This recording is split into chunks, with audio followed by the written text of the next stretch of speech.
pray. Eternal God, listen to our cries for help. Guide our lawmakers, empowering them to act with integrity. Lord, give them the wisdom to test their motives as they become more aware of your mercy. Keep them from drowning in shallow water. Inspire them to resolve to cultivate an unwavering trust in the unfolding of your prevailing providence. Lord, we thank you that your mercies are new each day. Great is your faithfulness. And Lord, we continue to pray for Ukraine. We pray in your merciful name. Amen. Amen. Please join me in reciting the Pledge of Allegiance to the flag. I pledge allegiance to the flag of the United States of America and to the republic for which it stands, one nation, under God, indivisible, with liberty and justice for all.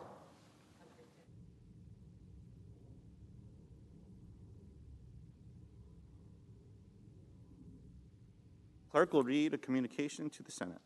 Washington, D.C., April 6, 2022, to the Senate. Under the provisions of Rule 1, Paragraph 3 of the Standing Rules of the Senate, I hereby appoint the Honorable Ben Ray Lujan as Senator from the State of New Mexico to perform the duties of the Chair. Signed, Patrick J. Leahy, President pro tempore. Under the previous order, the leadership time is reserved. Morning business is closed. Under the previous order, the Senate will proceed to executive session and resume consideration of the following nomination, which the clerk will report. Nomination, Supreme Court of the United States, Ketanji Brown Jackson of the District of Columbia to be an Associate Justice.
Mr. President. Minority Leader.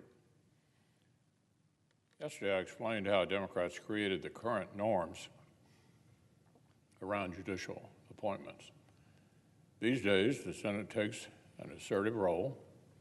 In particular, most senators do not merely check resumes and basic legal qualifications, but also look into judicial philosophy. This is a discussion Republicans welcome because judicial philosophy is not a routine policy disagreement like debates over spending or tax rates or energy. These are the sorts of normal policy differences that our system of government is built to handle. But if judges misunderstand the judicial role, that damages the system itself. Our genius founding fathers set up 3 branches of government. 2 of them get to make policy. Congress writes and passes laws. Presidents sign or veto them. And they're both accountable through frequent elections. The 3rd branch responsibilities are completely and totally different. The courts exist not to rewrite laws, but to apply them as written, to protect every American's right to the consistent, impartial rule of law. So the judiciary is insulated and independent. Republicans want to uphold the separation of powers the framers left us. We want judges to honor their limited role in our republic, stick to the text, rule impartially, and leave policymaking to policymakers. And then we want those judges to have total freedom from political threats and bullying. The political left has long held exactly the opposite. They believe the framers got the judicial role wrong. They want the Supreme Court to be another forum where progressives can pursue policy outcomes and social changes. When liberals fail to convince 218 House members and 60 senators of a position, they want to cross the street and try to persuade 5 lawyers instead. They want judges going beyond the text, roaming through policy questions and moral judgments. So, Mr. President, this is a huge difference. It has consequences for American families on issues from crime to border security to religious liberty, and for the health of our institutions. So the key question before the Senate is this: where does Judge Jackson come down? Where does her record land along this spectrum? Well, before the nominee was announced, President Biden gave a troubling hint. He said whomever he nominated to the court would have to, quote, have an expansive view of the Constitution, end quote. Acknowledge rights that our founding documents leave unsaid, and guarantee specific outcomes in certain categories of cases. The president promised he would only nominate a judicial activist for the job. So I could only support Judge Jackson if her record and testimony suggested President Biden actually made a mistake, that he'd accidentally chosen a nominee who was not the kind of liberal activist that he'd promised. But unfortunately, Judge Jackson's record and testimony suggest she is exactly the kind of liberal activist that the president promised. In case after case, when statutory text, standards, or guidelines pointed in one direction, Judge Jackson set them aside and charted a course for a different outcome. As a district court judge, the nominee heard the case of a liberal activist group challenging the federal government's authority to deport illegal immigrants. The statute in question plainly gave the Department of Homeland Security, quote, sole and unreviewable discretion, end quote, to enforce the policy. But apparently it didn't lead to the policy outcome Judge Jackson wanted. So she ignored the statute, sided with the activists, and used a nationwide injunction to impose her new policymaking on the entire country. This was such a blatant act of judicial activism that even the liberal D.C. Circuit overturned her ruling. Or take another case involving a fentanyl trafficker. If you read the initial trial transcripts, Judge Jackson editorialized and expressed regret that the law forced her to punish him somewhat harshly.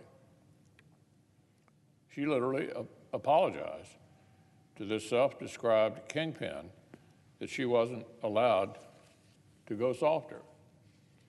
But the next time she saw this criminal at a compassionate release hearing, Judge Jackson was ready to legislate from the bench to give him the sentence she wished that she could have given him before. Even after the judge explicitly acknowledged the First Step Act was not retroactive, she tortured its compassionate release provisions to make it retroactive anyway. The fentanyl kingpin will be coming soon to a neighborhood near you, thanks to Judge Jackson. Congressional intent was no match for Judge Jackson's intent. And then there's Judge Jackson's troubling record in a variety of cases involving child exploitation. On average, where these awful crimes are concerned, Judge Jackson's peers on the federal bench fall within the stiff sentences Congress prefers a third of the time. But in 11 cases, Judge Jackson didn't fall within the guidelines even once. At her confirmation hearing last month, the Judiciary Committee gave Judge Jackson a chance to clear up the activist track record. The nominee did not reassure. She repeatedly declined to answer why her discretion slanted so dramatically and consistently in the direction of going soft on crime. She just kept repeating that she had the discretion. Clearly, what senators wanted to know was why she used the discretion the way she did. Judge Jackson did tip her hand on a few occasions. She acknowledged that her ignoring the guidelines amounted to, quote, making policy determinations, end quote. Another time, she referred her personal, quote, policy disagreements to explain her jurisprudence. So, if you look at her sentencing transcripts, that's exactly right. Not only did the judge herself make frequent reference to her policy disagreement with the guidelines, but you can see the prosecutors in her courtroom knew they had to acknowledge her bias as well before arguing that she should finally get tough in their particular case. But always in vain, of course, because she never got tough once, not once, in this area. But prosecutors knew what policy bias they were going to get when they showed up in Judge Jackson's courtroom. Of course, this is exactly, precisely what we do not want judges doing. Senate Republicans gave the judge many opportunities to reassure, but in many cases, the nominee just dug deeper. At one point, the judge even echoed an infamous quotation from one of the most famous judicial activists in American history. The arch-liberal Justice Brennan used to say the most important rule in constitutional law was the rule of five. The rule of five. And Judge Jackson told the Senate, quote, anytime the Supreme Court has 5 votes, then they have a majority for whatever opinion they determine. That's judicial activism summarized in one sentence. So, to summarize, Judge Jackson's nomination started off on the wrong foot because President Biden promised he'd only nominate a judicial activist I'd hoped maybe the judge's record and testimony would persuade us otherwise. Maybe she'd persuade the Senate. She understands the proper judicial role. Unfortunately, what happened was just the opposite. I opposed Judge Jackson's confirmation to her current post last year over these very same concerns. And this process has only made those concerns stronger.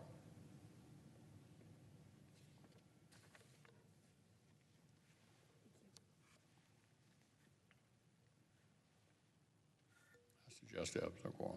Clerk will call the roll. Ms. Baldwin.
Mr. President, Majority Whip. ask that we suspend the quorum call. Without objection. Thank you, Mr. President. I listened to the Republican leader speaking about the Supreme Court nominee, Judge Ketanji Brown Jackson, who is coming before the Senate either today or tomorrow, we hope, for a confirmation vote. We have solid support for her nomination on the Democratic side, and 3 Republican senators who have announced that they will join us to make it a bipartisan majority in her favor. She is deserving of this. She has an extraordinary background. She has the kind of resume that every lawyer would dream of. To graduate from Harvard Law School and then clerk at every level of the federal judiciary, including clerk to the justice she hopes to succeed, Stephen Breyer, and then to serve on the Sentencing Commission, which is considered one of the more prestigious assignments in trying to rationalize the sentencing under federal law, and then, of course, to serve on the district court in the D.C. district, and to issue some 570 or 80 different opinions, written opinions during that time, to be elevated to the D.C. Circuit Court, often called the second highest court in the land, where she served as well with distinction, and now to be the first African-American woman to be nominated to serve on the United States Supreme Court. It's an incredible record, and she has made the rounds, as they say in the Senate, visiting 95 or 96 different senators, sitting down with them privately in their offices, answering any questions or concerns that they wish to express. So I think she's an exceptional person. If you look at her record in all of these cases that she's handed down written opinions in, as I said, it's close to 600, and 100 of them were criminal cases where she imposed sentences. In some 10 or 15 of those cases, which have been highlighted by her Republican critics, related to the issue of the exploitation of children and pornography. In every single case, she imposed a prison sentence. So to argue that she's soft on crime is to ignore that reality, and to ignore the reality that she is endorsed by the largest law enforcement organization in America, the Fraternal Order of Police. She's endorsed by the International Association of Chiefs of Police and other noteworthy organizations, the National Organization of Black Law Enforcement, former prosecutors in the District of Columbia. She's made it very clear that when it comes to applying the law to the facts, she does it with even-handedness, so much so that she's respected by both sides of the table, the prosecutor's side of the table and the defense side of the table. That takes some doing, but she's achieved it. And that's why her selection by President Biden is the right person for the right time, for the right job. She's going to make history if we give her this confirming vote. Now, I will tell you, when you publish some 580, 600 opinions, you're going to find something in one of those opinions to raise. I listened carefully as Senator McConnell went to one of those opinions and drew his own conclusions. I'd ask him to take care in accepting that as the fair way to measure a person. People often say that in the United States Senate, they ask us, are you conservative? Are you liberal? Are you fiscal conservative? Where do you stand on civil liberties? And people announce a position that they would like to believe they fit in. And then folks go back and look at your voting record and then say, well, how do you explain this, Senator? So in any given day, any given vote can raise a question as to a generalization about who you are and what you believe. For instance, there was a time, as hard as it may be to believe, when people were suggesting amending the Constitution of the United States to make burning an American flag a violation. Controversial. All of us revere the flag, but the notion of making this an amendment to the Constitution was a matter of great controversy and debate. I remember it well in the Senate Judiciary Committee. I came down against it, saying that I revered the flag, but the principles and values behind it were equally, if not more important to me, and so I opposed flag burning. And so did the senator from Kentucky. Yes, the minority leader, Senator McConnell. He opposed flag burning. And the organization that agreed with our position was the ACLU. Now, can I generalize from that position, which Senator McConnell took years ago, that he is an ACLU type of senator? It would be wrong to draw that conclusion. There may have been other instances where he agreed with them, but it was rare. What I'm saying is, if you can take one vote and measure a senator and realize that it's far short of an accurate and honest measurement, the same thing is true for a judge. To take one opinion and say, well, she ruled against President Trump on the issue of immigration, therefore she is an activist liberal judge. She ruled as well for President Trump in other cases in his favor and ruled against Democratic presidents when they came up with their proposals before the court. So generalizations are not fair for her, for individual members of the Senate, based on one opinion, one vote, and that's what many are trying to do. I will also tell you that this notion, and it pains me to even bring it before the floor, but I know it's going to come up in the next day or two, that she is soft on crime. As I mentioned, the law enforcement groups would not be endorsing her if they believed she was soft on crime. And the notion that she somehow, in the words of one Republican senator, quote, her sentencing endangers children, it's painful, because he said as much in front of her family. And I thought about that, how painful that must have been for her to hear those words. They're not true. And to take one or two situations, each of them unique in their factual circumstances, and to generalize in terms of her position on an issue of that gravity is fundamentally unfair. But we've done it too on the Democratic side, and I'm going to be first to admit, as I look back in history, there are things that should have been handled better when Republican nominees were before us. And the majority of Republican senators in the Senate Judiciary Committee, led by the ranking member, Chuck Grassley, I believe were respectful and dealt with the judge in a fair manner, asked tough questions as they were expected to, but did not cross the line into personal attack. There were 3 or 4 who broke that rule as far as I was concerned, but the vast majority of Republican senators were factual, were fair, and were basing their questions on sound legal questions before any Supreme Court nominees' consideration. That, I think, will be talked about over the next couple days, as it should be. I'd like to, at this point, with unanimous consent, move to a separate issue in the record. Without objection. Mr. President, I want to take a moment to thank a former member of my staff who is an extraordinary man. He's smart, he gives wise counsel, and he's truly devoted to this nation. He worked for me for years. I've worked with Eric Raven since 2014, when I became ranking member of the Senate Appropriations Subcommittee on Defense. Eric was the chief clerk of the subcommittee. The title clerk is misleading.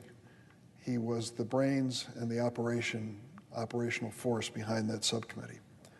As my right hand, Eric led the massive and critically important effort to appropriate an average of $700 billion a year for our national defense budget.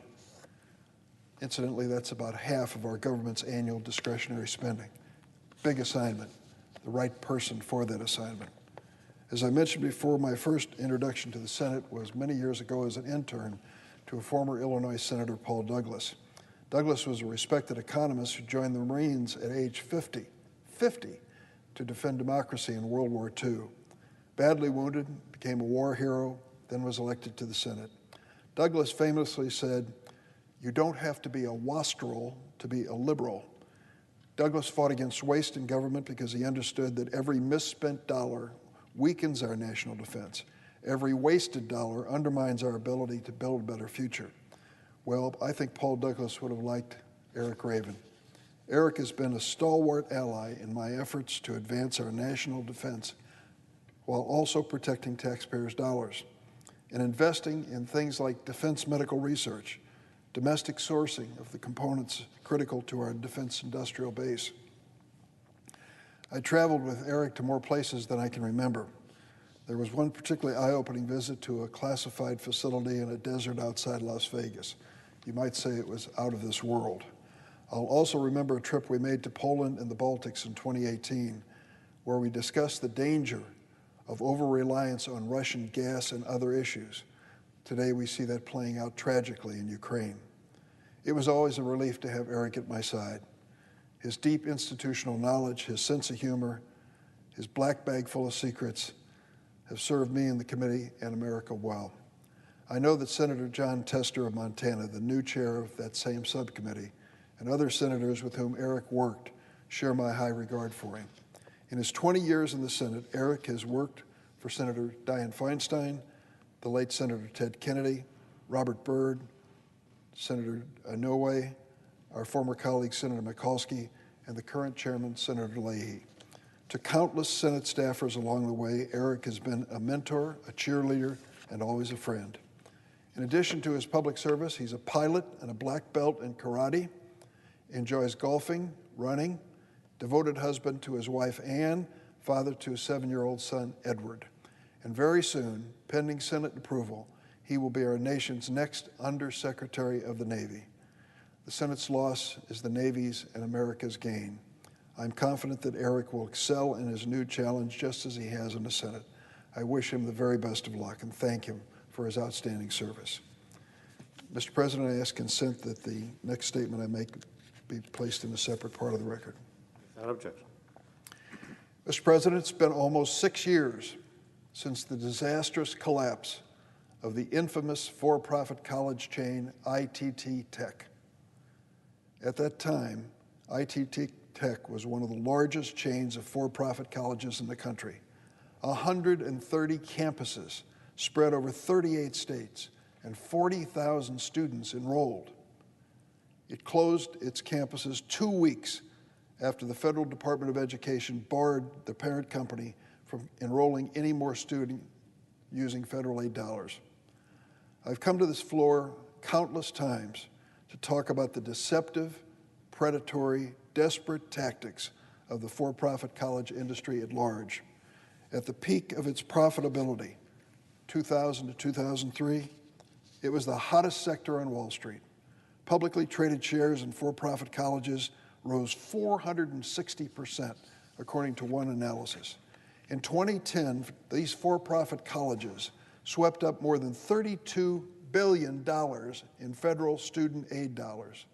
Hundreds of millions more flowed in through the GI Bill. For IT Tech, the total haul in federal dollars that year reached $1.1 billion. 6 years later, the whole ITT Tech house of cards collapsed in a cloud of scandal, leaving students and taxpayers holding the bag. Now, a new report reveals disturbing facts about ITT Tech, their deception, their high-pressure recruiting tactics, and other forms of fraud and abuse they use to rack up massive profits. The report's entitled Dreams Destroyed: How ITT Technical Institute Defrauded a Generation of American Students. What makes this new report particularly damning is that the details of these abuses came not only from defrauded students, but from the company's own recruiters and top executives. Like the internal company memos that finally shed light on the inner workings of the tobacco industry, the ITT records reveal a damning prioritization of profit over everything else. 2 years before ITT Tech's collapse, the country's disgraced CEO, Kevin Modany, wrote in an email to his marketing chief, "I do not have anything more important on my agenda. Recruitment is my personal top priority." Prospective students were lied to, bombarded with high-pressure tactics to get them to enroll and sign up for more and more and more student loans. One former ITT Tech recruiter compared the working conditions to a sweatshop, where all that mattered was hitting a quota. Appallingly, recruiters were instructed to use the pain funnel, they called it, a set of 8 questions designed to reveal every prospective student's vulnerabilities. By identifying a student's pain points, such as working at a dead-end job or feeling unappreciated, recruiters squeeze more federal dollars and more student debt for the kids. The company routinely falsely filed financial aid forms, including stealing student passwords, signing financial aid forms without the student's knowledge or consent.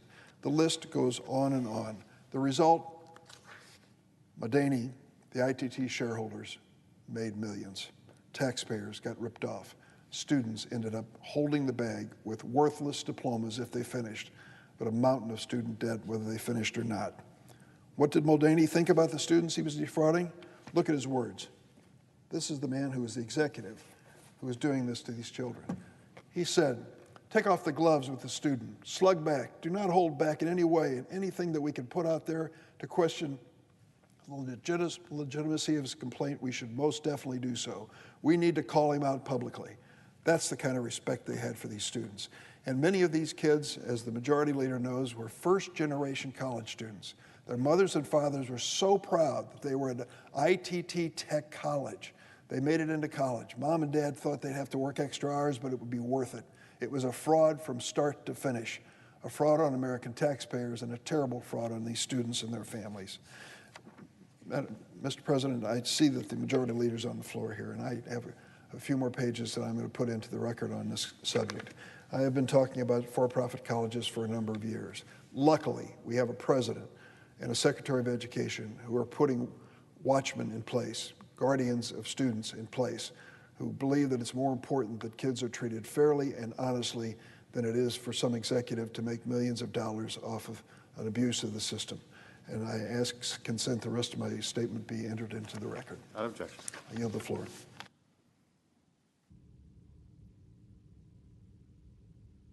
President. Majority Leader. Well, first I want to thank my friend and colleague, the senior senator from Illinois, not only for his wonderful remarks here today, but for his passion on this issue. He was one of the first to blow the whistle on these colleges. And when you hear about this, it just boils your blood, boils your blood. These kids did nothing wrong. It's one of the reasons we believe student debt should be forgiven. The federal government gave them the loans that was required by law, but they were taken advantage of through no fault of their own. Sometimes I say, I wonder if this Mr. Devaney has been prosecuted for any of these things. He does not deserve to have probably the millions he has on the backs of all these students. But I thank the senator from the bottom of my heart. This boils our blood, what they did to these kids. That's one of the reasons we believe that that the White House ought to forgive up to $50,000 of student debt. Okay, let's go to another subject. So yesterday, Mr. President, was truly a sorry sight here on the Senate floor. Senate Republicans, down to the last member, blocked critical funding for more vaccines, more testing, more life-saving therapeutics that our country needs to protect against the dangers of future COVID variants. The proposal we had before the Senate was exceedingly reasonable, carefully negotiated, and desperately needed. But Senate Republicans blocked a mere debate on COVID aid, knowing full well the consequences for the American people. Knowing the consequences, Republicans said no to merely debating more money for booster shots and vaccinations and research into future treatments. Knowing the consequences, Republicans said no to merely debating more testing. Knowing the consequences, Republicans said no to merely debating no less than $5 billion for life-saving therapeutics, an indispensable tool for those with COVID illnesses. And why did Republicans say no? Because they wanted to cripple COVID funding legislation with poison pills that they knew would derail this bill, would derail the bill. Let me say it again. Instead of joining Democrats to begin a simple debate on COVID legislation, Republicans wanted to kill this bill with unrelated poison pills. This is potentially devastating for the American people. Vaccines, therapeutics, and testing were negotiated in good faith, and they should not be held hostage to extraneous, unrelated issues. This is too important for the health of our country. The administration for months has made clear that new COVID funding is a matter of the highest urgency. Some critical COVID response measures are already being scaled back due to dwindling funding. Their message that Congress had to act, the administration's message, was unmistakable. I hope Republicans will get serious about this. It should not be so difficult to do something so good and important for our country. And let me say one other thing. Our Republican colleagues think they may be gaining some temporary advantage, but God forbid a second variant hits and people ask, why aren't the vaccines there? Why aren't the therapeutics there? The answer will be the Senate Republicans, to a person, blocked the ability to move forward and get this legislation done because they wanted to play politics and inject extraneous issues into the debate. But it's not going to deter us from getting this done. It's vital for keeping schools, churches, businesses, and our communities open if and when a future more potent variant rears its ugly head. It's certainly better to act now than pay the price 10 times down the line. We're going to keep working to make sure that Congress sends COVID funding to the President's desk. On SCOTUS. The United States Senate, happily, wonderfully, is on the brink of completing one of the most important responsibilities entrusted to it under the Constitution, consenting to the President's nominee for the U.S. Supreme Court, and as I said, happily and wonderfully, it'll be the first African-American woman to ever serve on that august body. Anytime the Senate elevates someone to the highest pinnacles of the federal judiciary, the impact literally lasts a lifetime, and often far beyond that. The men and women who sit on the Supreme Court have the power to render judgment on any question they see fit that comes before them. The consequences of their decisions are seen and felt and reckoned with from here to the farthest corners of our country. So confirming a Supreme Court nominee is, in other words, a big deal for the Senate, one of the biggest deals, in fact. And before the week is out, the chamber is set to follow through once again on this august and awesome responsibility. But of course, even though this is one of the biggest deals for the Senate to do in any situation, it's even a bigger deal now. This time is different. The nominee, the 116th Justice, is different in some important ways than those who came before. Judge Ketanji Brown Jackson, like many before her, is brilliant, accomplished, and qualified to be on the court. But never, never before has the Supreme Court had a black woman bear the title Justice. She will be the first, and I have no doubt in my mind that she will pave the way for others in the future. The exultation among so many who have waited for this moment, of young girls throughout America who may say, I can do this too. The untapped potential, even for young people, particularly women of color, who are not interested in the law or the Supreme Court, but to say, I can go somewhere, I can do something, I can get there, is going to be great for America. There are many considerations that the Senate should ponder when we're faced with the question of confirming judges. Diversity and representation is certainly one of them. It's a key feature of a healthy and vibrant democracy. When Americans of all walks of life come before the court, of course, they should have confidence that those who don the robes have the ability to walk in their own shoes, to see and understand their side of the story. That's why diversity of background and experience has been one of the most important priorities in the Senate as we have confirmed the President's judges. And over the last year, as has been noted, we made incredible progress on that front. Of the 58 Senate-confirmed judges, 3/4 have been women. 2/3 have been people of color. And to be clear, these judges are diverse, not just through their background, but in their experiences. More public defenders, more civil rights attorneys, more nonprofit lawyers have been added to the federal bench. After years of the previous administration confirming judges that were disproportionately white, disproportionately male, disproportionately from big law firms, Senate Democrats are working to bring balance back to our judiciary. It will make our democracy healthier, fairer, and stronger as the country grows increasingly diverse in this century. Judge Jackson's confirmation will be a major step towards achieving that goal, and I so look forward to finishing the work to confirm this most qualified, most deserving, most historic nominee. Finally, as Russia's war in Ukraine reaches an abominable level of brutality, you see these pictures of the people, innocent civilians who were shot, young, old, children, men, women. Every single American should unite on the side of the Ukrainian people and against Putin's indiscriminate violence. The pictures we have seen coming out of Ukraine and coming out of the town of Bucha are pure manifestation of evil. Hundreds of civilians murdered in cold blood. Men, women, children, the elderly, the defenseless, people tied with their hands behind their backs, clearly civilians, shot in the back of the head because they're Ukrainians. It's the only reason. It is a genocide. It was called a genocide today by a Ukrainian official. It is a genocide. When these people are shot simply because of their nationality, they don't have arms, that's genocide, especially when it occurs in the large numbers it has already. Individuals trying to live their own lives, targeted to be killed because of their nationality.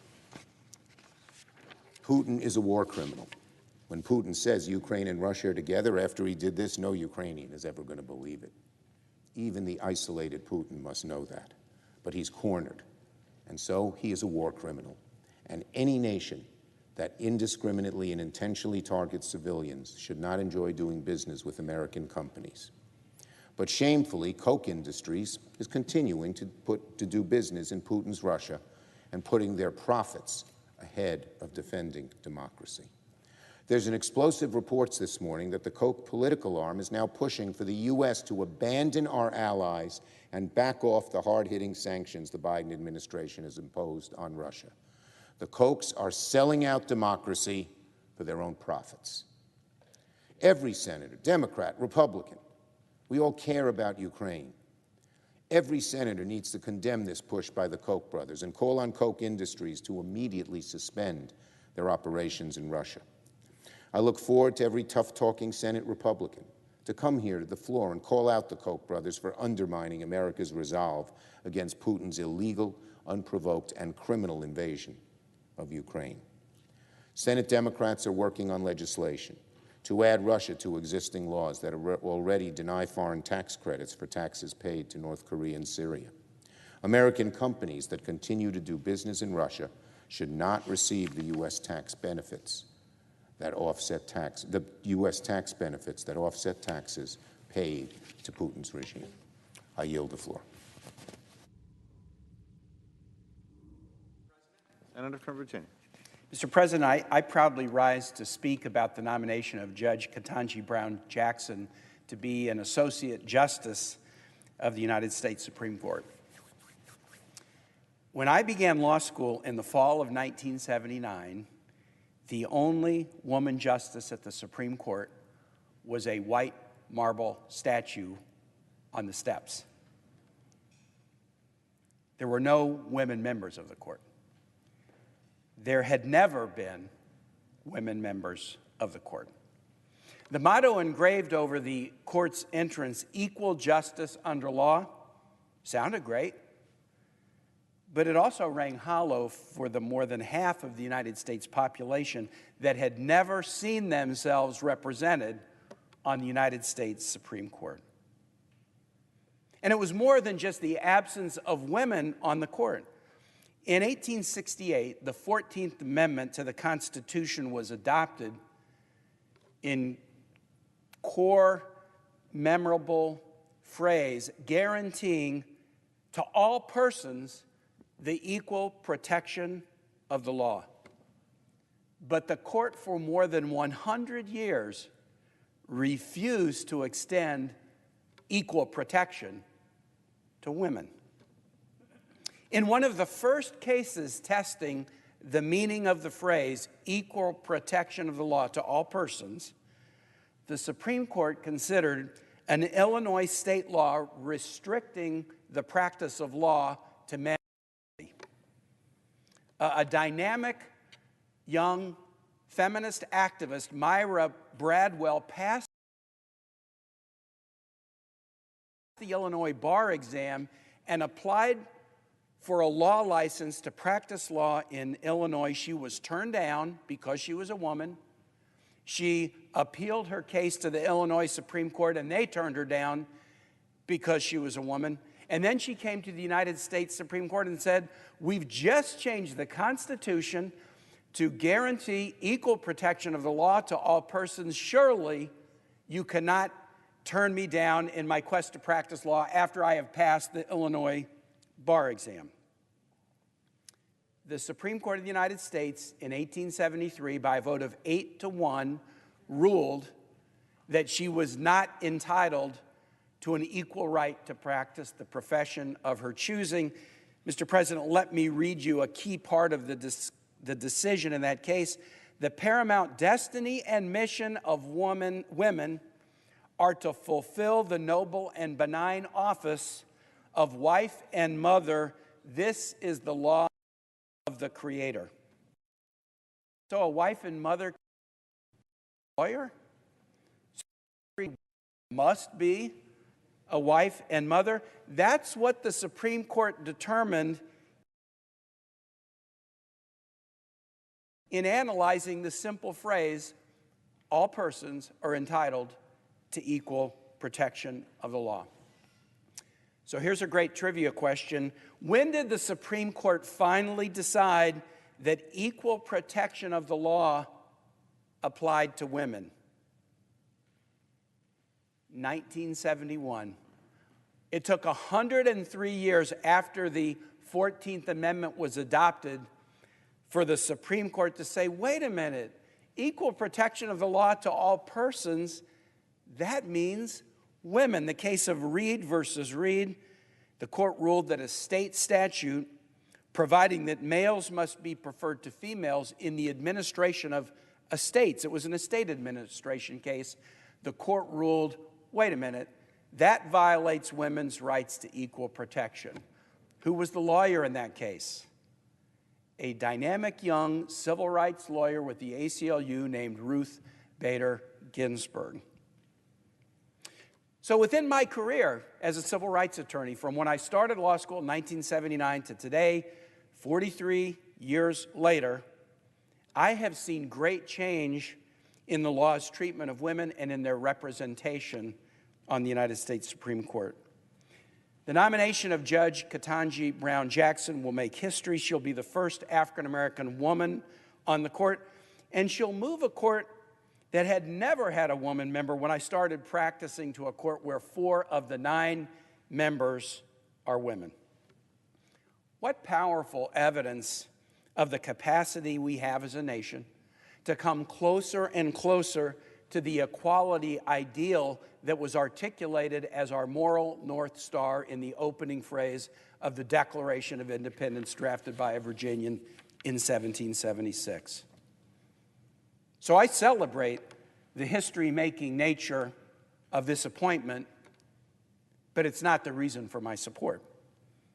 I support Judge Jackson's nomination because of her stellar academic credentials, her prestigious judicial clerkships, her dedicated service as an attorney and member of the United States Sentencing Commission, her well-respected tenure as a federal trial and appellate judge, and the multiple attestations that she has received attributing to her fairness and to her character.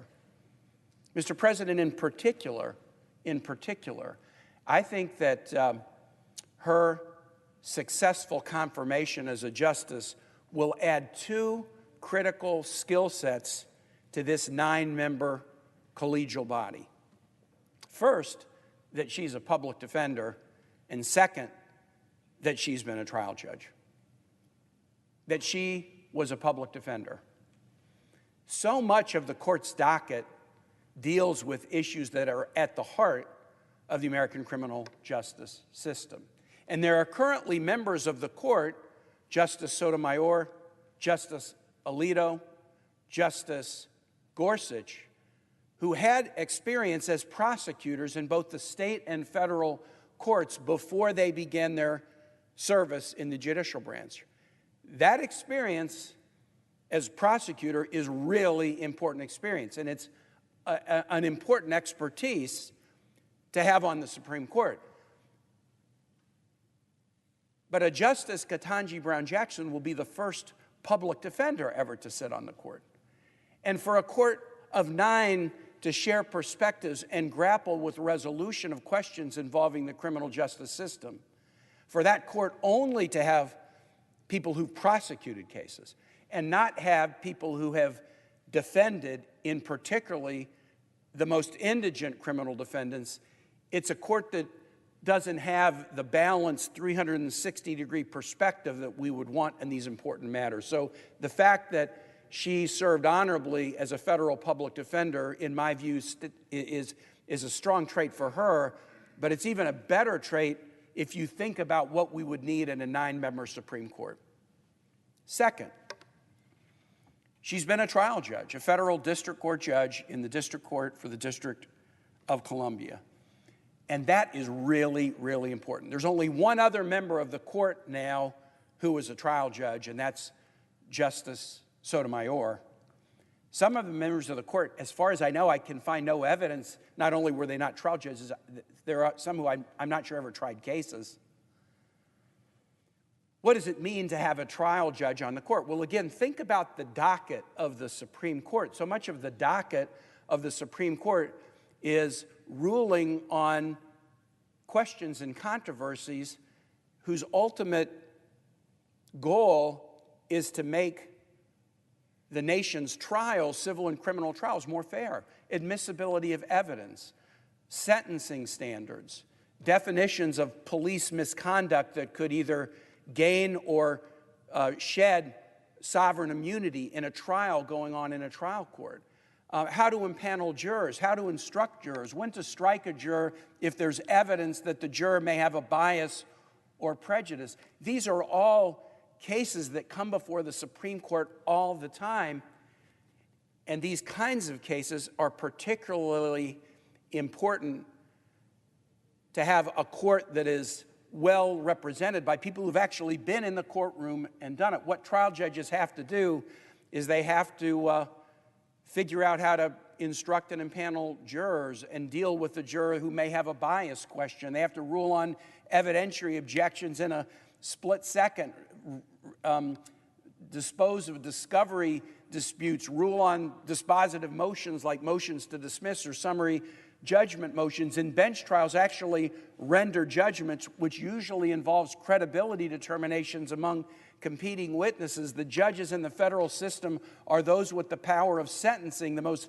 difficult power of all. If you have not been a trial lawyer or a trial judge, you might underestimate how difficult and challenging each of those tasks are. But if you've had the experience of being a trial lawyer or trial judge, you understand how important they are. I asked Judge Jackson as I interviewed her, tell me how you think being a trial judge might help you on the court. She said so much of our opinions are essentially instructions to state and federal trial courts. Here's how to conduct a fair trial. I think my experience will enable me to write opinions that are more workable, that are more understandable, that are more practical, that are more likely to lead to a result that is fair to the parties, but also one that will increase the respect for the decision-making in courts themselves. When I was governor of Virginia, Mr. President, I did not have the power to put judges on the bench, except in rare instances. In Virginia's state system, I wouldn't even nominate judges. The legislature would choose the judges. And the governor had no role except when the legislature would deadlock. If the House and Senate couldn't agree on filling a position, then the governor got to put in a judge or justice until the legislature came back next year, and then they would have to vote on whether to ratify what the governor had done. 3 times when I was governor, my 2 Republican houses deadlocked on an appellate judge, 1 on the Court of Appeals and 2 on the Virginia Supreme Court. And so I had this opportunity, as somebody who practiced civil rights law for 17 years, as somebody who was married to a juvenile court judge, I had the opportunity to consider and then nominate people to be appellate judges. And I decided pretty quickly as I analyzed who should be appellate judges, and I followed this rule in all 3 of my opportunities, I would appoint a great trial judge.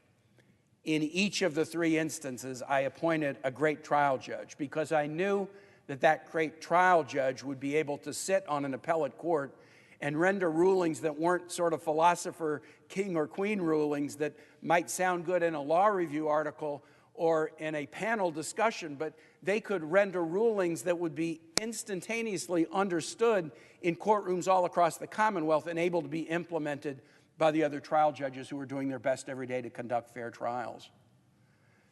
And so that's why I think the second factor, that Judge Brown Jackson was a district court judge handling trials, multiple trials and motions every day, will put her in such good company as she joins Justice Sotomayor as the only other member with that experience. I'll conclude and just say a Justice Ketanji Brown Jackson will add depth and perspective to a court that needs it. As we near the 150th anniversary of Myra Bradwell's quixotic case, the confirmation of Justice Ketanji Brown Jackson will make the statue of justice and the engraved phrase, equal justice under law, more accurate reflections of our nation's highest court. And with that, Mr. President, I yield the floor.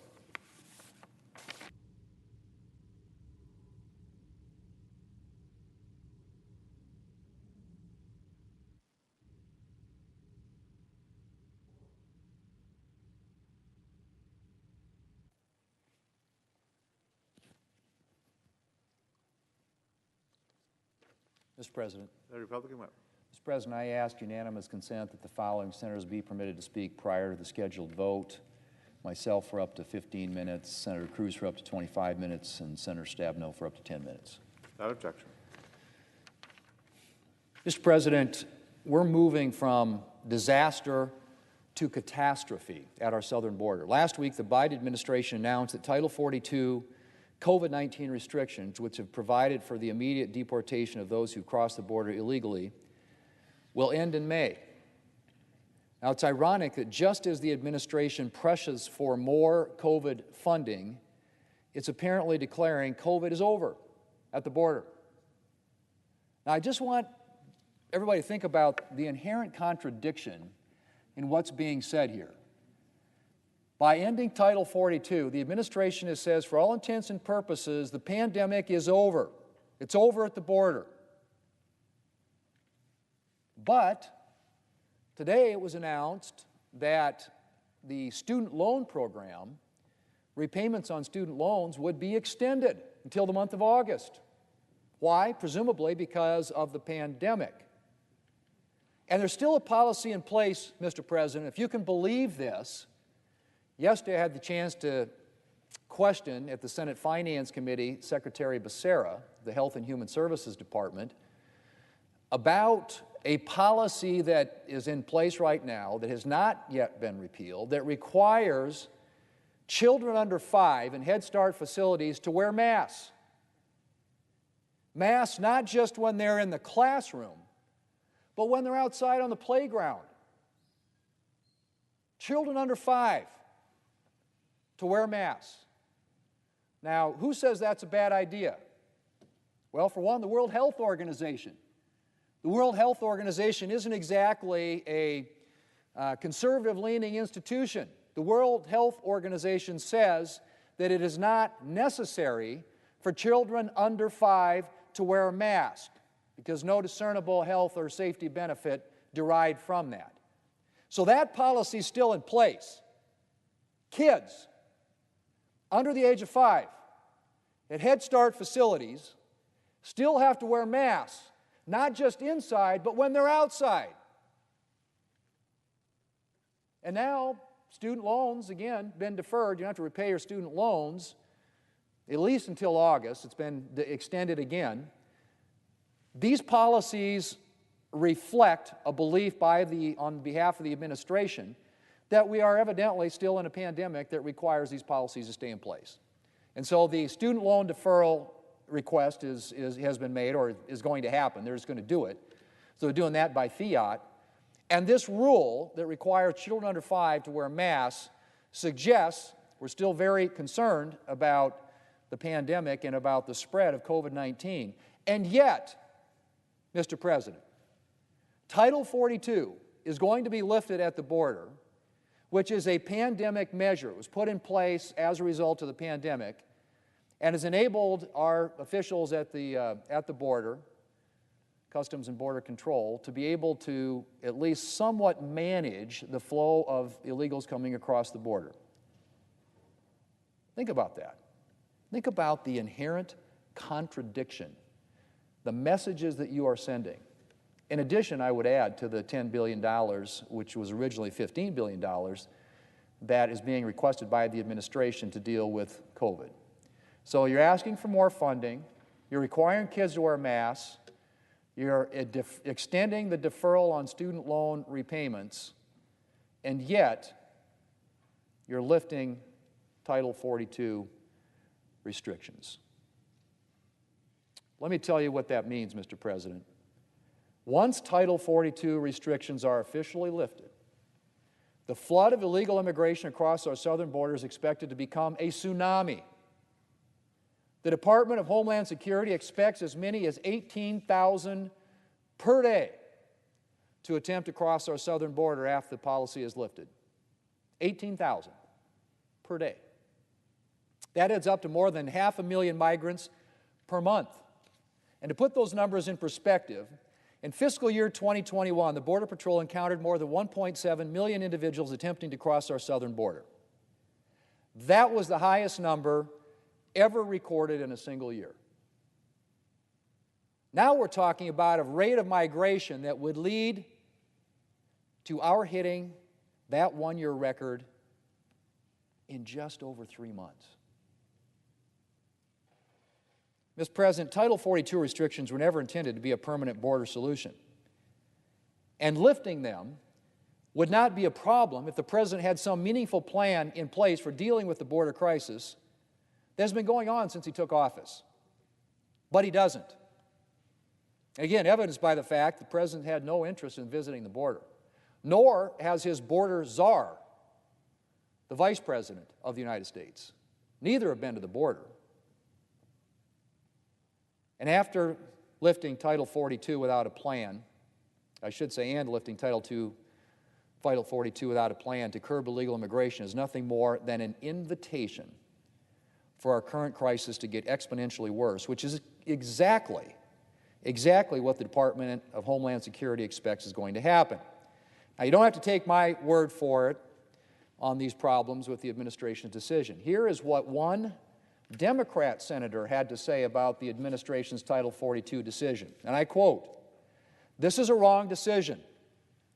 It's unacceptable in Title 42 without a plan and coordination in place to ensure a secure, orderly, and humane process at the border. This is a wrong decision. It's unacceptable to end Title 42 without a plan and coordination in place to ensure a secure, orderly, and humane process at the border." That's from a Democrat senator. Another Democrat senator noted, and I quote, "I think this is not the right time, and we've not seen a detailed plan from the administration. We need assurances that we have security at the border and that we protect communities on this side of the border," end quote. Another Democrat senator. This is another Democrat senator, a third one. "Today's announcement by the CDC and the Biden administration is a frightening decision. Title 42 has been an essential tool in combating the spread of COVID-19 and controlling the influx of migrants at our southern border. We are already facing an unprecedented increase in migrants this year, and that will only get worse if the administration ends the Title 42 policy. We are nowhere near prepared to deal with that influx." We are nowhere near prepared to deal with that influx. Again, a third Democrat senator on the subject of ending Title 42. Mr. President, under the Biden administration, we've had 12 straight months of border encounters in excess of 150,000. In February, U.S. Customs and Border Protection encountered 164,973 individuals attempting to cross our southern border illegally, the highest February number in more than 20 years. And of course, those numbers only reflect individuals the Border Patrol has succeeded in apprehending. There's no question that many other illegal immigrants have crossed the border in the past year without being apprehended and have disappeared into the United States. And the President is largely responsible for this situation thanks to the series of actions he's taken to weaken border security and immigration enforcement since his administration began. Mr. President, illegal immigration is a very serious problem for several reasons. First of all, it's dangerous for any country not to know who is entering the country, who is crossing its borders. Illegal border crossings are not confined to individuals wanting to build a better life for themselves. Weak borders are an invitation to human traffickers, drug smugglers, gangs, and even terrorists. We currently have a very serious fentanyl problem in this country. In fact, fentanyl overdose is the leading cause of death for U.S. adults between the ages of 18 and 45. And where is this fentanyl coming from? It's being trafficked across our southern border. In fact, Mexico has replaced China as the dominant source of fentanyl in the United States. And there is no question that the worse the situation at the border gets, the easier it is for drug smugglers to evade detection and capture. Our Border Patrol officers do heroic work, but they are stretched incredibly thin and have been for the past year. And it's simply common sense to acknowledge that the greater the flood of illegal immigration they have to contend with, the easier it's going to be for bad actors to get across the border. So there are real security concerns that illegal immigration represents. There are also serious humanitarian concerns. The journey to our southern border for those attempting to cross illegally is frequently fraught with danger. And there is nothing compassionate about encouraging individuals to undertake that journey to run the risk of exploitation and disease and exposure. And finally, Mr. President, encouraging or tacitly endorsing illegal immigration shows a real disregard for the rule of law. I'm a strong supporter of legal immigration. I'm one generation removed from immigrants in this country. And I hope this country will always serve as a refuge for individuals seeking a new life for peace and for freedom. But immigration laws are not exceptions to the principle that the law must be respected. We can and should make changes to immigration laws as needed to address problems or to expand opportunities, but immigration must proceed according to the law. To suggest otherwise is to cultivate contempt for the rule of law, not to mention how unfair it is to those who've done what is required to come here legally. Mr. President, as President, President Biden has a particular responsibility to care for the country's security. When it comes to the border, at least, he is failing in that responsibility, and he is betraying the duty he owes to the American people, who should be able to count on their president to care about security concerns, including border security. We're less than 2 months away from the end of Title 42 restrictions and the border surge that we expect to follow. I hope the president will use that time to get serious about developing a plan to secure our southern border, because he owes the American people nothing less. Mr. President, I yield the floor.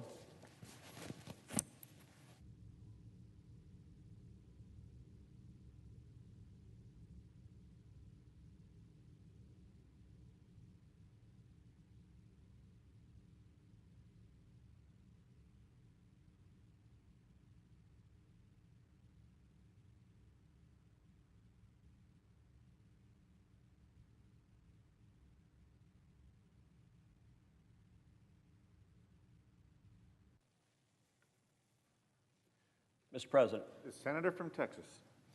Mr. President, I rise today ahead of the Senate's vote on Judge Ketanji Brown Jackson to be a justice on the United States Supreme Court.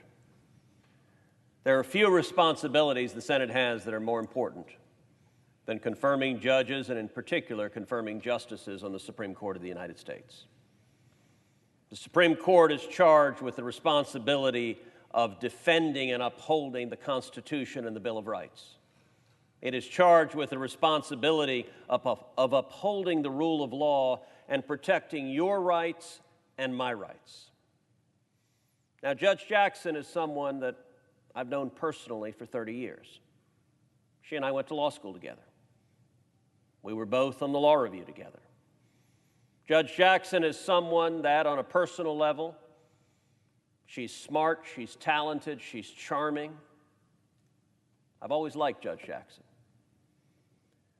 But the responsibility given to the Senate is not to make an assessment on a personal level, but rather to assess a nominee's record and the kind of job they would do for the position to which they've been appointed. Now, many Democrats in this chamber and their cheerleaders in the corporate media insist that we cannot examine Judge Jackson's record. They insist, in fact, that any scrutiny of her record, any difficult questions directed her way, and certainly any opposition to her nomination must be rooted in racism or sexism. Sadly, this is a common talking point for Democrats. Whenever anyone disagrees with them on substance, you must be a racist. If you're not a socialist, you're a racist. That's their standard go-to, and in this instance, all should acknowledge and should celebrate the historic milestone that would be having the first African-American woman serve as a justice on the Supreme Court. Given our nation's troubled history on race, that is a major and important milestone. I would note, though, that the Democrats celebrating that fact, patting themselves on the back, there's more than a little irony in their celebrating that fact. Because the reason that we have not to date had an African-American woman on the Supreme Court, a major reason, is that the Democrats, who are so proud of themselves, filibustered a qualified African-American woman nominated to the U.S. Court of Appeals for the D.C. Circuit. Her name was Janice Rogers Brown. She was a justice on the California Supreme Court, and 20 years ago, President George W. Bush, a Republican, nominated her to the D.C. Circuit. And Senate Democrats realized that a qualified African-American woman on the D.C. Circuit was a real threat to go to the U.S. Supreme Court. And Janice Rogers Brown is a conservative and a constitutionalist, and for Democrats, that was unacceptable. And so Democrats filibustered Janice Rogers Brown. Chuck Schumer filibustered Janet Rogers Brown. Joe Biden filibustered Janice Rogers Brown. Dick Durbin filibustered Janice Rogers Brown.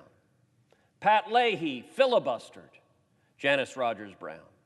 Dianne Feinstein filibustered Janice Rogers Brown. So now all the Democrats who are celebrating putting the first African-American woman on the Supreme Court have themselves to thank for that, because it could have happened 20 years ago. But in Senate Democrats' way of viewing things, if a black woman or a black man or an Hispanic woman or an Hispanic man dare to disagree with leftist orthodoxy, they do not count. Indeed, it was not just Janice Rogers Brown. Democrats also filibustered Miguel Estrada to the D.C. Circuit. Miguel Estrada, an advocate with superb credentials, were criticized, as the staff for Senator Ted Kennedy wrote at the time in internal memos, quote, they should filibuster him, quote, because he is Hispanic. Mr. President, this was before your time and my time in this body. But here's what Ted Kennedy's staff told him. They, quote, identified Miguel Estrada as especially dangerous because he is Latino. That is racism, which the Democrats put in writing. If you're black, if you're Hispanic, we will target you, we will filibuster you, we will block you. And that's what they did. And for that matter, that's what Democrats have done for 3 decades now to Justice Clarence Thomas, one of the greatest justices to ever serve on the U.S. Supreme Court. And yet, in Democrats' minds, he is not a black man because he dares disagree with their leftist ideology. It's wrong. It's racist. It's cynical, and it's offensive. What we should be doing, what every senator should be doing, is examining Judge Ketanji Brown Jackson's record. Her actual record. If you look at her substantive record, it is far out of the mainstream. It is an extreme record. If you look at her record, I believe it demonstrates that Judge Jackson, if she is confirmed, will be the single most liberal Supreme Court justice ever to serve on the Supreme Court. I believe she will be to the left of Justice Sotomayor, she will be to the left of Justice Kagan, and she will be way, way, way to the left of Justice Stephen Breyer, the justice she would be replacing. What does that mean as a practical matter, left and right? Why do the American people care about the Supreme Court? They care because they care about their rights. As a practical matter, what it means, I believe the odds are nearly 100% that Judge Jackson would vote to overturn the case of Heller versus District of Columbia. What is that case? It is the landmark case that upholds the Second Amendment right to keep and bear arms, a fundamental protection for all of us. That case was decided 5-4. Judge Jackson, I believe, is a vote to overturn that case, to take away our Second Amendment rights. And that means every senator who votes to confirm her is voting to take away the Second Amendment rights of Americans. Judge Jackson, I believe the odds are nearly 100% that she would vote to overturn the Citizens United case. What is Citizens United? It is a landmark case that protects our right to free speech, our right to speak in the political process, to support candidates, to oppose candidates, to express our views and participate in democracy. Citizens United was 5-4. One vote away from being taken away. By the way, Mr. President, in the Citizens United case, the Obama Justice Department argued that the federal government has the power to ban books. The case was 5-4. There were 4 justices willing to go there. Judge Jackson, I believe, would support the assertions of government power to silence you, to silence me, to silence the men and women we represent. When it comes to religious liberty, I believe Judge Jackson will vote consistently over and over again against the religious liberty of Americans, against our right to live according to our faith, according to our conscience, one of the most precious rights, the very first right protected in the first clause of the First Amendment of the Bill of Rights. That's what our framers thought about it, is that without the right to seek out and worship the Lord God Almighty with all of your heart, mind, and soul, no other rights matter.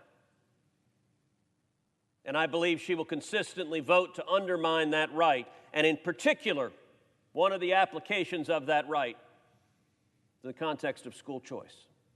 School choice is the civil rights issue of the 21st century. If you care about civil rights, if you care about advancement and opportunity for young kids, for young African American kids, for young Hispanic kids, there is nothing that matters more than school choice. And yet the Supreme Court, in the case of Zellman versus Simmons-Harris, upheld Ohio's school choice program by 1 vote, 5-4. I believe Judge Jackson would vote to overturn Zellman versus Simmons-Harris and vote to strike down school choice programs across the country. You know, one of the problems with politics today is members of this body like to avoid accountability for what they're doing.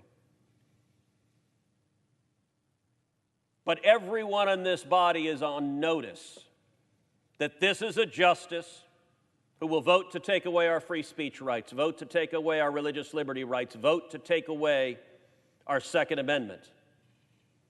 And that means every senator that votes for her cannot avoid responsibility for those lawless outcomes. When it comes to abortion, Judge Jackson's record is extreme. I believe she would vote to strike down every single restriction across the country on abortion.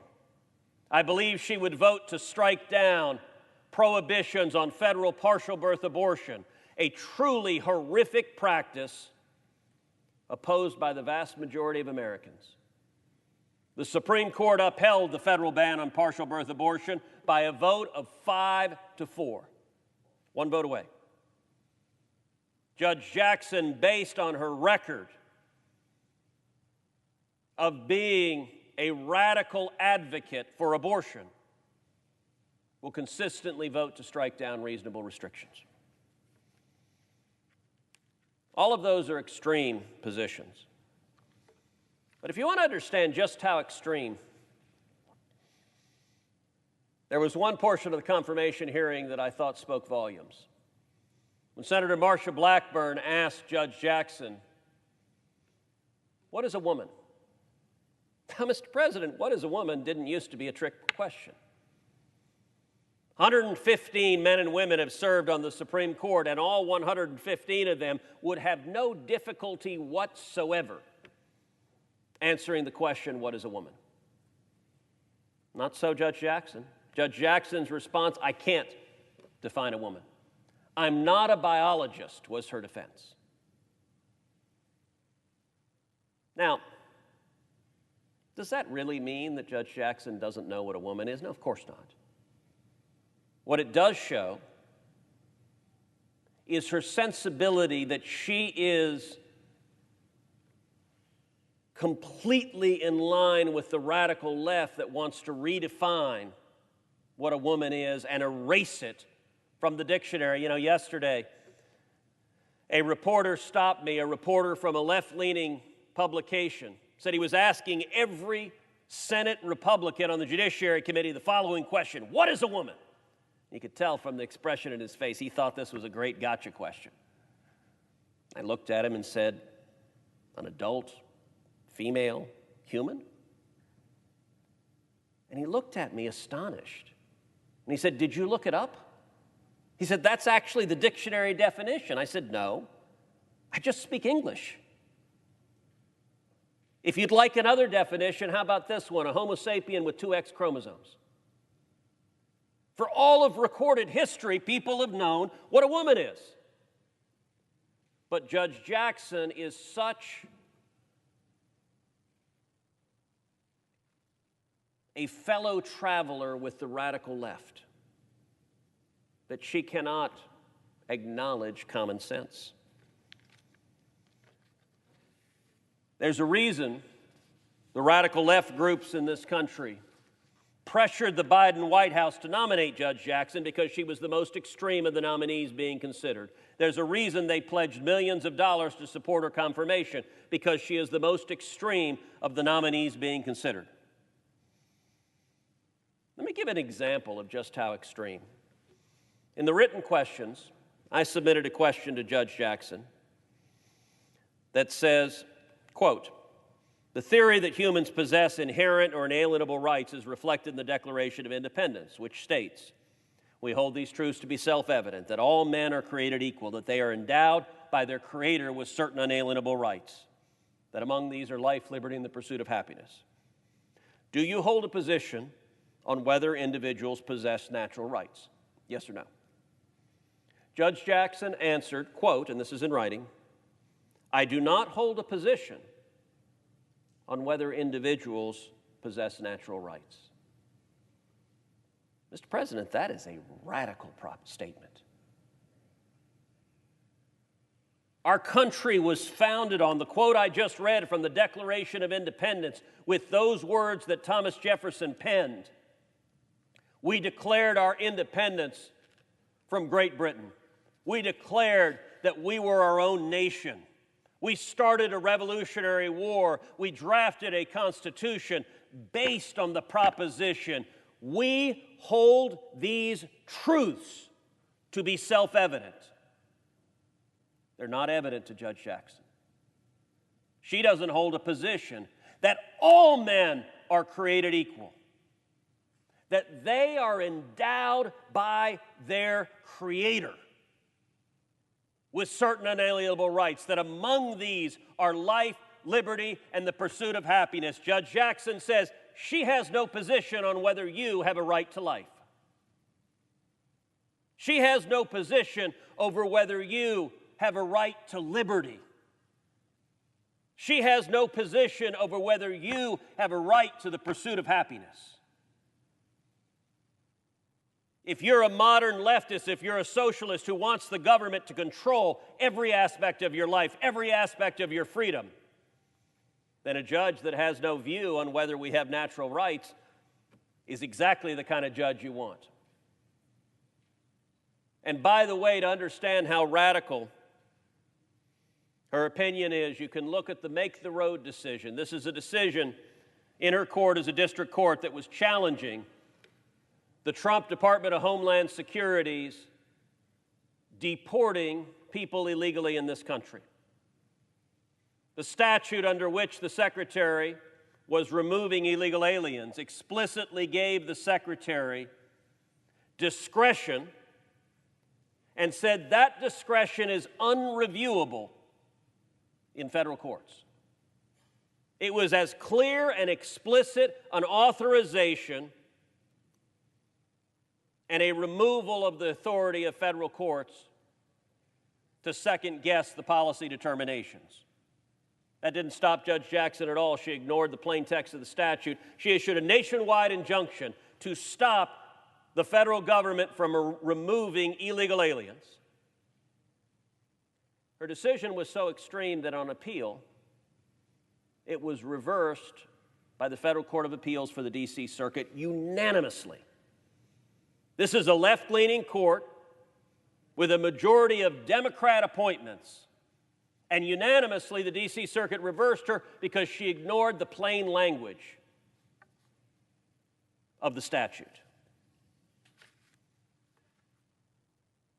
But there is no area that is more extreme than Judge Jackson's record on crime. This was the central focus of the confirmation hearing, and her record is far, far, far out of step with the mainstream. When it comes to crime generally, nationally, the average for federal judges sentencing criminals is 45.1 months. That's the average sentence nationally. Judge Jackson's average is 29.9 months, 33.8% less than the national average. If you're a criminal, you want to be in Judge Jackson's court because you're going to get a sentence more than a third less than you'll get in the average district court. That is far out of the mainstream. As you know, Mr. President, there was considerable focus not just on her leniency on criminals, her leniency on violent criminals, her leniency on sexual predators, her leniency on drug dealers. But there was a particular focus on her very disturbing record as it concerns child pornography. When it comes to child sex offenders, it is a truly grotesque problem we face in this country. I spent a number of years in law enforcement. As the Solicitor General of Texas, I worked on many criminal cases. There are no cases that were more disturbing to me personally than the cases where people abused kids, where they hurt kids, the evil, sick predators who carry out unspeakable acts on little children. And I have to say, when I first heard that there was a concern about her record on child pornography, I thought, come on now, that can't possibly be the case. Who is soft on child pornography? That didn't sound plausible. Then I examined her actual record. I examined the cases. She had roughly a dozen child pornography cases as a district judge. In every single case where she had discretion, 100% of the time, where she had discretion, she sentenced the defendant way, way, way below the federal sentencing guidelines and way, way, way below what the prosecutor recommended, the very liberal D.C. prosecutors. Now, when this issue was first raised, the Democrats responded, well, federal judges across the country sentence defendants below the sentencing guidelines, especially concerning child pornography. And that claim, insofar as it goes, is true. But her record is not simply sentencing below the guidelines. It is sentencing way, way, way below prosecutors. And then we examined How does she sentence in child pornography case compared to other federal judges? Let's compare apples to apples. When it comes to possession of child pornography, the national average for all federal judges is 68 months, a little over 5 years. It's a serious crime with a serious prison sentence. Judge Jackson's average is 29.2 months. Now note, the national average sentences child porn offenders to a longer sentence than your typical crime. Judge Jackson sentences child porn defendants to a shorter sentence than your typical crime. When it concerns possession of child pornography, it's a 57% difference. But it's even more disturbing in a second category, and that's distribution of child pornography. Distribution of child pornography, the national average is 135 months, 11 years. Long time for a horrific crime. Judge Jackson's average sentence was 71.9 months. That's a full 47% less than the national average, but it's even more egregious than that. When you understand that with distribution of child pornography, Congress has passed into law a minimum sentence of 60 months. So federal judges have no discretion to sentence below 60 months. That's the bare minimum. When you look at that, you realize that judges across the country, and we're not talking just Republican judges, we're talking Democrat judges, Bill Clinton judges, Barack Obama judges, Joe Biden judges. They sentence on average 75 months longer than the minimum. Judge Jackson sentences on average 11.9 months longer. It is a consistent and disturbing pattern. Now, why does she do this? Well, when you sit down and read the transcripts of her sentencing hearings, which I have done, it is disturbing stuff. When you read the transcript, she's very explicit that she has clear policy concerns. Under the sentencing guidelines, there's a stricter sentence for child pornography involving very young children. She refuses to apply that. There's a sentencing enhancement for child pornography involving sadomasochistic abuse of children, children being tortured. She refuses to apply that. If you look at what she has said, she says to the prosecutors, this is a quote from Judge Jackson at a sentencing hearing in United States versus Kane. She says, "You're obviously aware," she's talking to the prosecutors, "you're obviously aware of my policy disagreement. I just think it's very, very hard to deal with number of images as a significant aggravator." Now, what does this mean? There are two other aggravators for child pornography. One is use of a computer. The other is the number of images. In case after case, she refuses to apply them. On use of a computer, she says, well, at the time the guidelines were passed, this crime was primarily carried out through the mail. Now everybody does it through a computer, so I'm not going to use an enhancement for a computer. Now, Mr. President, I don't agree with her on that, but I understand that point. That point is not out of the mainstream. But there's another aggravator, an aggravator up to 5 levels for the number of images.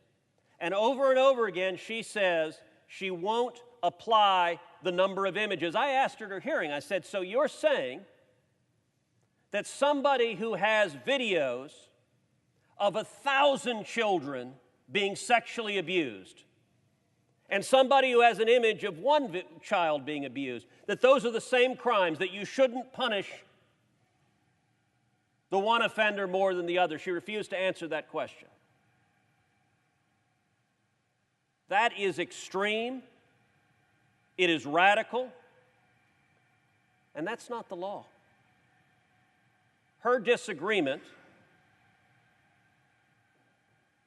I would note, I believe I have 25 minutes, and Senator Thune extended the time, had a UC to change the time. The senator has used the 25 minutes allotted.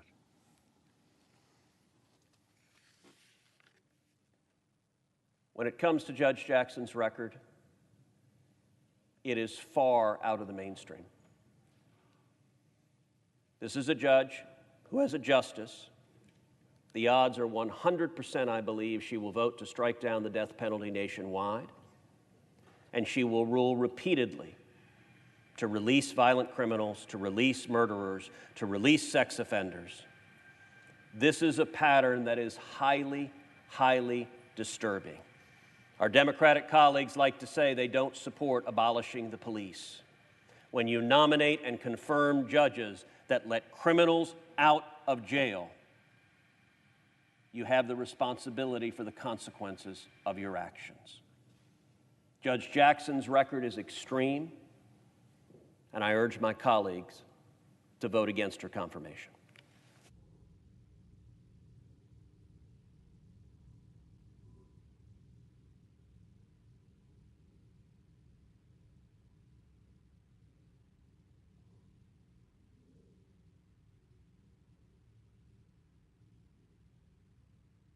Madam President.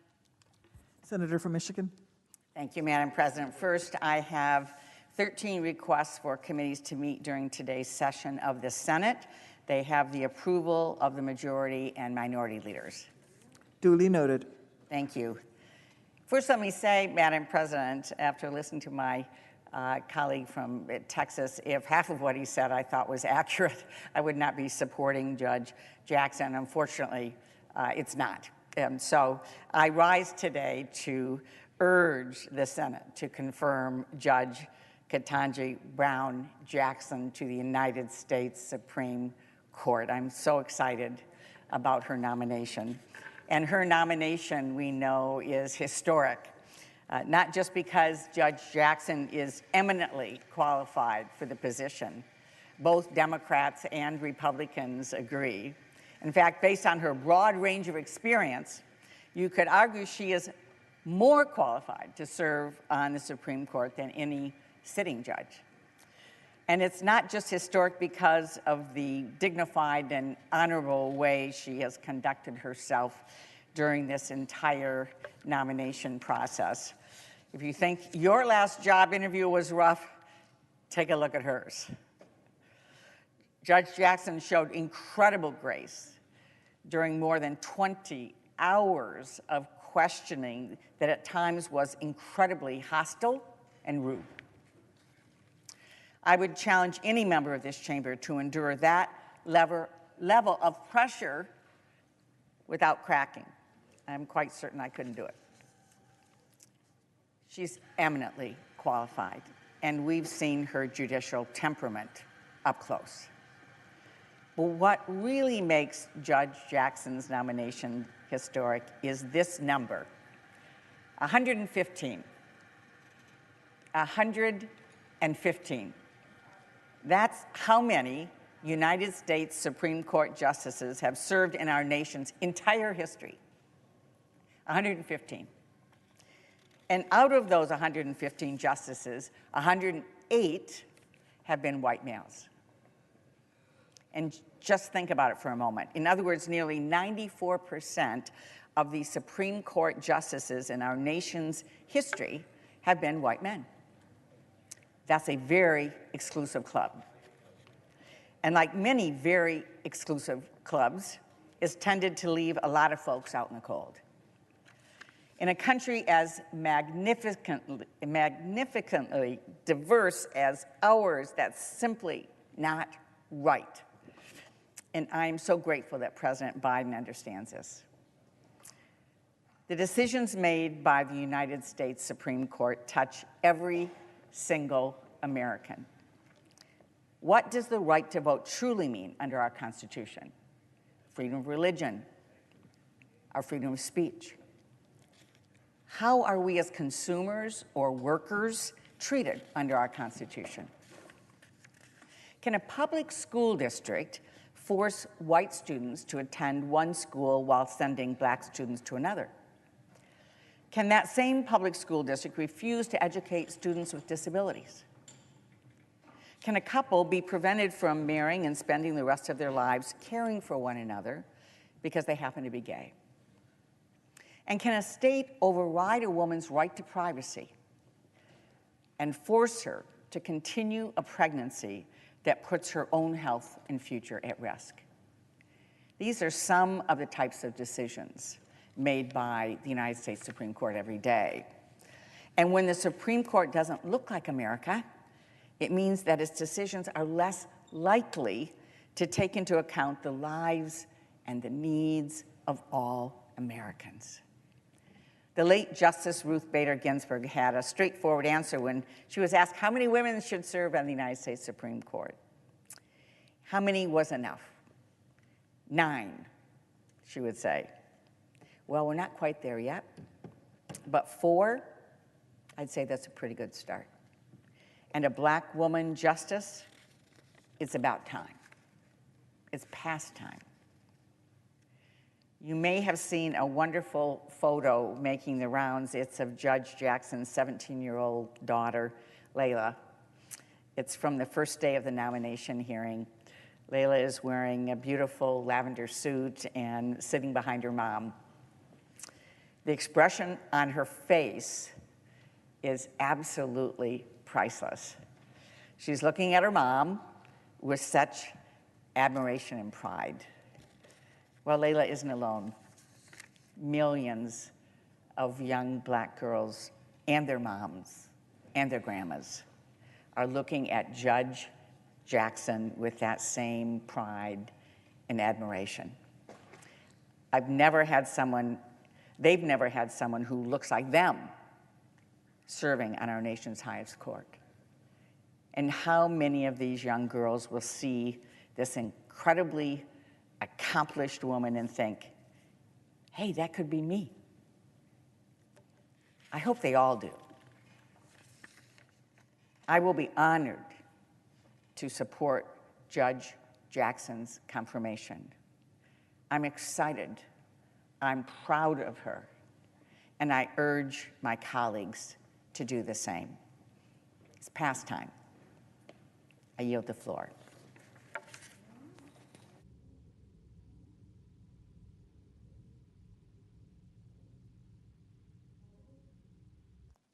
Under the previous order, the Senate will proceed to the consideration of the O'Brien nomination, which the clerk will report.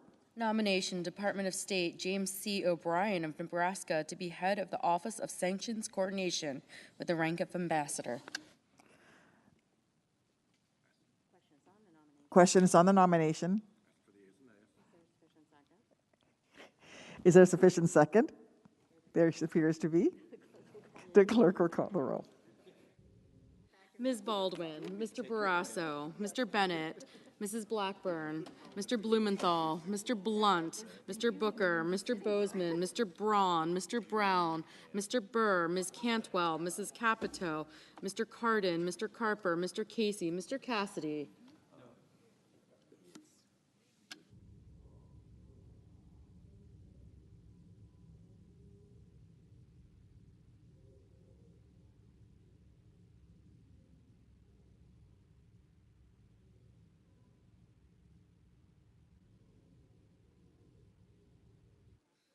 Ms. Collins, Mr. Coons, Mr. Cornyn, Ms. Cortez Masto, Mr. Cotton, Mr. Kramer, Mr. Crapo, Mr. Cruz,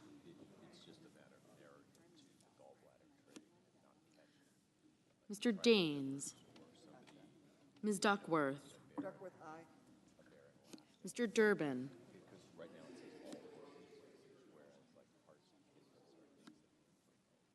Ms. Ernst, Mrs. Feinstein, Mrs. Fisher, Mrs. Gillibrand, Mr. Graham, Mr. Grassley, Mr. Haggerty, Ms. Hassan, Mr. Hawley, Mr. Heinrich, Mr. Hickenlooper, Ms. Hirono, Mr. Hoven, Mrs. Hyde-Smith, Mr. Inhofe, Mr. Johnson, Mr. Kane, Mr. Kelly, Mr. Kennedy, Mr. King, Ms. Klobuchar, Mr. Langford, Mr. Leahy, Mr. Lee, Mr. Lujan, Ms. Lummis, Mr. Manchin, Mr. Markey, Mr. Marshall, Mr. McConnell, Mr. Menendez,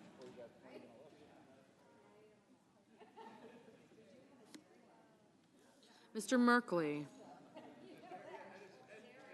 Mr. Moran,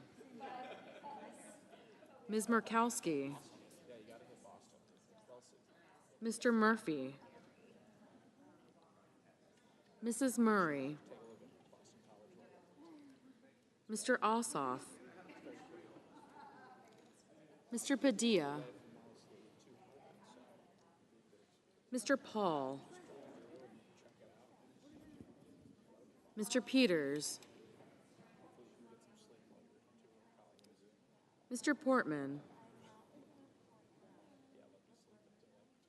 Mr. Reed, Mr. Risch, Mr. Romney, Ms. Rosen, Mr. Rounds, Mr. Rubio, Mr. Sanders, Mr. Sass, Mr. Schatz, Mr. Schumer, Mr. Scott of Florida, Mr. Scott of South Carolina, Mrs. Shaheen, Mr. Shelby, Ms. Sinema, Ms. Smith, Ms. Stabenow, Mr. Sullivan, Mr. Tester, Mr. Thune,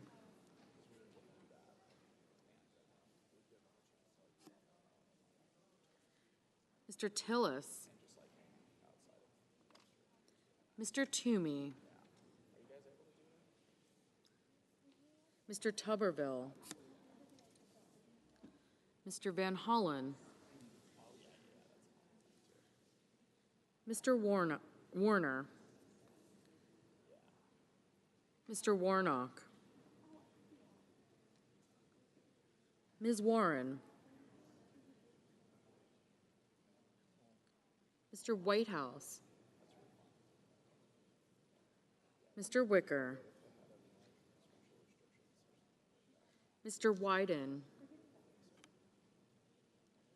Mr. Young.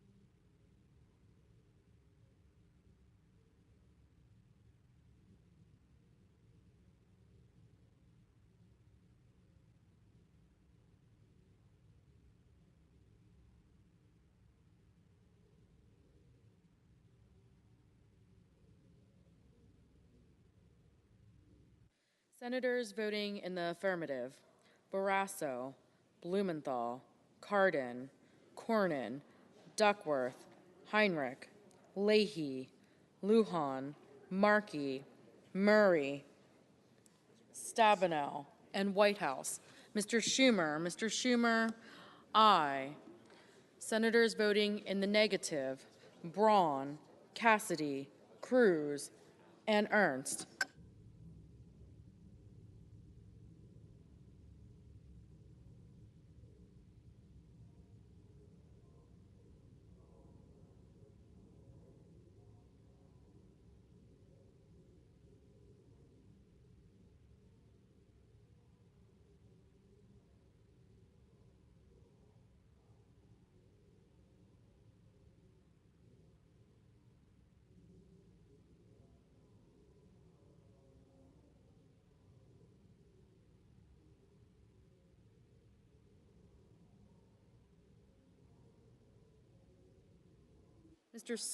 Mr. Scott of Florida, no. Mr. Cotton, no.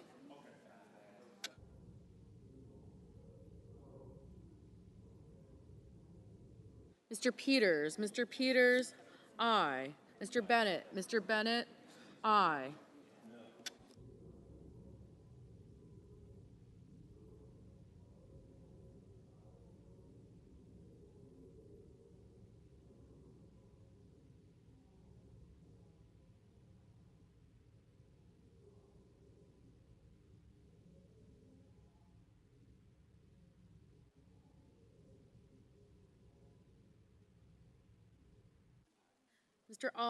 Mr. Ossoff, aye. Mr. Reed, aye. Ms. Sinema, aye. Mr. Tester, aye.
Mr.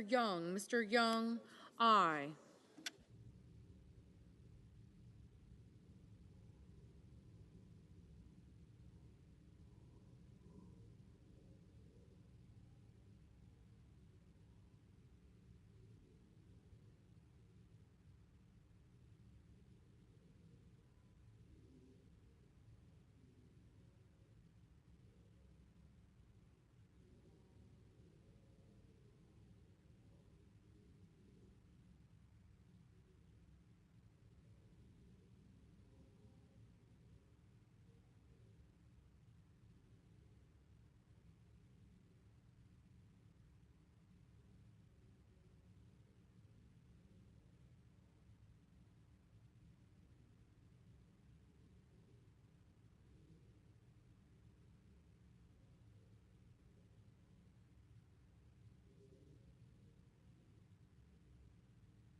Mr. Wyden, aye.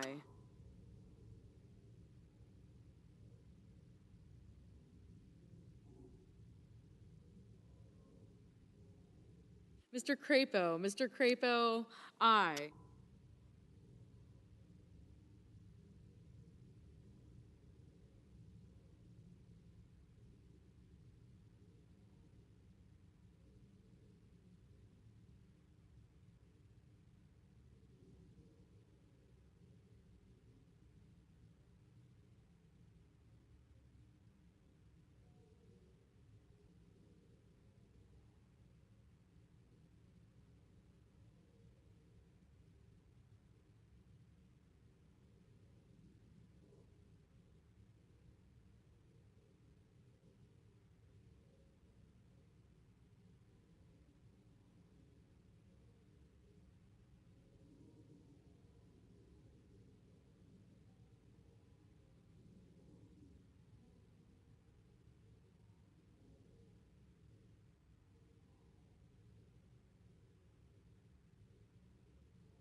Mr. Hoven, aye.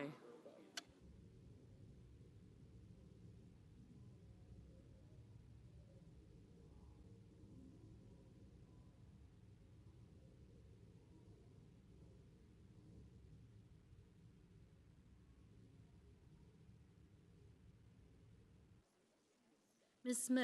Smith, aye. Mr. Daines, no.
Mrs. Gillibrand, aye.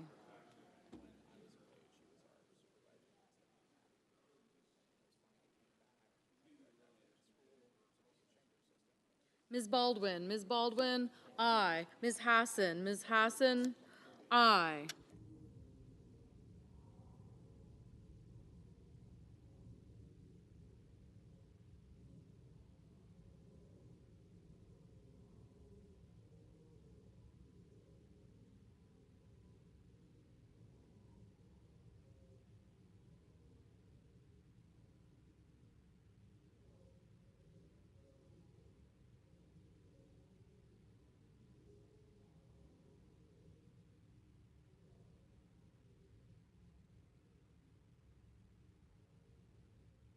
Mr. Hawley, no. Mrs. Feinstein, aye.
Mr. Johnson, no. Mr. Tillis, aye. Mr. Risch, aye. Mr. Rubio, no. Ms. Hirono, aye. Mrs. Blackburn, no. Mr. Manchin, aye. Mrs. Capito, aye. Mr. Paul, aye.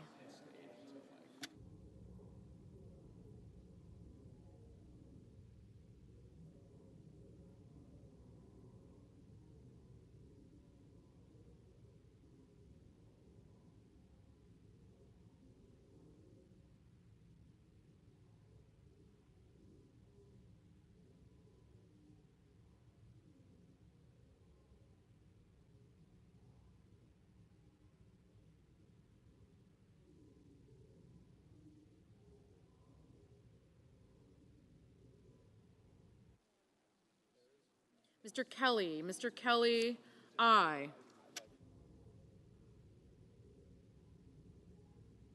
Mr. Warnock, aye.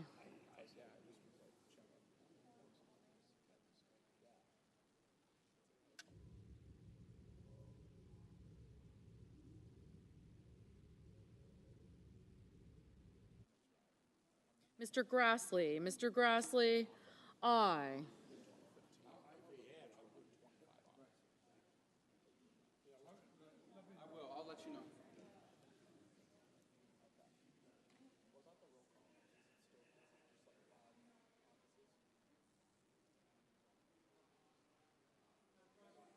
Mr. Brown, aye.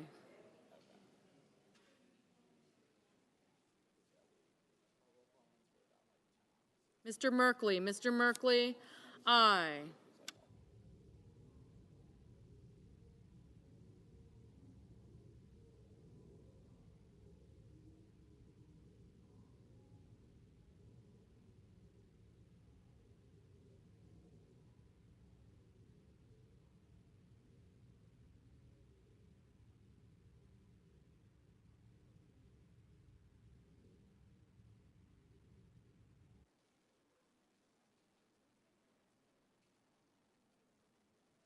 Mr. Casey, aye.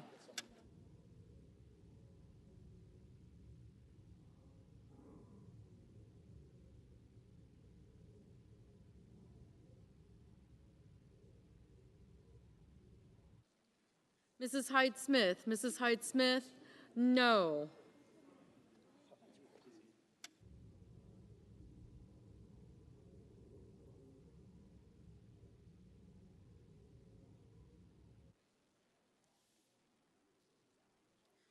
Mr. Shelby, no.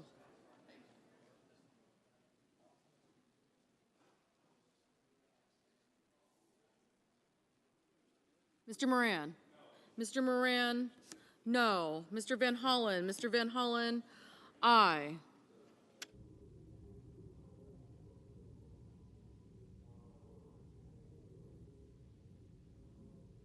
Mr. Rounds, aye. Mr. King, aye.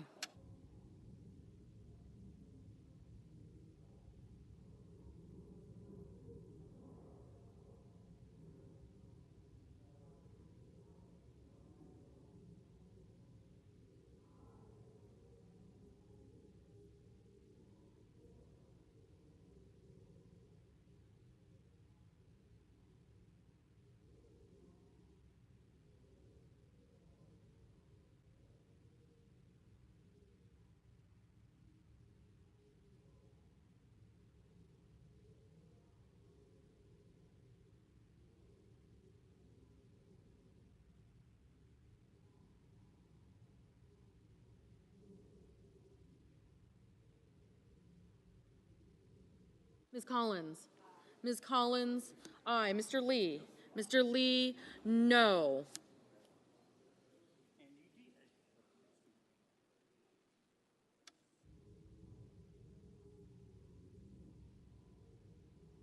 Mr. Kennedy, no.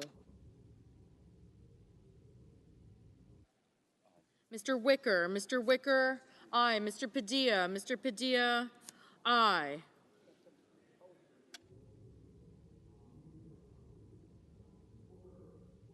Mr. Booker, aye. Ms. Cantwell, aye.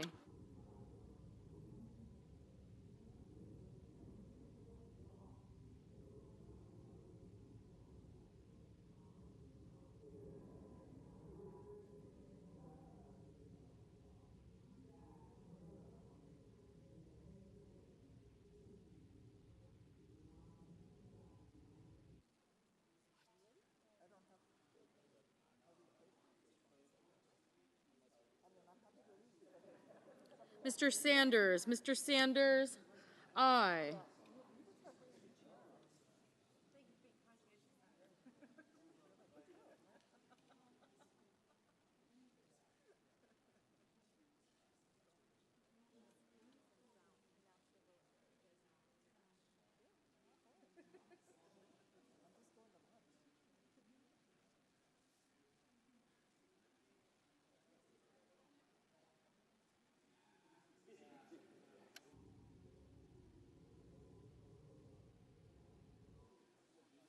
Mr. Warner, aye. Mr. Scott of South Carolina, no.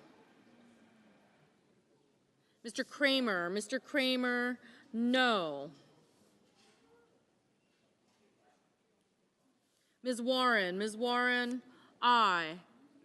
Mr. Inhofe, no. Mr. Bozeman, no.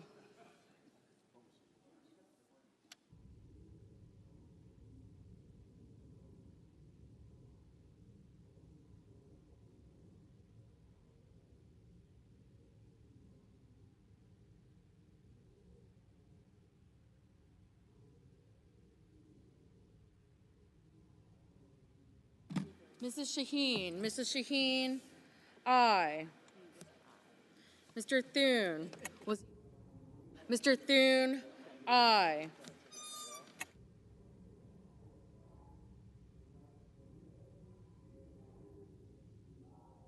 Mr. Burr, aye. Mr. Graham, aye.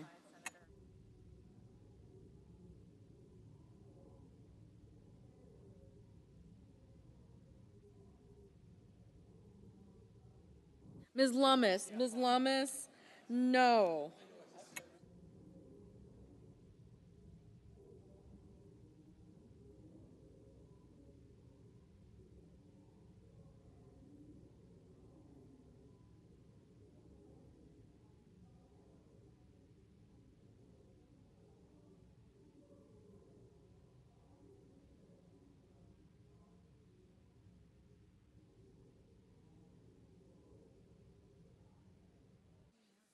Ms. Klobuchar, aye.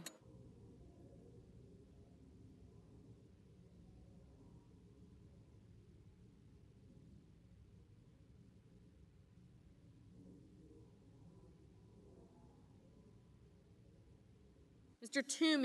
Toomey, aye.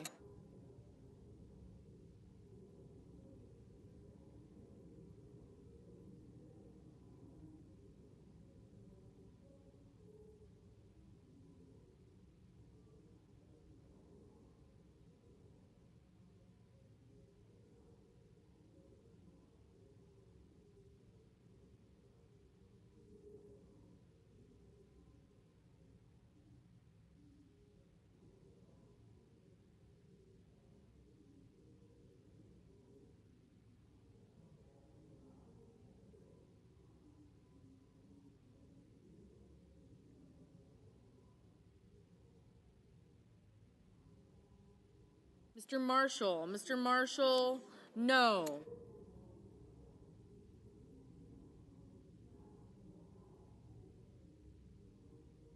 Mr.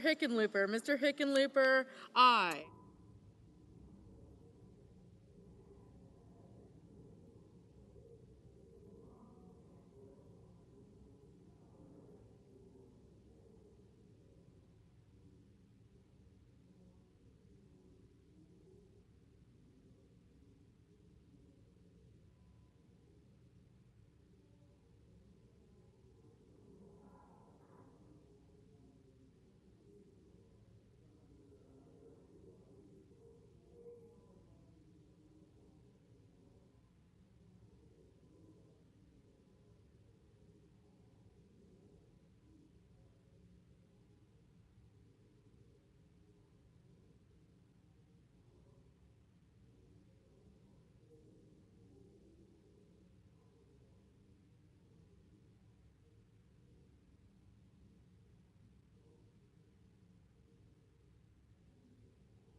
Mr. Haggerty, no.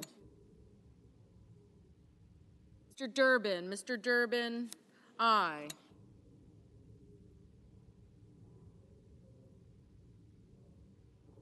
Mr. Carper, aye. Doing well, thanks. How about you?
Ms. Rosen, aye.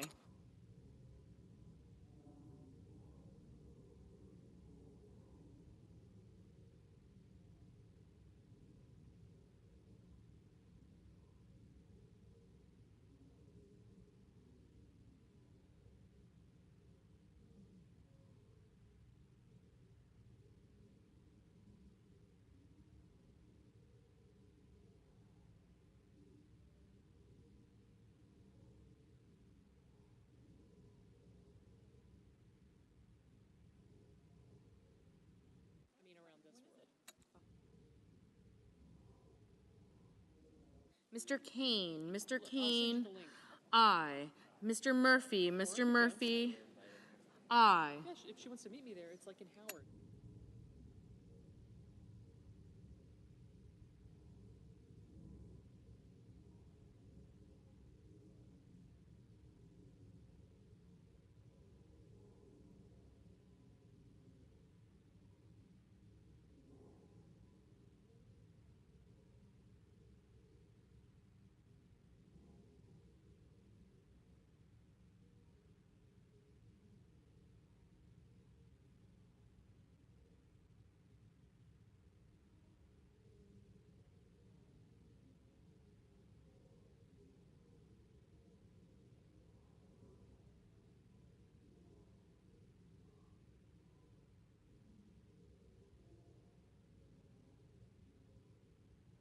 Mr. Romney, aye.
Mr. Schatz, Mr. Schatz, aye.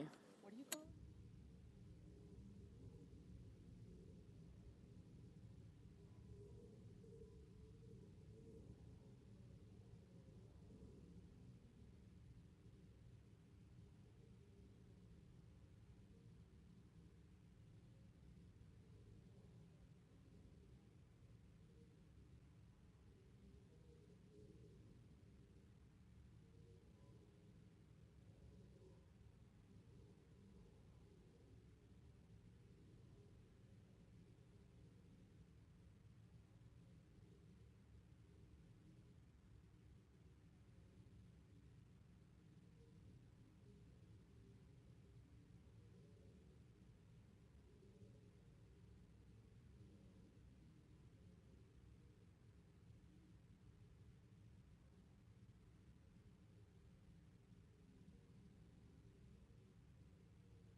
Mr. Blunt, aye.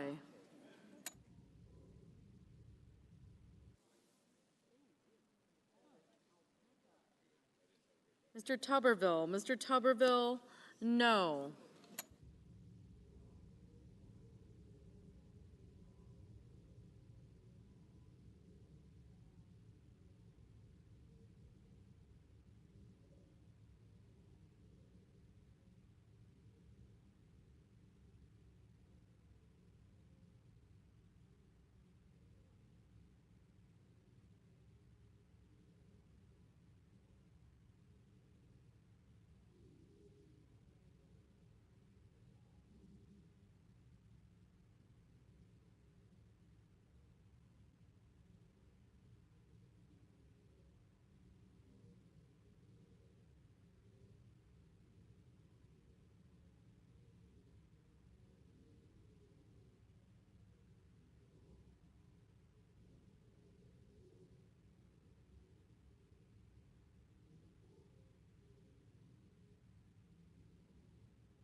Ms. Murkowski, aye.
Mrs. Fisher, no.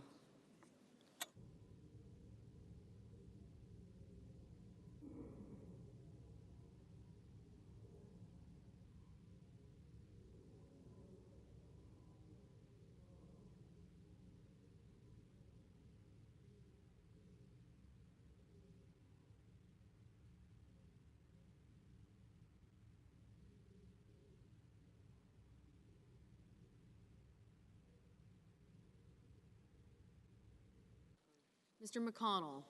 Mr. McConnell, aye.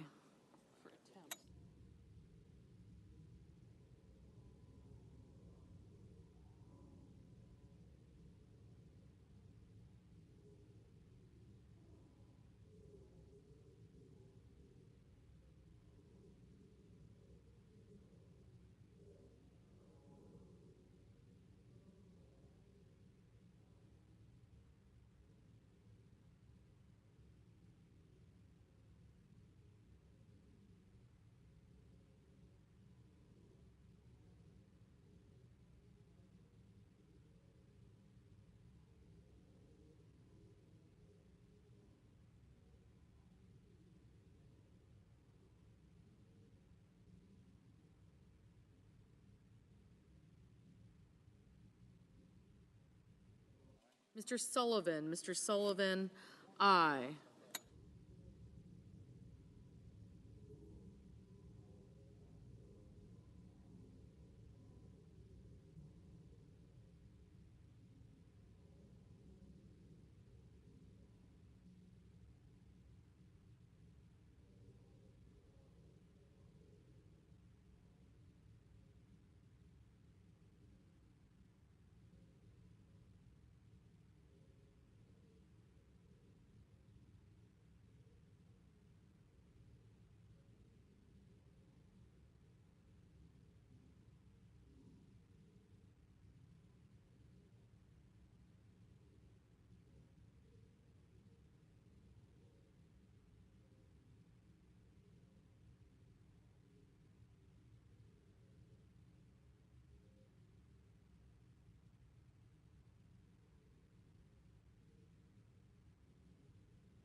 Mr. Langford. Mr. Langford, no.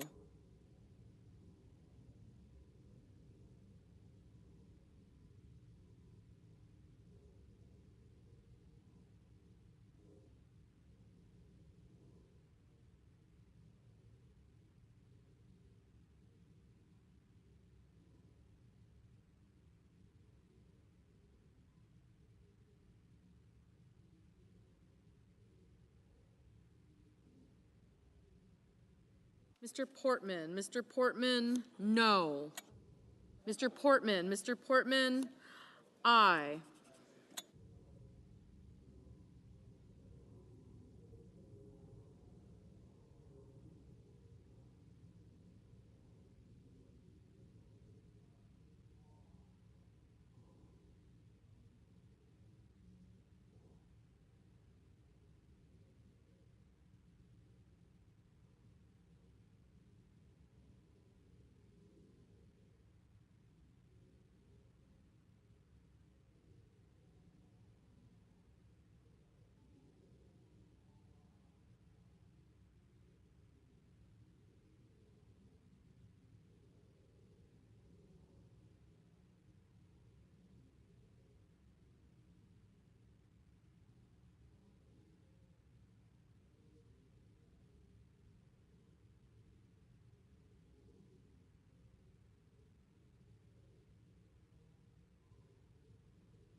Ms. Cortez Masto. Ms. Cortez Masto, aye.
The yeas are 71, the nays 26, and the nomination is confirmed.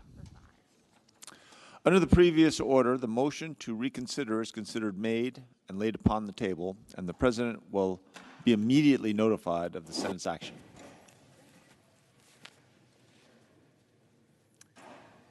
Mr. President? Senator from Pennsylvania. Mr. President, I would ask consent to speak as if in morning business. Without objection. Thank you, Mr. President. I rise today to speak on the nomination of Judge Ketanji Brown Jackson to serve as an Associate Justice on the Supreme Court of the United States. When confirmed later this week, Judge Ketanji Brown Jackson will be the first black woman on the United States Supreme Court in its 233-year history. Yesterday morning, I had the privilege of meeting with her, and we discussed her judicial methodology as well as her story and her path in the law. Rising up to overcome so many barriers, Judge Jackson's story and her family's story is truly an American story. It's a story of hard work and sacrifice. It's a story of commitment to excellence. Judge Jackson's academic credentials are impressive. Graduating from Harvard College and Harvard Law School with honors from both college and law school. Her unparalleled professional credentials and the breadth of her legal experience equal or exceed that of any nominee in recent history. She's worked in private practice. She's worked as an assistant public defender, federal public defender, and as a law clerk at every level of the federal judicial branch, including a law clerk to Justice Breyer, who's going to be retiring from the court. But perhaps most important, she has worked as a federal judge for nearly 10 years, presiding over trials and later hearing appeals. During our meeting yesterday, Judge Jackson spoke about her career transition from attorney to federal judge, and specifically highlighted how her career as a trial attorney helped her grow into becoming a federal judge. Often lost in our discussions regarding federal judges are the people who are impacted directly by our legal system and our judges' decisions. At its core, our court system, more so than any other institution, is dedicated to the idea that everyone, not just the wealthy or powerful, should have a fair shot at justice, and that no one is above the law.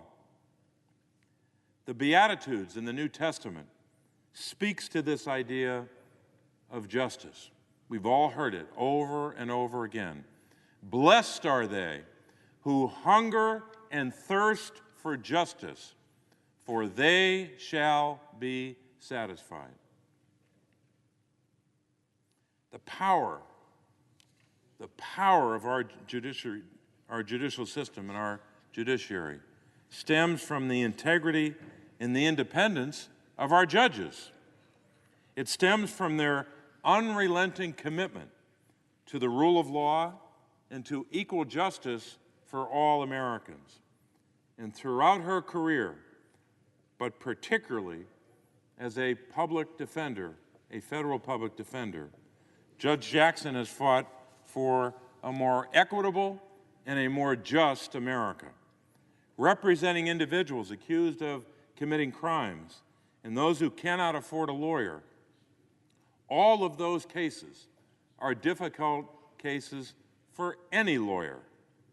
The lawyer must be committed to upholding a core American value, that our legal system must protect all Americans, including defendants, to ensure, quote, equal justice under law, unquote, as is inscribed on the front of the Supreme Court itself. Judge Jackson has lived this commitment to justice, to equal justice. She understands the awesome power that will be bestowed upon her as a Supreme Court justice. She has seen firsthand the impact that a judge's decision can have on plaintiffs and defendants alike. It's why Judge Jackson has discussed how when she was a district judge, she would often take extra care to communicate with defendants in her courtroom to ensure that they understood the complexities of the legal proceedings happening before them. For when a defendant is before the bar of justice, their liberty is at stake. And Judge Jackson wanted to make sure that they understood what was happening before them and what could happen to them. Her commitment to equal justice is also evident by her impartial rulings and the widespread support she's received from across the political spectrum.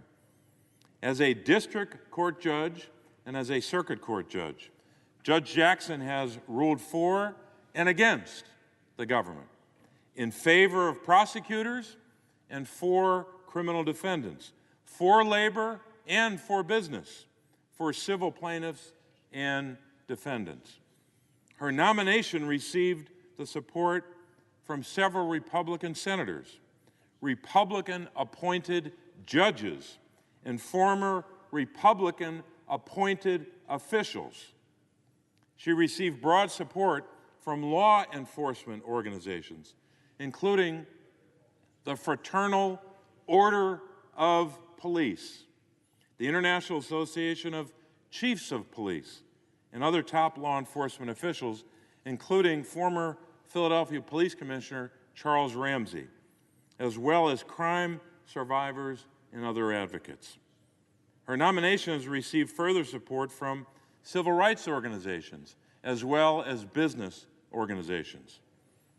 Of course, Judge Jackson's nomination is about more than simply her great support that she's received and her impeccable credentials. Both are important, but that's not it. Yesterday morning, after my meeting with Judge Jackson, she was kind enough to meet with several members of my staff who have graduated from law school or who are getting ready to apply to law school, or some of whom have been accepted.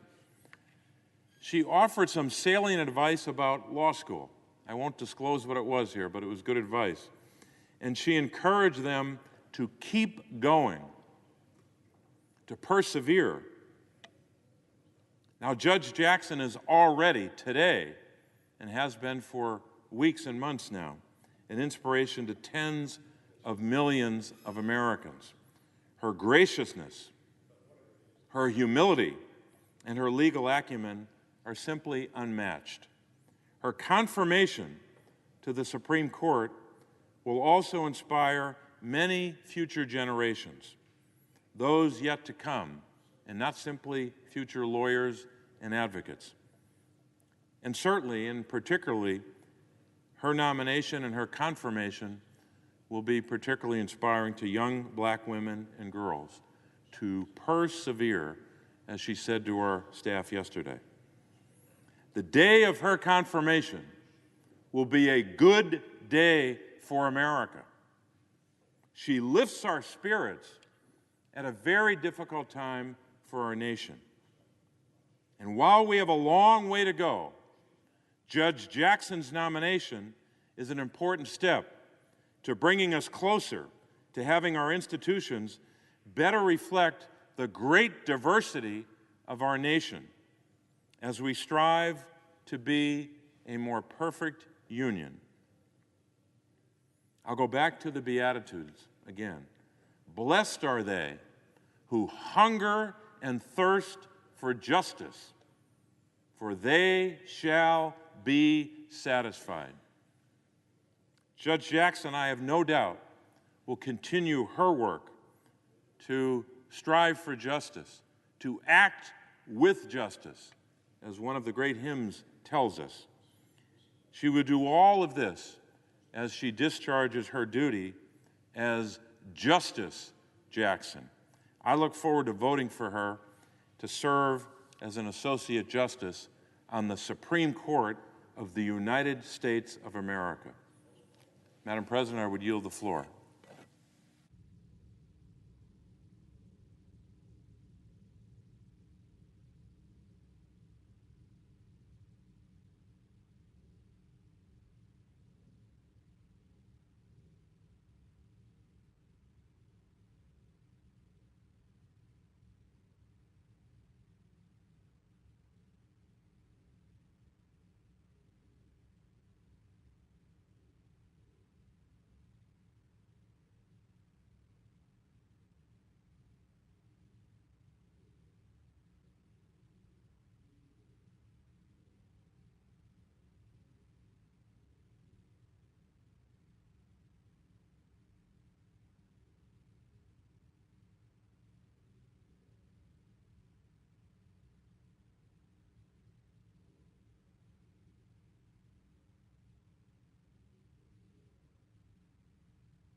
Madam President.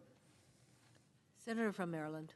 Madam President, I rise today in strong support of Judge Jackson to be the 116th Justice of the Supreme Court of the United States.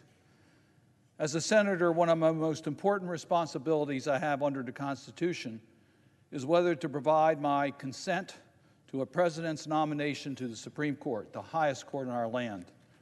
The framers carefully designed our Constitution using an intricate system of checks and balances. The framers designed the third branch of government, the judiciary, to be an independent branch from the political branches of government, the legislature and the executive branch. Judges were given the unusual protection, unlike Congress and the president, to have lifetime tenure and to hold their offices during good behavior. Judges, therefore, do not have to fear retribution or loss of their office or diminution of their paycheck if they make an unpopular decision. So while the Supreme Court must show a healthy respect for the other co-equal branches of government, it must at the same time preserve its own independence and ultimately interpret the laws and constitutions of the United States. A critical part of the Supreme Court's role is to preserve and protect the Constitution and to make sure that all Americans are treated equally under the law. The marble entrance of the Supreme Court has etched above it the promise of equal justice under the law for all persons who enter. The Supreme Court must vigorously uphold the civil rights and civil liberties of all Americans and pay special attention to safeguarding and enforcing the constitutional rights guaranteed in our system of government. As we know from our history, the Supreme Court has not always protected all Americans, and indeed in the past has treated some Americans as less equal than others, simply due to their race, religion, or gender, among other factors. So let us remember the preamble of the Constitution, which declares that we, the people of the United States, in order to form a more perfect union, establish justice, is certainly not a perfect union. But I do believe in the words of Dr. Martin Luther King, Jr., that the arc of the moral universe is long, but it bends towards justice. Americans know that the Supreme Court makes profound decisions every day that impact the lives of people across this country. The Supreme Court regularly tackles so many of the controversial issues of the day that involve issues such as voting rights, criminal justice, labor rights, environmental protection, and many, many more. Turning now specifically to Judge Jackson's nomination. She would replace Justice Stephen Breyer on the court, who fittingly she had clerked for after graduating from law school. Judge Jackson has an extremely impressive background and legal credentials and now sits as a judge on the U.S. Court of Appeals for the District of Columbia Circuit, often called the nation's second highest court. The American Bar Association Standing Committee on the Federal Judiciary gave Judge Jackson a unanimously well-qualified rating for the Supreme Court, which is its highest rating. The committee notes that to receive this highest rating, a Supreme Court nominee must be a preeminent member of the legal profession, having outstanding legal ability and exceptional breadth of experience, and meet the very highest standards of integrity, professional competence, and judicial temperament. Judge Jackson passed all these tests with flying colors during her Senate confirmation process. I had the privilege of chairing Judge Jackson's first Senate confirmation hearing in 2009 when President Obama nominated her to serve on the U.S. Sentencing Commission. I then had the opportunity to visit with Judge Jackson earlier this month, prior to her confirmation hearing. It was a real pleasure to speak with her. I'm familiar with her background and many of her rulings. She's also a former Maryland resident. We had much to talk about, as she had many connections to my state. Her brother served both as an infantryman and officer in the Maryland Army National Guard, during which he was twice deployed overseas. And he also served as an undercover narcotics recovery officer in the Baltimore City Police Department. Judge Jackson is eminently qualified. In our meeting, we talked about her personal experience and her commitment to equal justice under the law, especially for those who've had difficulty accessing our legal system. She discussed her work as a public defender and providing defense free of charge to most vulnerable members of our society.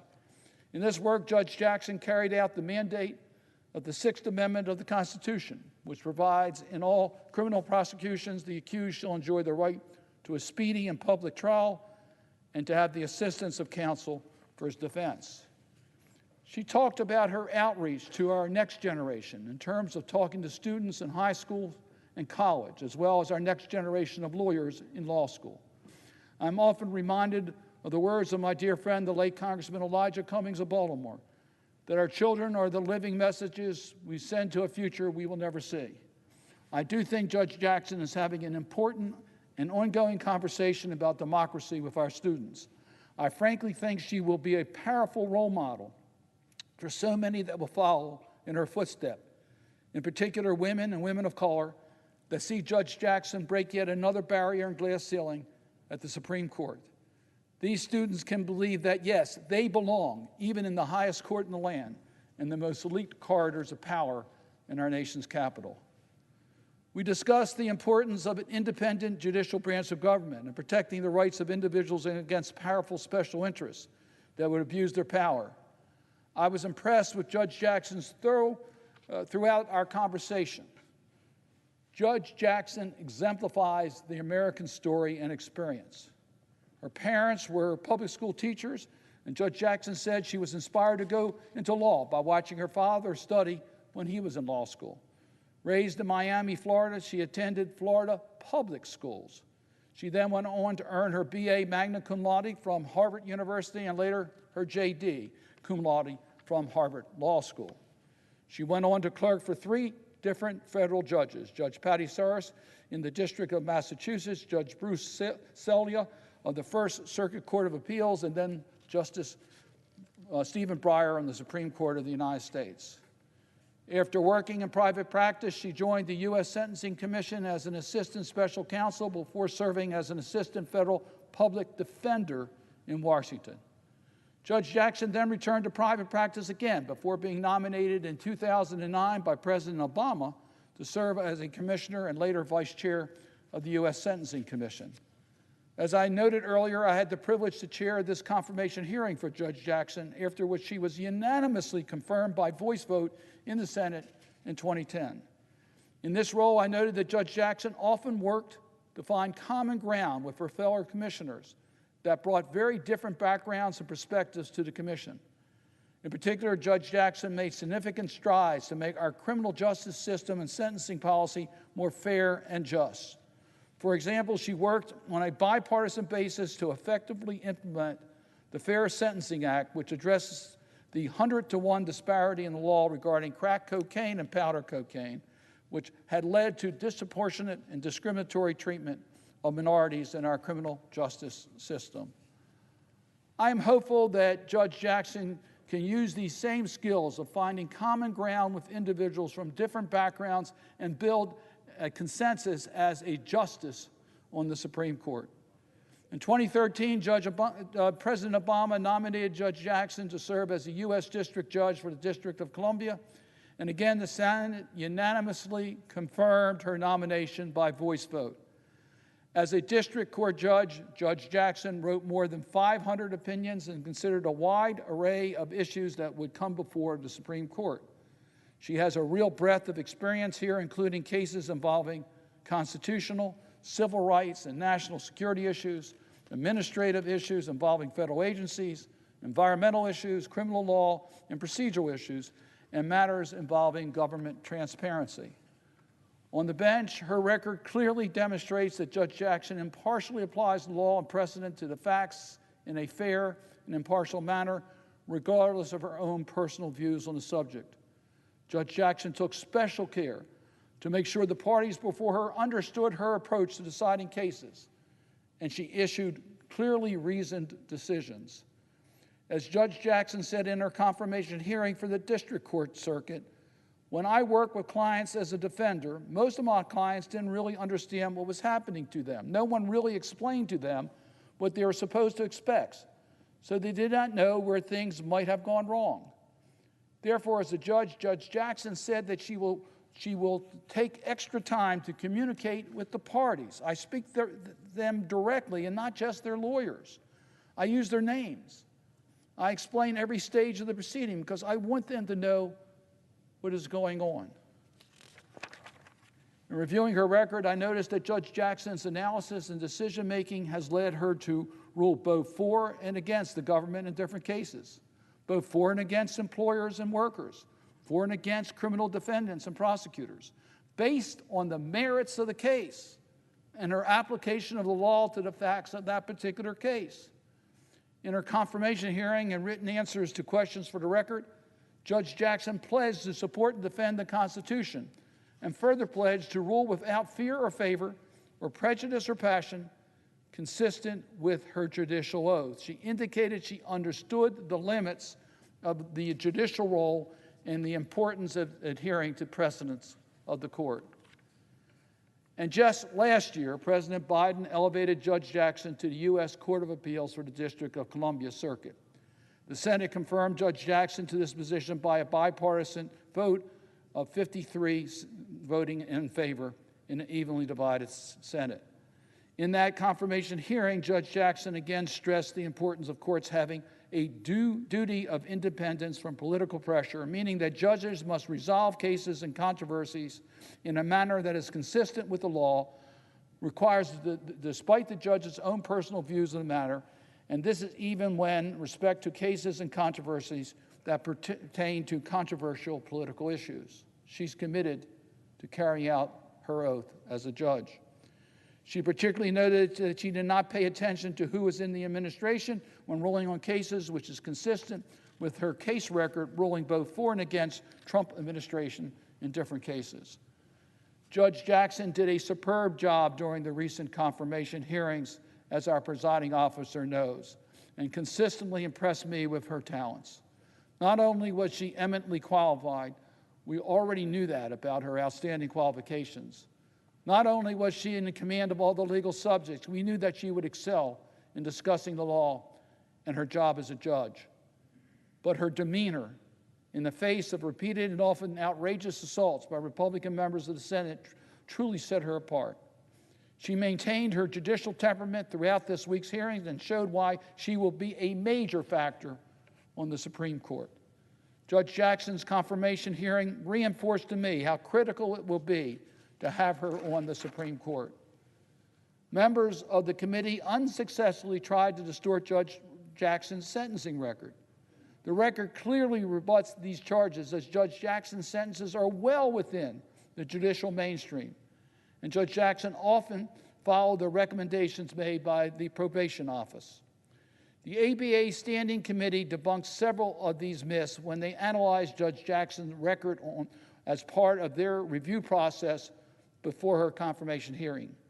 The ABA testified at the hearing that we did speak to various prosecutors and defense counsels for Judge Jackson. None of them felt that she demonstrated bias in any way. One prosecutor said, I did not observe any bias, and the judge was fair to all sides in connection with sentencing in all aspects. We asked pointed questions as it relates to bias, whether it be to defendants, whether it be to government, and we found no bias. That was the ABA. In terms of the allegations that Judge Jackson is soft on crime, the ABA testified that we heard consistently from not only defense counsel, but prosecutors, how unbiased Judge Jackson is. We heard phrases like doing things by the book. For example, one prosecutor described the sentencing hearing involving a very high-profile, sensitive national security matter. When she said it was classic Judge Jackson. What really impressed this prosecutor was that after oral argument, the Judge Jackson took a recess, went back to her chamber, and when she resumed the bench, came out with a sentencing that was more in favor of the government. What more impressed this prosecutor was that the judge's ruling included arguments that had been made by both the defense and prosecutors during oral argument. It's not as if she came into the hearing with her mind made up. She listened to what counsel on both sides said and came up with a sentence that the prosecutor was quite happy with. Several prominent law enforcement organizations support Judge Jackson's nomination. The Fraternal Order of Police wrote, from our analysis, Judge Jackson's record and some of her cases, we believe she has considered the facts and applied the law consistently and fairly on a range of issues. There is little doubt that she has the temperament, intellect, legal experience, and family background to have earned this appointment. We are reassured that should she be confirmed, she would approach her future cases with an open mind and treat issues related to law enforcement fairly and justly.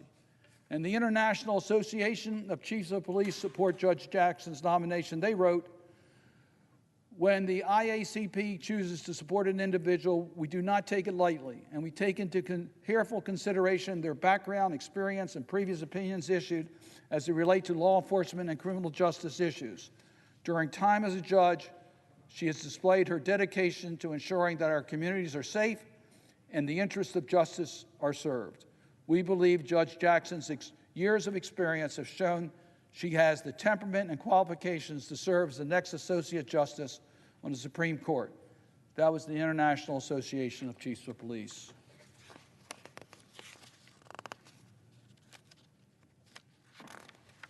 Judge Jackson has an unusual broad range of support from law enforcement groups, crime victims and survivors, business associations, and civil rights groups. Former D.C. Circuit Judge Thomas Griffith introduced Judge Jackson at her confirmation hearing. Judge Griffith, a President George W. Bush appointee, vouched for Judge Jackson's careful approach, extraordinary judicial understanding, and collegial manner. Judge Jackson has demonstrated record of excellence, and I believe, based on her work as a trial judge when I served on the Court of Appeals, that she will adjudicate based on the facts of the law and not in a partisan manner. And then former Fourth Circuit Judge Mitchell Luddick, a President George H.W. Bush appointee, who recently advised Vice President Pence, has offered a similar endorsement when he wrote that she is eminently qualified to serve on the Supreme Court and is highly credentialed and experienced in the law as any nominee in recent history. Her colleagues have given her the highest ratings, those that know her best, those that have worked with her. It gives us all great confidence in her qualifications and ability to serve on the Supreme Court. A group of conservative lawyers, many of whom served in previous Republican administrations, wrote in strong support of Judge Jackson and said, while some of us might take different concerning particular positions she has taken as a judge, we are united in our view that she is exceptionally well qualified, given her breadth of experience, demonstrated ability, and personal attributes of intellect and character. Indeed, we think her confirmation on a consensus basis would strengthen the court and the nation in important ways. Madam President, it's long past time for the Supreme Court seat of a highly qualified black female attorney as a member. As we strive to provide equal justice under the law to all Americans, she would be only the 6th woman out of 116 justices to serve on the Supreme Court, and only the 2nd woman of color and the 1st black woman. A Justice Jackson will bring sorely needed diversity to the Supreme Court, both demographically and professionally.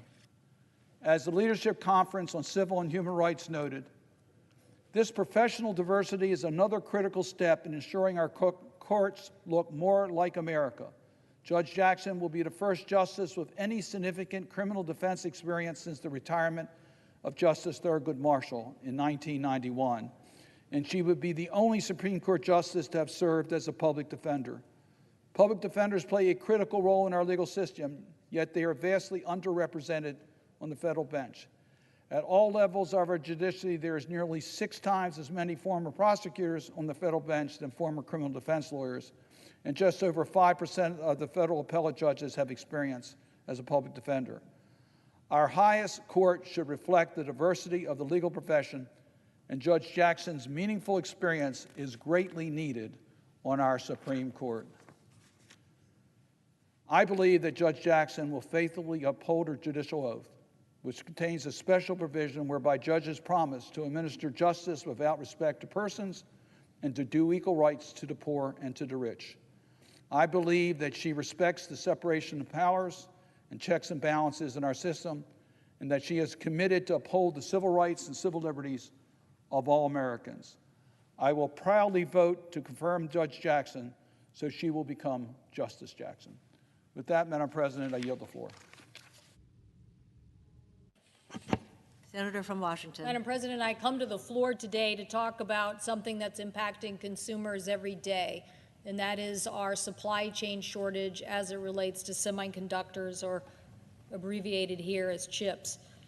I can't emphasize how important this issue is to Americans. It's affecting Americans who can't buy a used car. It's 41% increase over what they would have normally been able to buy. It's really impacting Americans. Why? Because Americans can't get new cars, and they can't get new cars because they don't have semiconductors It's impacting our transportation sector that ships goods. It's affecting our ability on national security. It's affecting our communication systems. I know that a year ago, we passed this legislation out of the Senate. I'm pretty sure if we would have passed the funding a year ago out of the United States Senate and it would have been adopted and gone to the president's desk, we would be in a different supply chain issue today.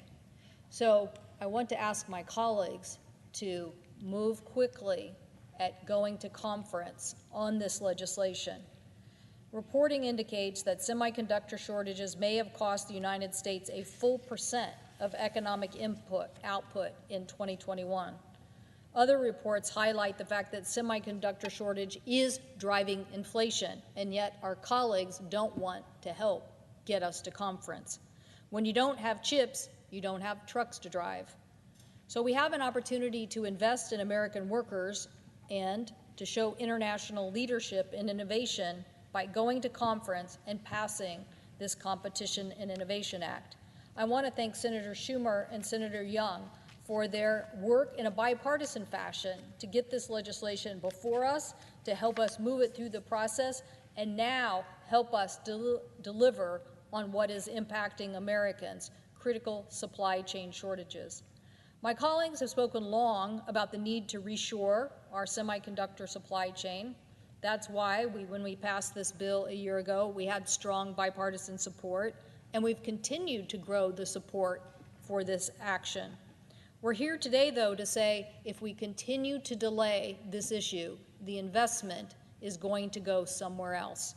That is, companies are trying to figure out how to deal with the shortage. If you imagine, Madam President, they have a shortage, they want to get going on it. They know that not only is the shortage here today, but we have to double and triple the amount of chip fabrication that we need to do for the future economy. And the longer that we don't get at that task, the more that this supply chain issue is going to be exacerbated. So our colleagues need to sign up for helping America with a critical supply chain shortage issue and come help us deal with this issue. I've spoken many times about the importance of semiconductors. We know that the cost of a used car has risen 41% since the semiconductor shortage, bringing them almost to the price of a new car. I've heard so many stories from my constituents about this. They just need to get to work. But all of a sudden, going and trying to find a used car or repair their car because they can't afford to get a new or a used car, all of this has had a huge impact. And yet, people here don't want to solve that problem of moving forward. The lack of security in the semiconductor supply chain isn't just affecting automotive industries, it's part of critical agricultural equipment. We're hearing stories now about agricultural equipment that had a chip in it, some things happened, and now you can't fix or replace that because there are no chips to do so.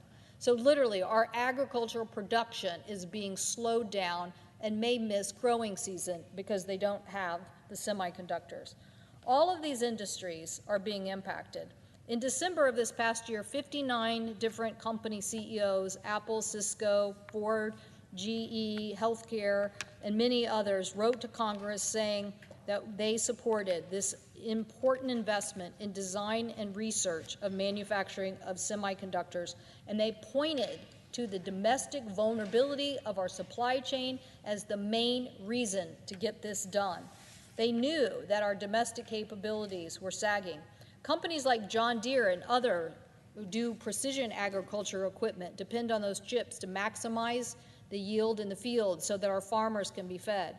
Chip shortages create delays of 40 weeks or more for new equipment and parts needed to repair those farmers and ranchers and those working on our important agriculture sector.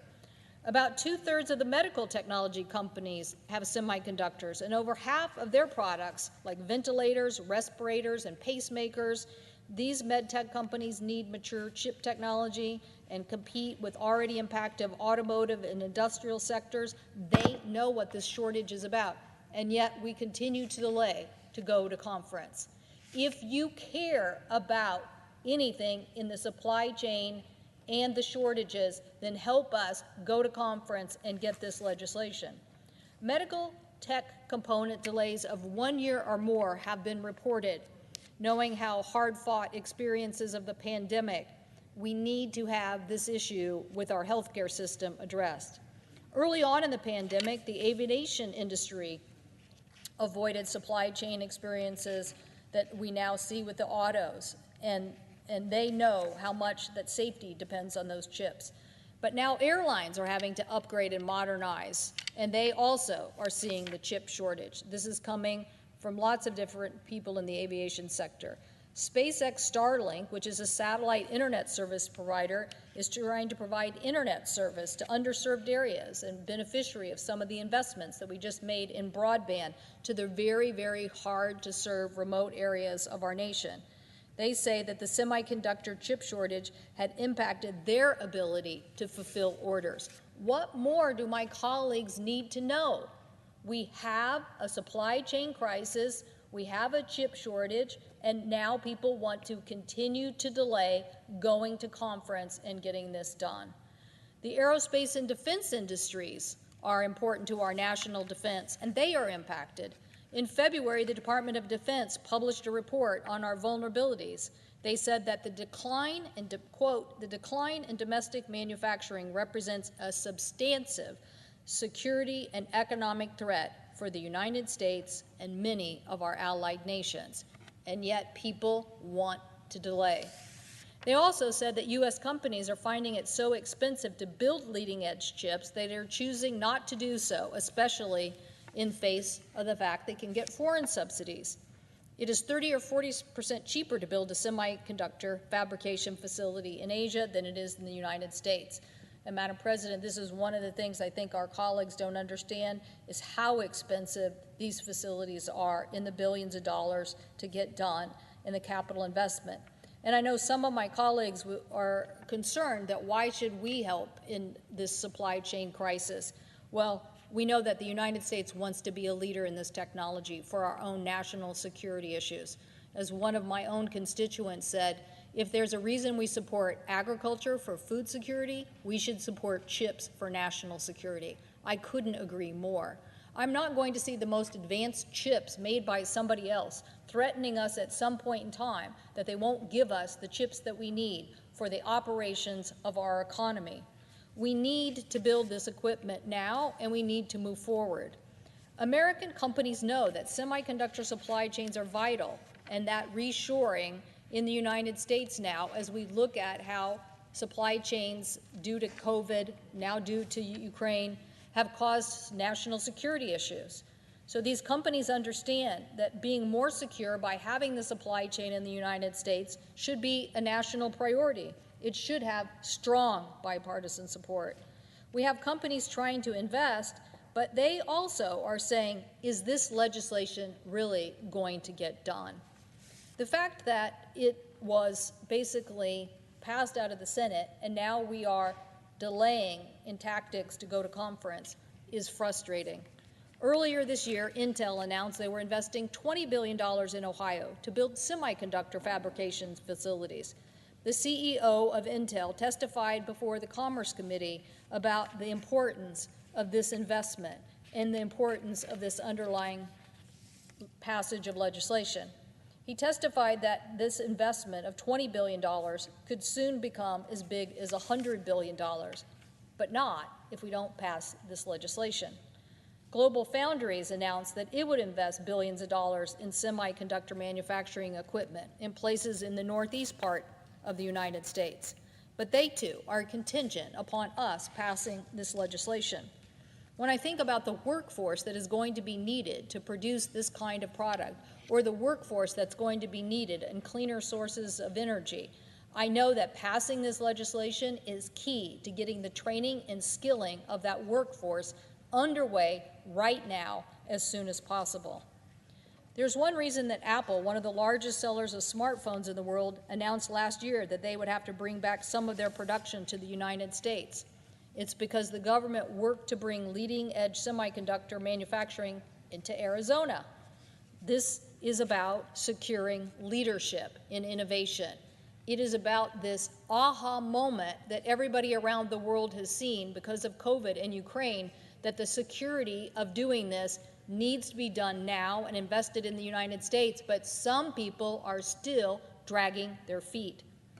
Congress needs to act now and act swiftly to go to conference to reconcile these differences and support this supply chain crisis that is affecting our economy. Every day that we wait, our companies, our manufacturers, our universities, our workforce are questioning whether we are going to invest in the United States of America.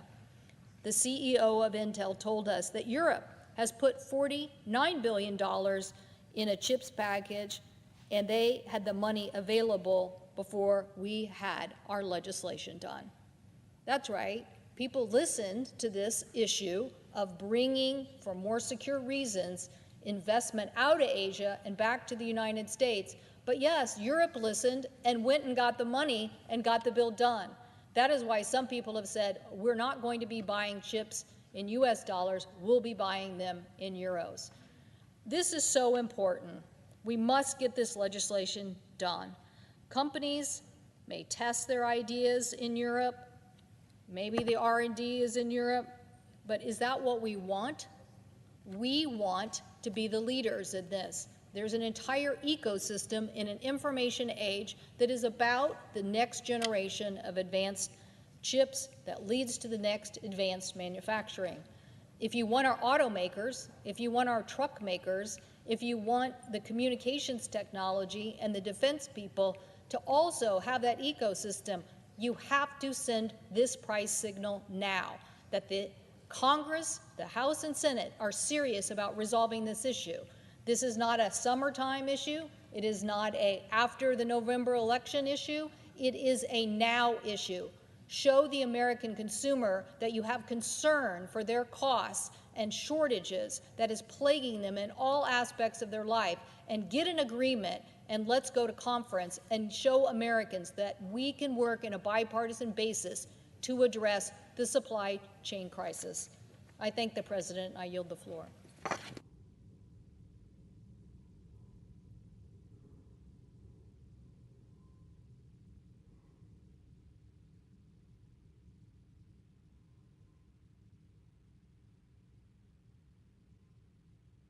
Mr. President. The senator from Minnesota. Mr. President, I come to the floor today on two very important subjects. The first is about an issue that's of vital importance for the U.S. across economic security and humanitarian spheres, and that is vaccinating the world's population. I think we all have learned in a very hard way the last 2 years that the coronavirus does not respect international borders. It started in China, it came to America, it went all over the world. Experts have been warning for months that if the virus continues to spread in other parts of the world, that new variants could continue to emerge, just as we are emerging and seeing each other again and going to family gatherings and having people, tour groups come into the Capitol. We cannot let our guard down. American companies have worked with the world to create the most effective vaccines in existence. We put our faith in science, and now we have an incredible vaccine that we can be proud of. And as we continue to assure that Americans get their shots and their boosters, we know that ending this pandemic is going to require a sustained multinational approach to getting these life-saving shots to the rest of the world. This makes sense from a humanitarian perspective. It makes sense from an economic perspective, and it's just common sense because we can't let this happen again. And we certainly can't put our heads in the sand and pretend that just because it's going on in another continent or across the ocean that it won't affect us.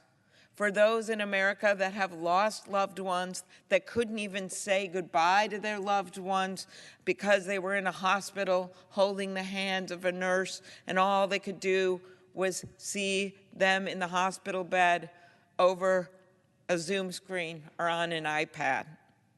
We can't let any of that happen again. And that means we not only do our work at home and get the vaccines out and the leadership that we've seen out of the White House on that front, but it is also about leading in the world. The U.S. has long been a leader in global health programs. President George W. Bush established PEPFAR, which stands for, by the way, President's Emergency Plan for AIDS Relief. That program saved over 20 million lives and prevented millions of infections. It was a bipartisan effort that was led by President Bush. The U.S. has also connected global towns and villages with clean water, fought to prevent malaria, led efforts to end smallpox and polio around the world. This is our legacy. But we can't rest on our success and the leadership from the past. We have to lead now. At this point, only about 56% of the world's population is fully vaccinated.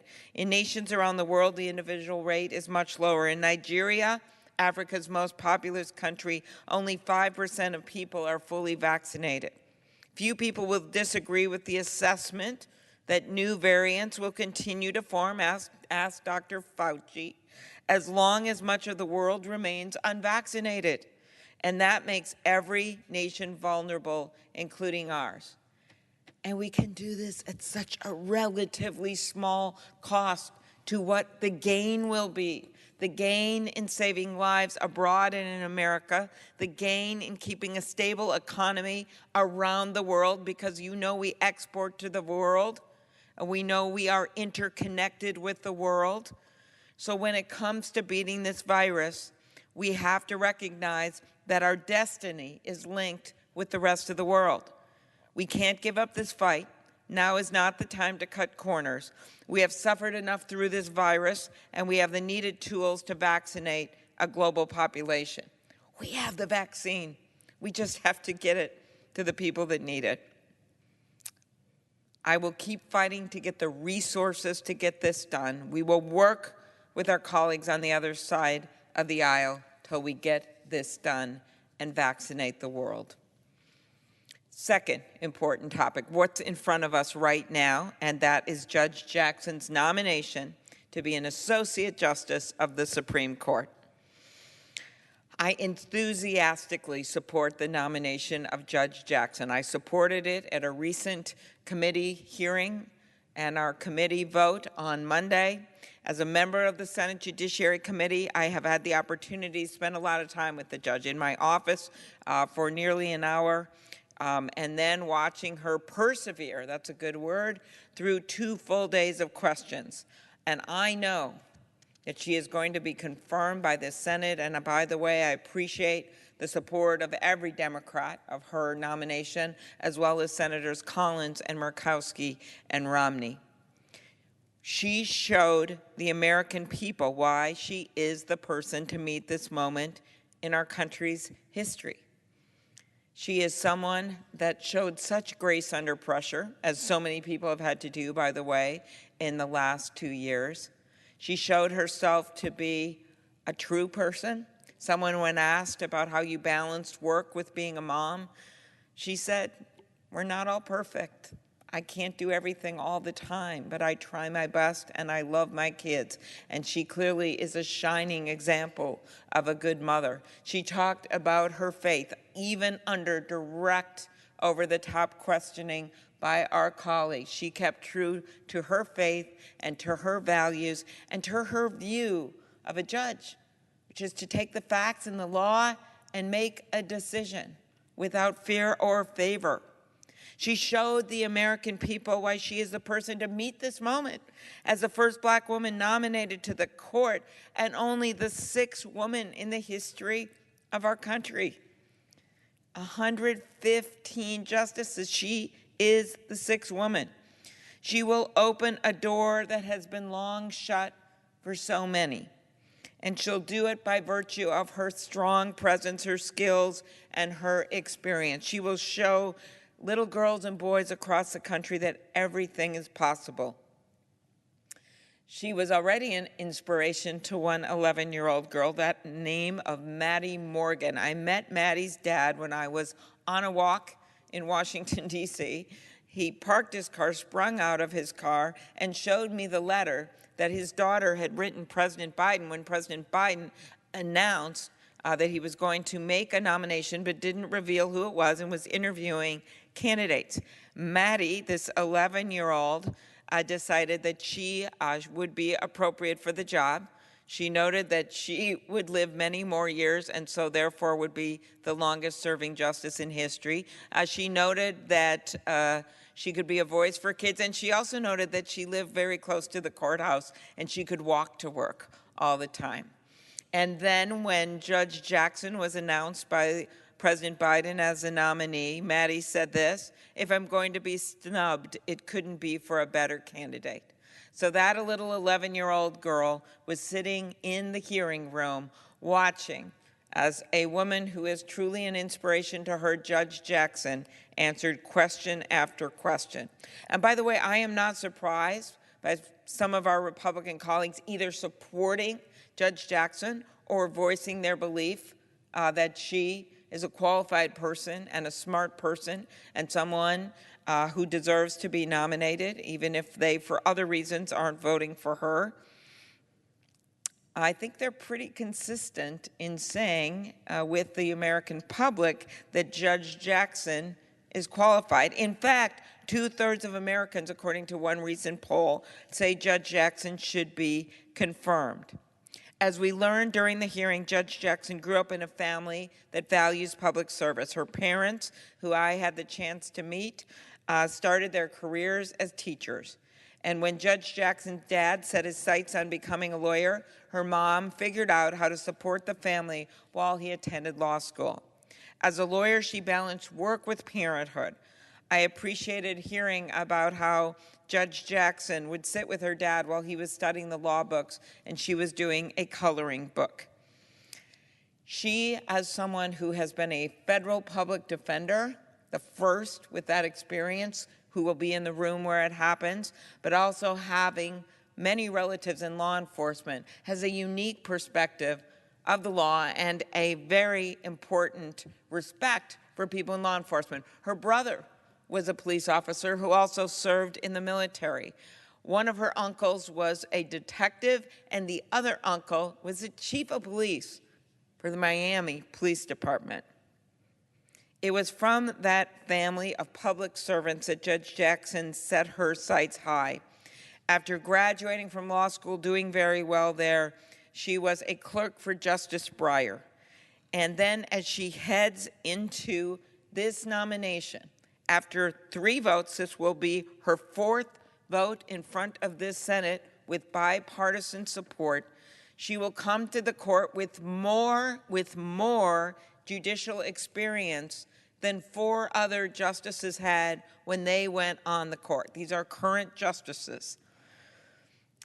She is the person we need right now. We know that trust in the court has been fading, and so to have someone that has her legal acumen and background, but also to have someone who gets that these decisions aren't just words on a page, that the words on the page and the decisions you make as a judge are connected to real people.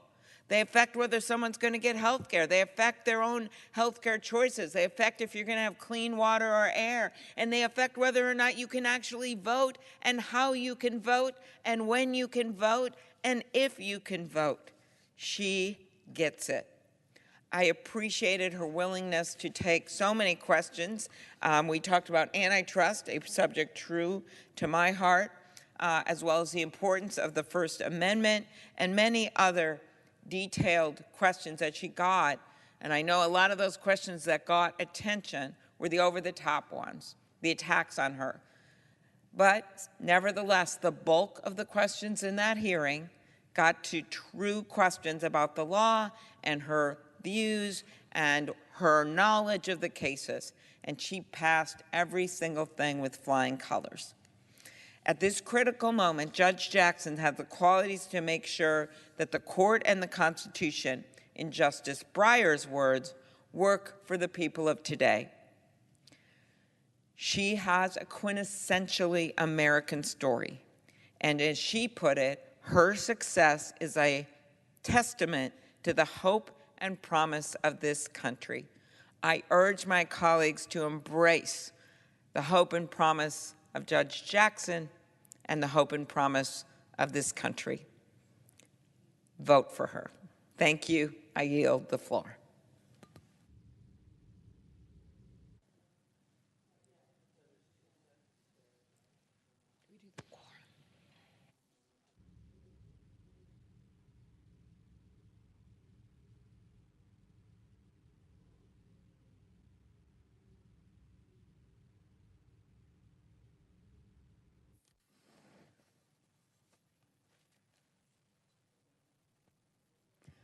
I note the absence of a quorum.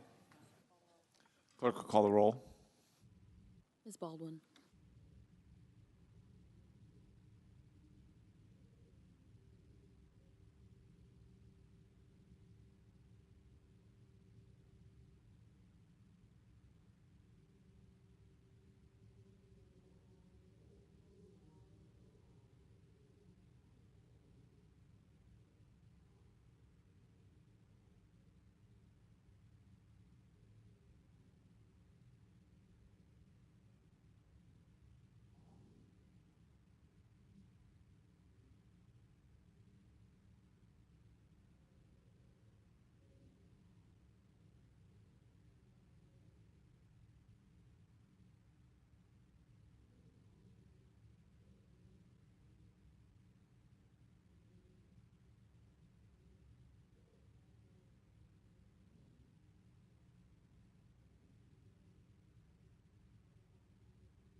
Senator from Washington. Mr. President, I ask unanimous consent the quorum call be lifted.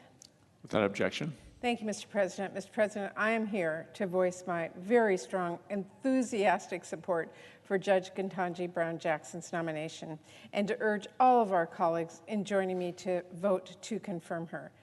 Judge Jackson is one of the most exceptional Supreme Court nominees I have met, and I'm so excited she is on her way to the Supreme Court. It is incredibly well-deserved and incredibly good news for our country. The bottom line for me is always, can I tell my constituents back home in Washington State that if they ever have a case before this judge, This is someone who will listen, who will understand, and someone who will make a thoughtful, fair decision for them based on the laws of our nation. And the answer with Judge Jackson is a resounding yes. It is clear from her record she has the experience. It was clear from her hearing that she has a masterful understanding of the law and a seemingly endless supply of perhaps unwarranted patience. And I think it's clear to anyone after a few minutes with her, she has heart, compassion, and a commitment to justice. So it should be no surprise her nomination was met with wide acclaim, including from prominent Republican lawyers and retired judges appointed by Republican presidents. As a professional, Judge Jackson's record doesn't merely check the boxes we have come to expect from our Supreme Court nominees: a clerkship for Justice Breyer, experience as a district court judge and a circuit court judge. She also has experience that is less common in the highest court in the land, and for that reason, all the more important. Like her experience on the U.S. Sentencing Commission, a perspective only the retiring Justice Breyer brought to the Supreme Court, or her experience as a public defender, something no other Supreme Court justice has ever had. Mr. President, this is so important and so long overdue. Being a public defender means developing an in-depth understanding of the legal needs of everyday people. Judges from these kinds of legal backgrounds can be better equipped to understand the experiences of each person before them, to recognize the burden laws often place on people who are living with low income or otherwise marginalized, and ultimately to render more informed, more just decisions. And Judge Jackson's background is more than simply a resume. It is her perspective, growing up as the daughter of 2 public school teachers, her perspective as a working mother with 2 daughters of her own, and her perspective as a Black woman working in a profession where stories like hers were few and far between. I have no doubt that perspective will serve her and the people who come before her well as a Supreme Court justice. And while her personal story tells us a lot, the way she gracefully and knowledgeably handled her confirmation hearings shows us even more. During a confirmation process that a few Republicans tried to make incredibly ugly, she showed the kind of poise and patience befitting a United States Supreme Court justice.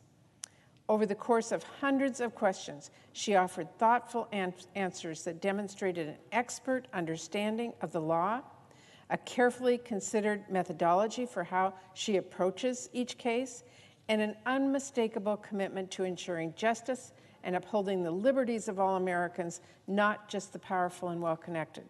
And that's so important, especially at a time when so many rights are under attack. We continue to see Republicans pushing through blatantly unconstitutional laws on the right to abortion. We are seeing the tragic consequences of those reckless restrictions every day. We're also seeing attacks on the rights of workers as they seek to organize or form a union and fight for a better workplace. We are even seeing attacks on the cornerstone of our democracy, the right to vote, as Republicans have continually pushed through measures to block the ballot box, and some even continue to dangerously deny the legitimacy of the last election. We need a Supreme Court justice who understands, as Judge Jackson once put it, presidents are not kings. Someone who understands equal justice is for all, not just the wealthy and the powerful. There are so many critical issues which come before the court that matter so deeply to the American people. Cases about workers' rights or reproductive rights or voting rights or tribal sovereignty, climate change, gun safety, immigration, and so much more. My constituents deserve to know the justices hearing these cases are really going to listen to their concerns, understand their experiences, uphold our Constitution, and defend their rights. They deserve a justice as thoughtful, compassionate, and committed as Ketanji Brown Jackson. Madam President, I first ran for Senate because of the Supreme Court. Watching the hearings with Anita Hill, I was frustrated that there was no one on the dais who looked like me. no one asking the questions that I would ask. And for most of the country, throughout most of our history, our courts have been the same way. They have not represented the diversity of our nation, not by a long shot. I'm proud to say we are finally fixing that, including in my home state of Washington, and soon we will take another historic step at the highest level possible. We will vote to put another mom on the Supreme Court. Ketanji Brown Jackson will make history as the first Black woman to serve on the highest court in the land, though I'm sure she will not be the last, because I know now there are little girls across the country watching as the Senate confirms someone who looks like them to the Supreme Court for the first time ever. They aren't just watching history be made, they're watching a barrier fall down, a path open up, and a new future that seems more possible than ever before. You know, I first ran for office because I watched the Supreme Court process, and I was frustrated. Today, I'm no less energized, but for a very different reason. Today, I'm excited. I'm inspired even, and I hope people across the country watching this are as well. I hope a future senator or a future justice or even a future president is able to talk about what this moment meant to them and what doors Justice Jackson opened for others. I am thrilled to be voting yes on this nomination, and I strongly urge all of our colleagues to do the same. Thank you, Madam President, and I yield the floor. Suggest the absence of quorum. Clerk will call the roll. Ms. Baldwin.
Madam President. The senator from Ohio. Madam President, I ask unanimous consent to dispense with the quorum. Without objection. Thank you, Madam President. It's an honor to support a thoughtful, experienced, historic nominee to our highest court, Ketanji Brown Jackson. I met with her yesterday. It was so clear she has the experience, she has the character, she has the commitment to justice needed to be an excellent Supreme Court justice. We talked about the legacy and the unfinished fights of Dr. King, how we can never forget that he was martyred in Memphis while fighting for the rights of sanitation workers, some of the most exploited workers in segregated America, segregated Memphis, Tennessee. Dr. King understood better than perhaps anybody how worker rights and voter rights come together. It's clear that Judge Jackson understands the dignity of work and that the rights of workers are integral civil rights. People think of the Supreme Court as something like an ivory tower detached from people's everyday lives. And we know that decisions these justices make affect America's workplaces and their paychecks and their safety on the job. That's why it matters so much whom we promote to these jobs. I'm confident Judge Jackson will be a justice who protects the rights of all Americans, not just the powerful, not just the privileged. She brings with her a diverse set of experiences and perspectives that have long been lacking from our nation's highest courts. We, of course, know she's the first black woman nominated to serve in the court. She's the daughter of a public school teacher. She went to public schools herself, not that common, frankly, in the U.S. Supreme Court, and she's a former public defender. The nomination's truly historic. Her parents attended segregated primary schools, and now their daughter will ascend to the highest levels of our government. Think about that. Judge Jackson has a history of bipartisan support. Republicans supported her confirmation to the U.S. Court of Appeals. I'm glad a few of my Republican colleagues have recognized those unimpeachable qualifications and are supporting her confirmation this week. I don't know how anyone could doubt her intelligence, her thoughtfulness, her knowledge of the law, her commitment to justice. She clerked for Justice Breyer. She's shown she's the ideal nominee to carry on his legacy of building consensus and listening to all perspectives. It was an honor to talk with her yesterday and to hear her views. It will be an honor to vote for her later this week. Over the coming months and years, the Supreme Court is set to make decisions on everything from Ohioans' health care to workplace safety to their right to vote. As the court makes these decisions that affect all Ohioans' lives, I'm confident that Judge Jackson understands the importance of equal justice and has a commitment to our Constitution, including civil rights, including worker rights. She will serve Ohioans and all Americans with the same grace and dignity and commitment to her country she's shown over the past several weeks, meeting with senators, speaking to the nation with the president, and speaking to the nation through the Judiciary Committee hearings. I urge my colleagues to join me in supporting her confirmation. Madam President? Senator from Ohio. Yeah, it's my honor. This is something I get to do once a year now. It's my honor to join Senator Rounds of South Dakota, Senator Hirono from Hawaii, and then Senator Collins, later Senator Baldwin, Senator Romney, and Senator Warnock, to join my colleagues of both parties on the floor to read one of the greatest pieces of writing of the 20th century, Dr. King's letter from the Birmingham jail. I thank those senators for joining us. Our former colleague, Senator Doug Jones, began this tradition. He did it in 2019 and 2020. As he left the Senate in late 2020, he asked me to continue the tradition that he began. He would have been here on the floor with us to watch and to listen, but he was called to the White House on his work with Judge Jackson.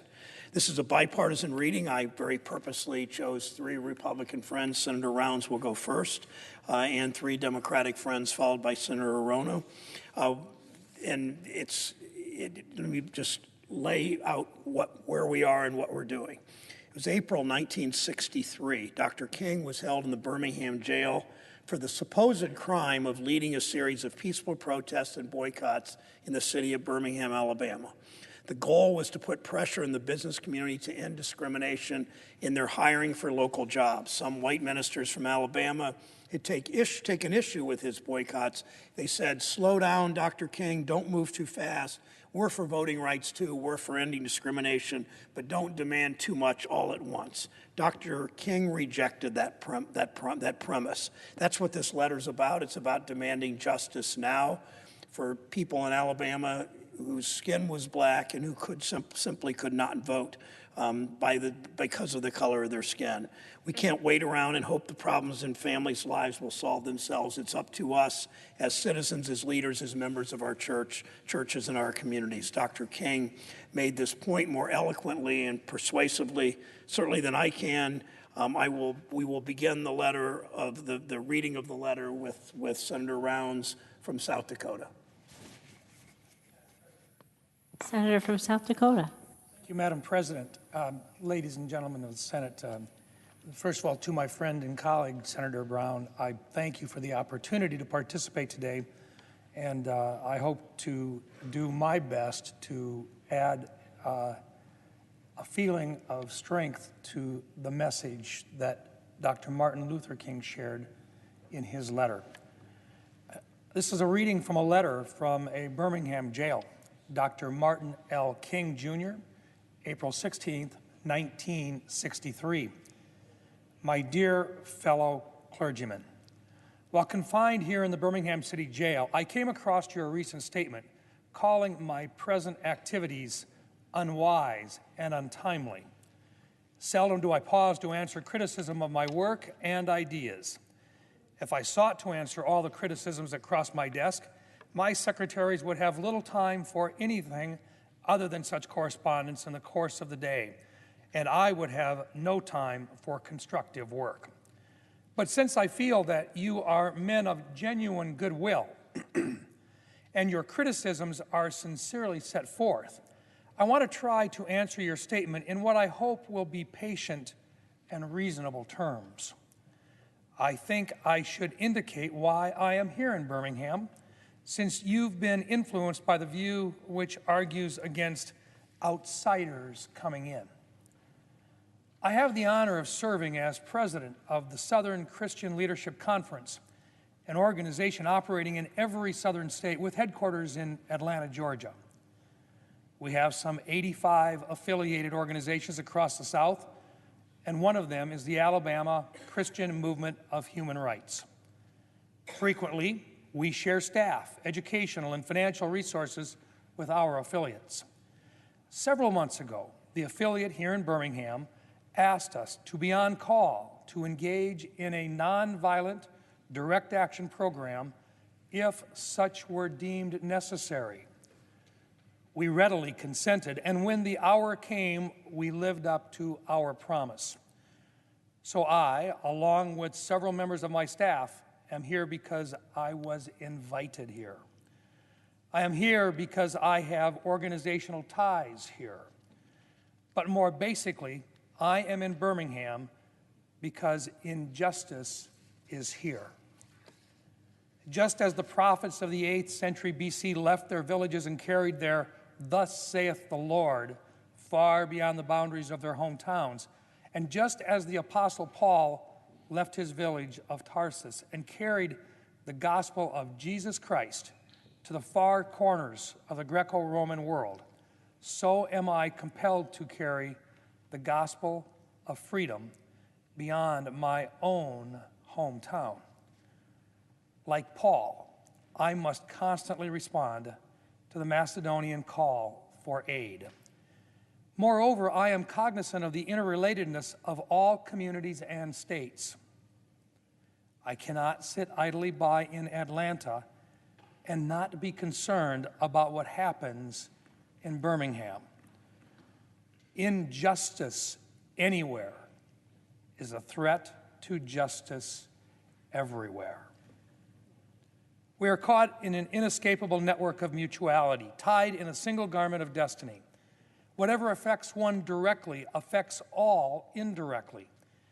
Never again can we afford to live with the narrow provincial outside agitator idea. Anyone who lives inside the United States can never be considered an outsider anywhere within its borders. Yet you deplore the demonstrations taking place in Birmingham. But your statement, I am sorry to say, fails to express a similar concern for the conditions that brought about the demonstrations.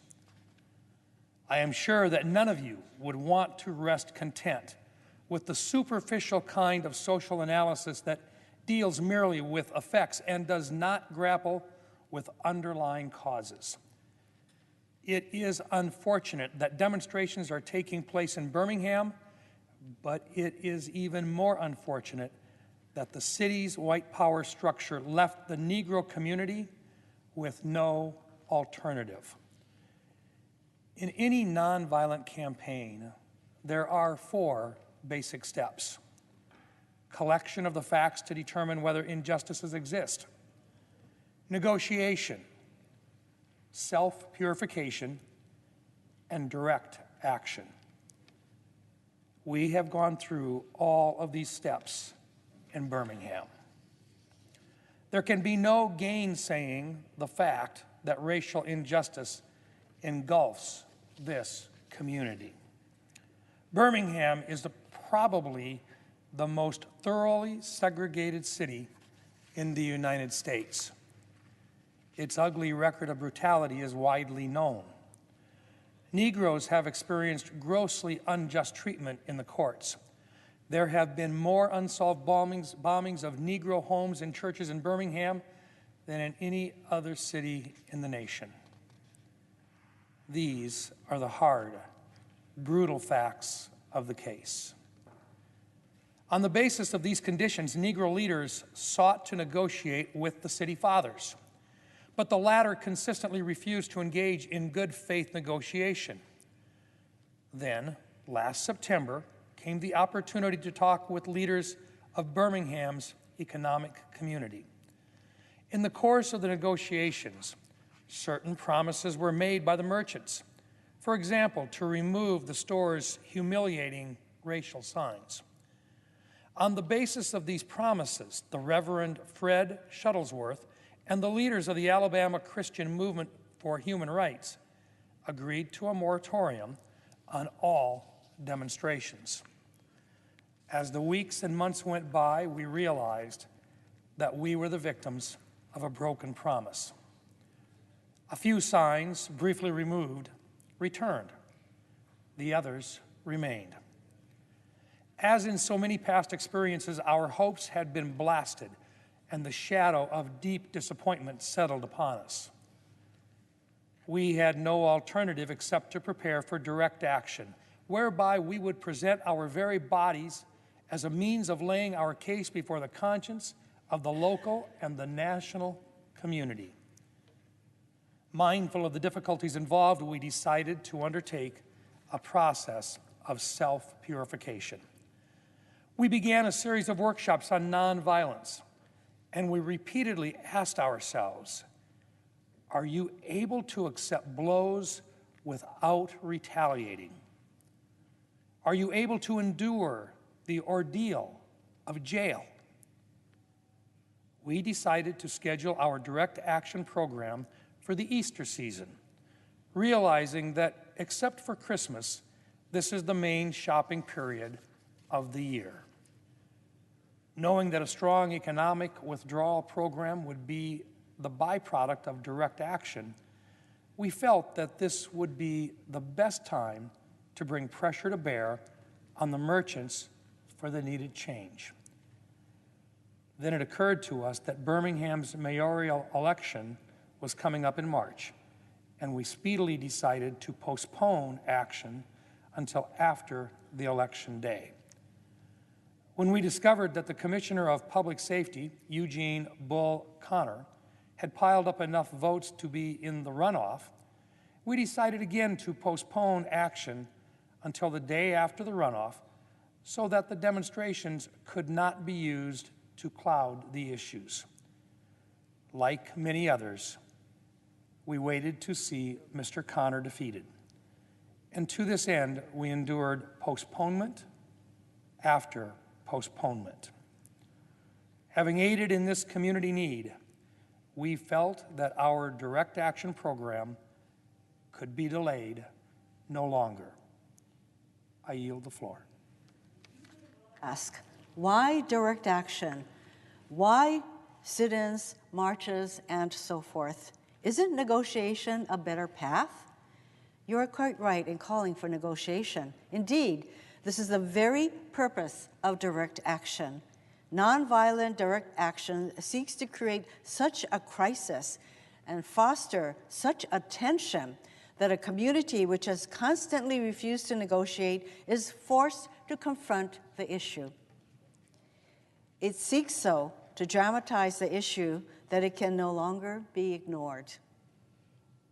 My citing the creation of tension as part of the work of the nonviolent resistor may sound rather shocking, but I must confess that I am not afraid of the word tension. I have earnestly opposed violent tension, but there is a type of constructive, nonviolent tension which is necessary for growth.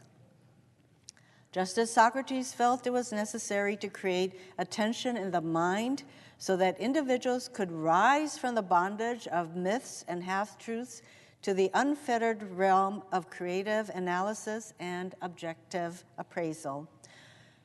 So must we see the need for nonviolent gadflies to create the kind of tension in society that will help men rise from the dark depths of prejudice and racism to the majestic heights of understanding and brotherhood. The purpose of our direct action program is to create a situation so crisis-packed that it will inevitably open the door to negotiation. I therefore concur with you in your call for negotiation. Too long has our beloved Southland been bogged down in a tragic effort to live in monologue rather than dialogue. One of the basic points in your statement is that the action that I and my associates have taken in Birmingham is untimely. Some have asked, why didn't you give the new city administration time to act? The only answer that I can give to this query is that the new Birmingham administration must be prodded about as much as the outgoing one before it will act.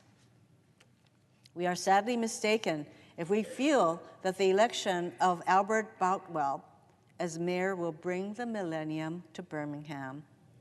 While Mr. Boutwell is a much more gentle person than Mr. Connor, they are both segregationists dedicated to maintenance of the status quo. I have hope that Mr. Boutwell will be reasonable enough to see the futility of massive resistance to desegregation.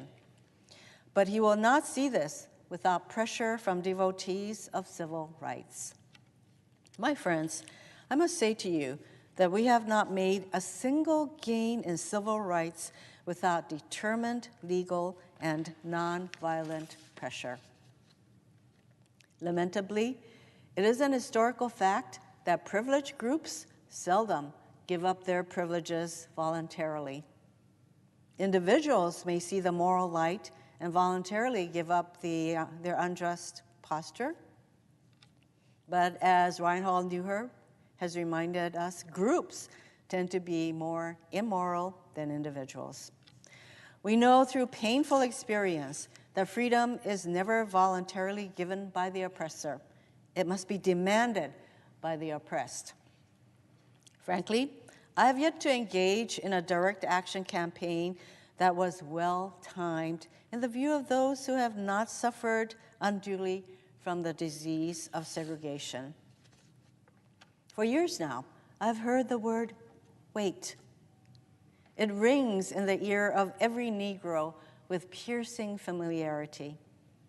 This wait has almost always meant never. We must come to see, with one of our distinguished jurists, that justice too long delayed is justice denied. We have waited for more than 340 years for our constitutional and God-given rights. The nations of Asia and Africa are moving with jet-like speed toward gaining political independence. But we still creep at horse and buggy pace toward gaining a cup of coffee at a lunch counter. Perhaps it is easy for those who have never felt the stinging darts of segregation to say, wait. But when you have seen vicious mobs lynch your mothers and fathers at will and drown your sisters and brothers at whim, when you have seen hate-filled policemen curse, kick, and even kill your black brothers and sisters, when you see the vast majority of your 20 million Negro brothers smothering in an airtight cage of poverty in the midst of an affluent society, when you suddenly find your tongue twisted and your speech stammering as you seek to explain to your 6-year-old daughter why she can't go to the public amusement park that has just been advertised on television, and see tears welling up in her eyes when she is told that Funtown is closed to colored children, and see ominous clouds of inferiority beginning to form in her little mental sky. And see her beginning to distort her personality by developing an unconscious bitterness toward white people. When you have to concoct an answer for the 5-year-old son who is asking, "Daddy, why do white people treat colored people so mean?" When you take a cross-country drive and find it necessary to sleep night after night in the uncomfortable corners of your automobile because no motel will accept you. When you are humiliated day in and day out by nagging signs reading white and colored. When your first name becomes a racial slur, your middle name becomes boy, however old you are, and your last name becomes John, and your wife and mother are never given the respected title Mrs. When you are harried by day and haunted by night by the fact that you are a Negro living constantly at tiptoe stance, never quite knowing what to expect next, and are plagued with inner fears and outer resentments. When you are forever fighting a degenerating scene of nobodiness, then you will understand why we find it difficult to wait. There comes a time when the cup of endurance runs over and men are no longer willing to be plunged into the abyss of despair.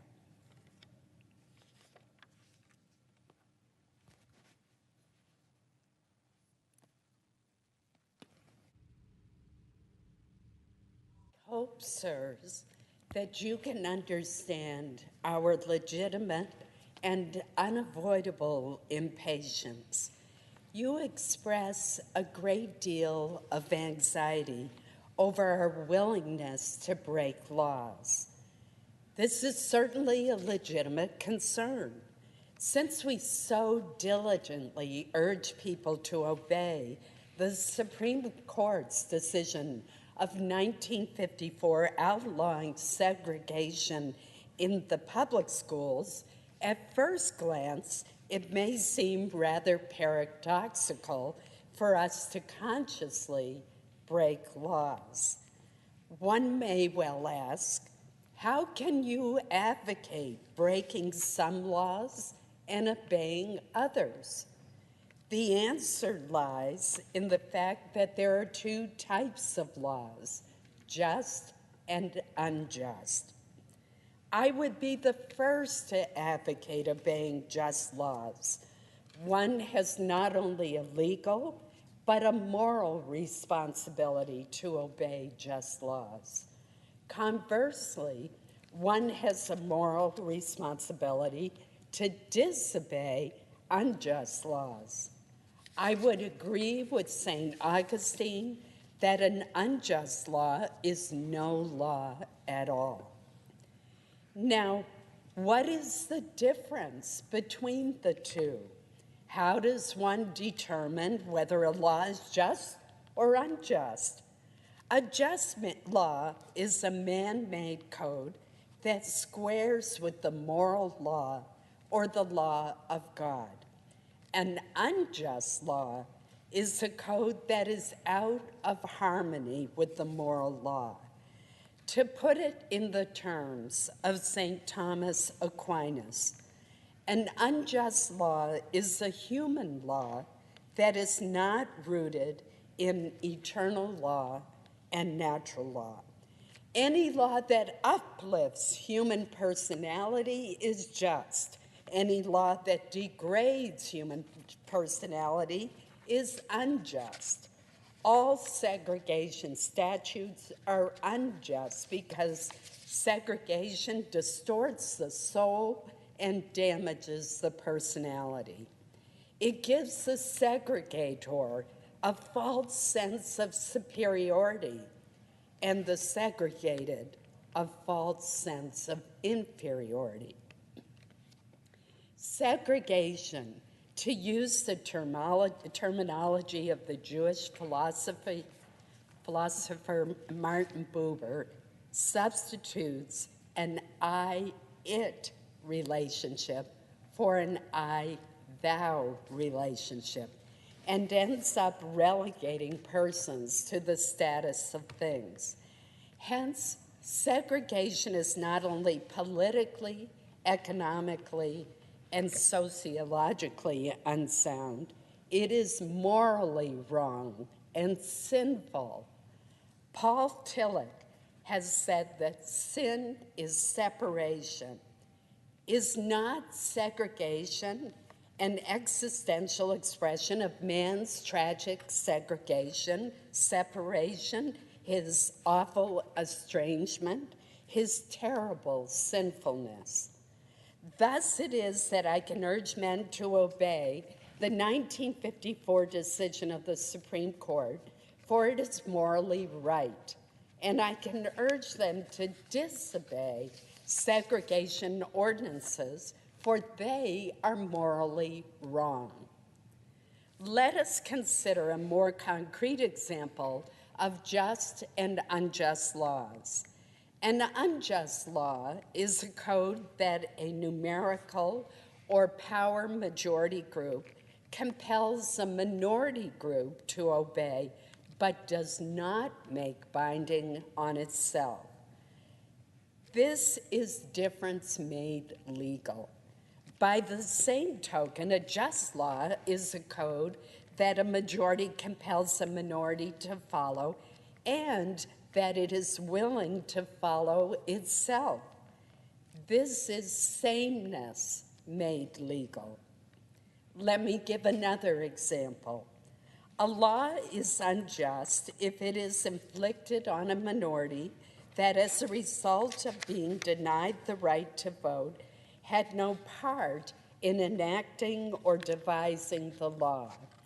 Who could say that the legislature of Alabama, which set up that state's segregation laws, was democratically elected?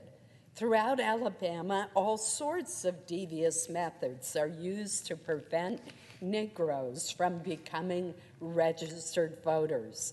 And there are some counties in which, even though Negroes constitute a majority of the population, not a single Negro is registered.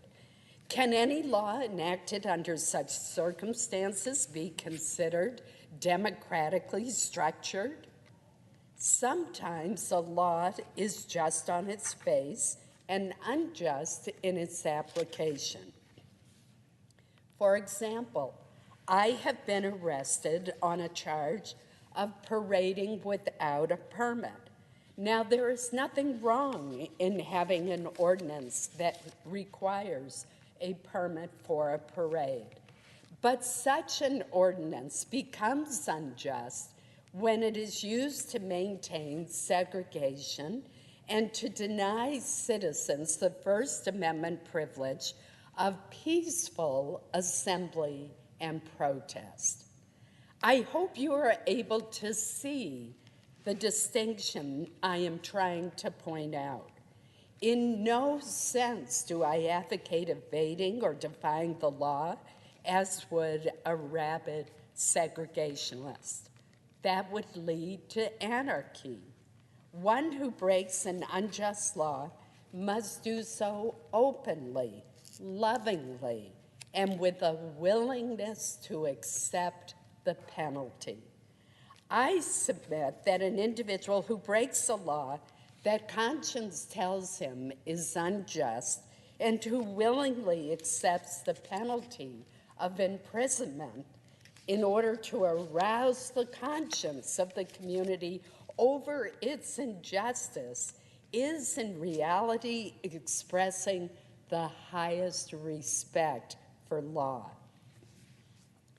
Of course, there is nothing new about this kind of civil disobedience. It was evidenced sublimely in the refusal of Shadrach, Meshach, and Abednego to obey the laws of Nebuchadnezzar on the ground that a higher moral law was at stake. It was practiced superbly by the early Christians who were willing to face hungry lions and the excruciating pain of chopping blocks rather than submit to certain unjust laws of the Roman Empire. To a degree, academic freedom is a reality today because Socrates practiced civil disobedience. In our own nation, the Boston Tea Party represented a massive act of civil disobedience. We should never forget that everything Adolf Hitler did in Germany was legal, and everything the Hungarian freedom fighters did in Hungary was illegal. It was illegal to aid and comfort a Jew in Hitler's Germany. Even so, I am sure that had I lived in Germany at the time, I would have aided and comforted my Jewish brothers. If today I lived in a communist country where certain principles dear to the Christian faith are suppressed, I would openly advocate disobeying that country's anti-religious laws. I must make two honest confessions to you, my Christian and Jewish brothers. First, I must confess that over the past few years, I've been gravely disappointed with the white moderate.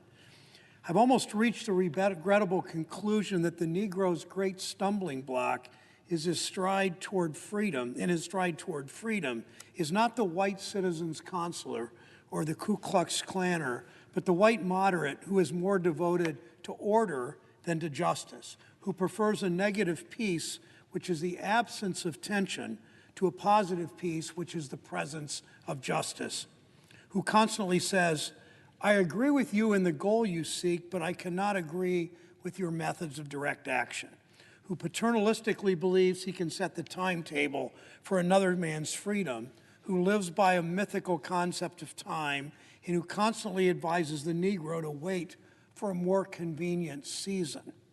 Shallow understanding from people of goodwill is more frustrating than absolute misunderstanding from people of ill will.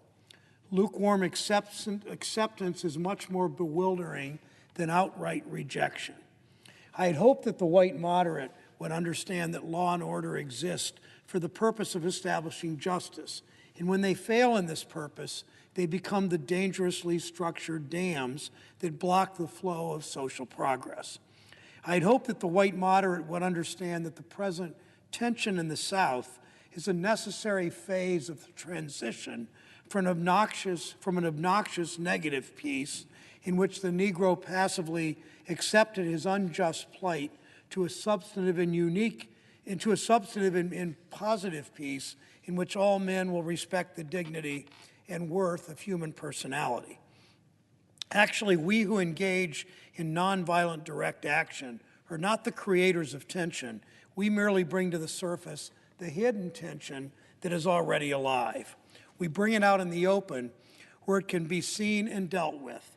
Like a boil that can never be cured so long as it is covered up, but must be open with all of its ugliness to the natural medicines of air and light, injustice must be exposed with all the tension its exposure creates to the light of human conscience in the air of national opinion before it can be cured.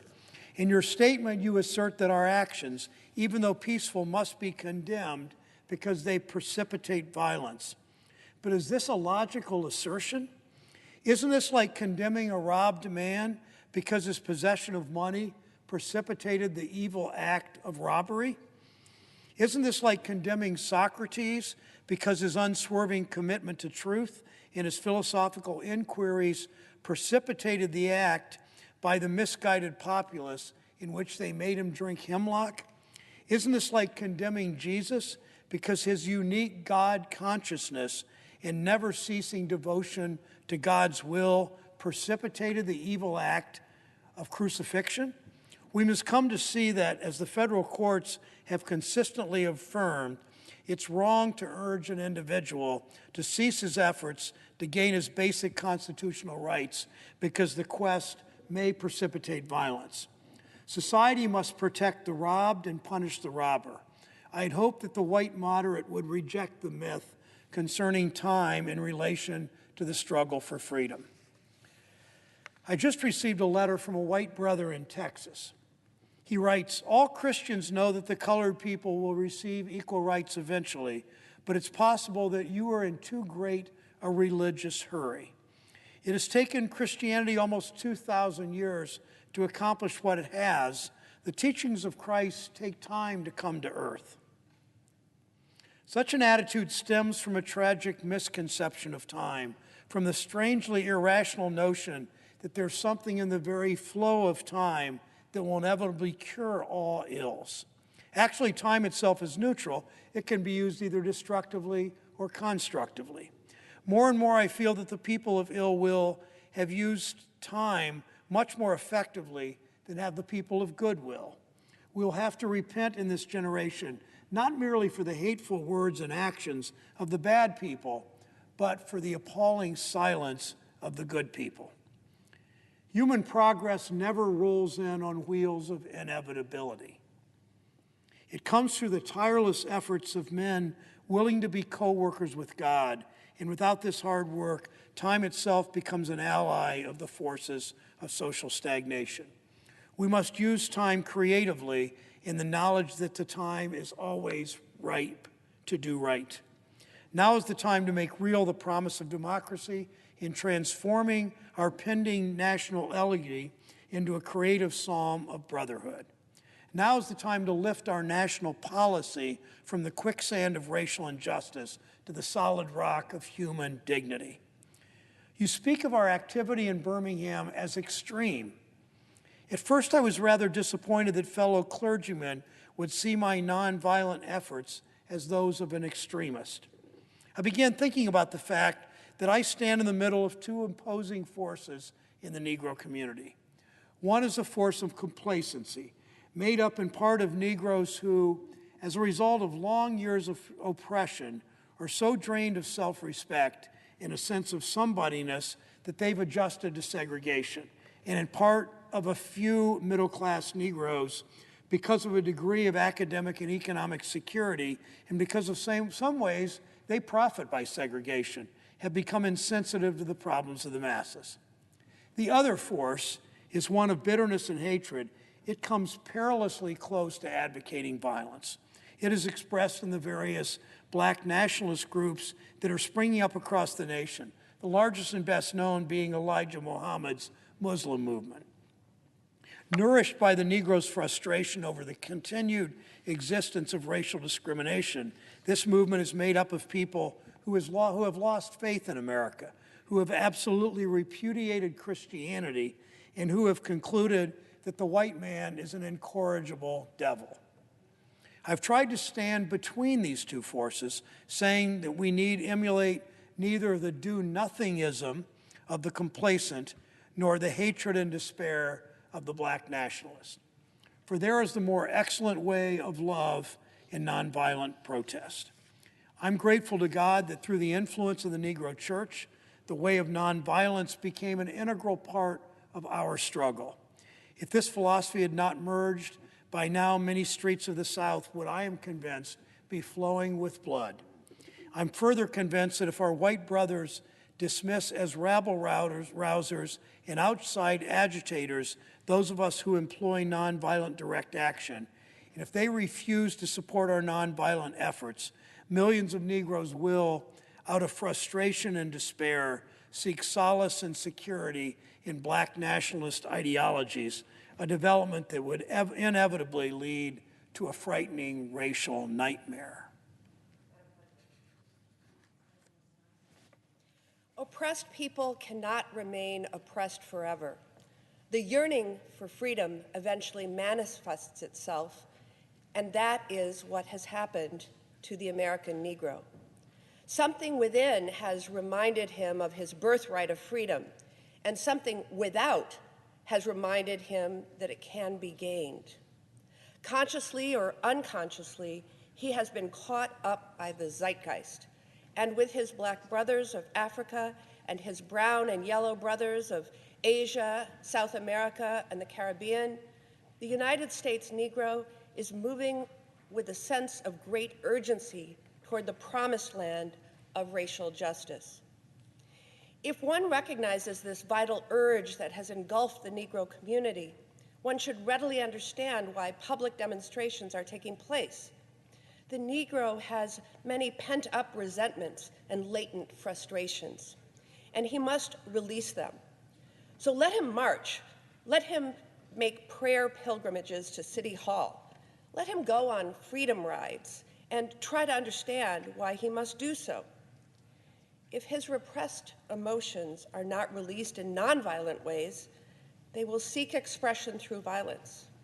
This is not a threat, but a fact of history.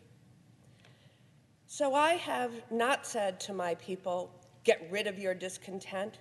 Rather, I have tried to say that this normal and healthy discontent can be channeled into the creative outlet of nonviolent direct action.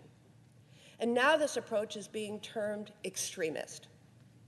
But though I was initially disappointed at being categorized as extremist, as I continue to think about the matter, I gradually gained a measure of satisfaction from the label.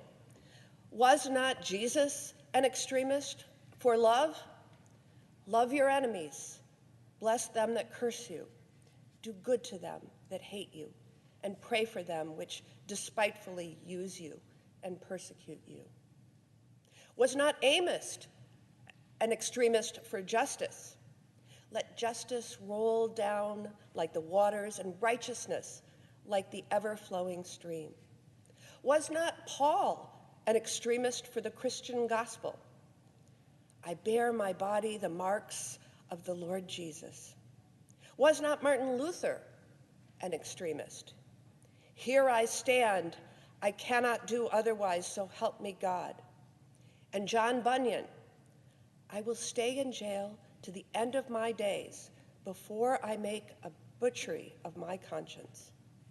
And Abraham Lincoln, this nation cannot survive half slave and half free.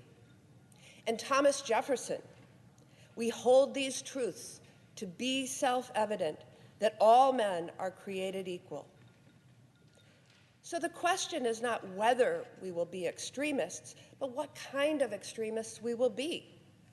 Will we be extremists for hate or for love? Will we be extremists for the preservation of injustice or the extension of justice? Is that dramatic scene on Calvary's Hill, 3 men were crucified? We must never forget that all 3 were crucified for the same crime, the crime of extremism. 2 were extremists for immorality and thus fell below their environment. The other, Jesus Christ, was an extremist for love, truth, and goodness, and thereby rose above his environment. Perhaps the South, the nation, and the world are in dire need of creative extremists. I had hoped that the white moderate would see this need. Perhaps I was too optimistic. Perhaps I expected too much.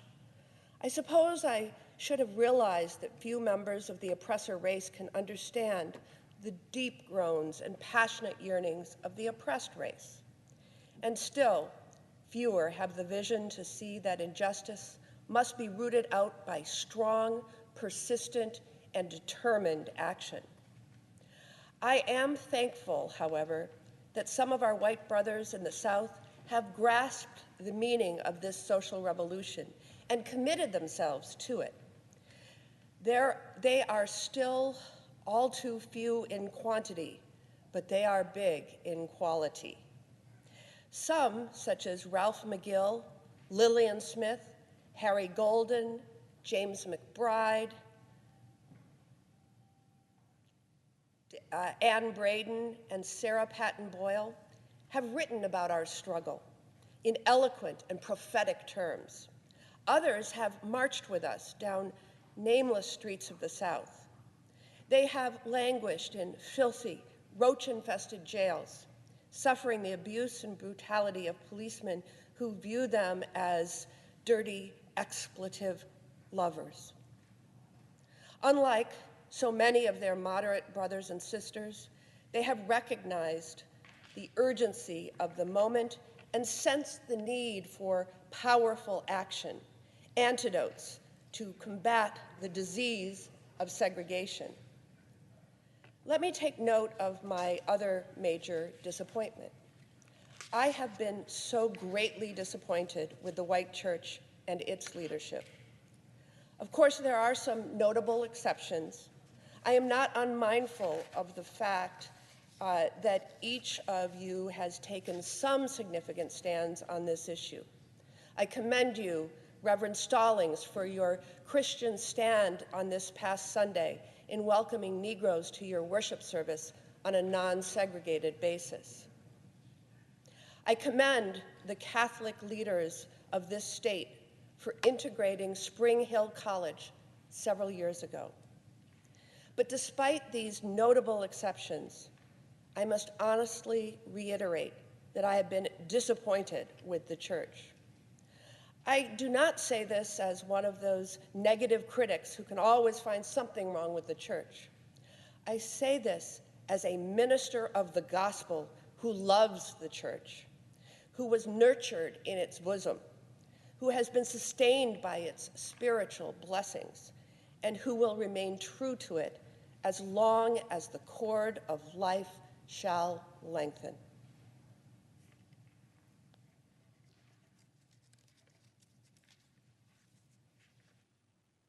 When I was suddenly catapulted into the leadership of the bus protests in Montgomery, Alabama a few years ago, I felt we would be supported by the white church. I felt that the white ministers, priests, and rabbis of the South would be among our strongest allies.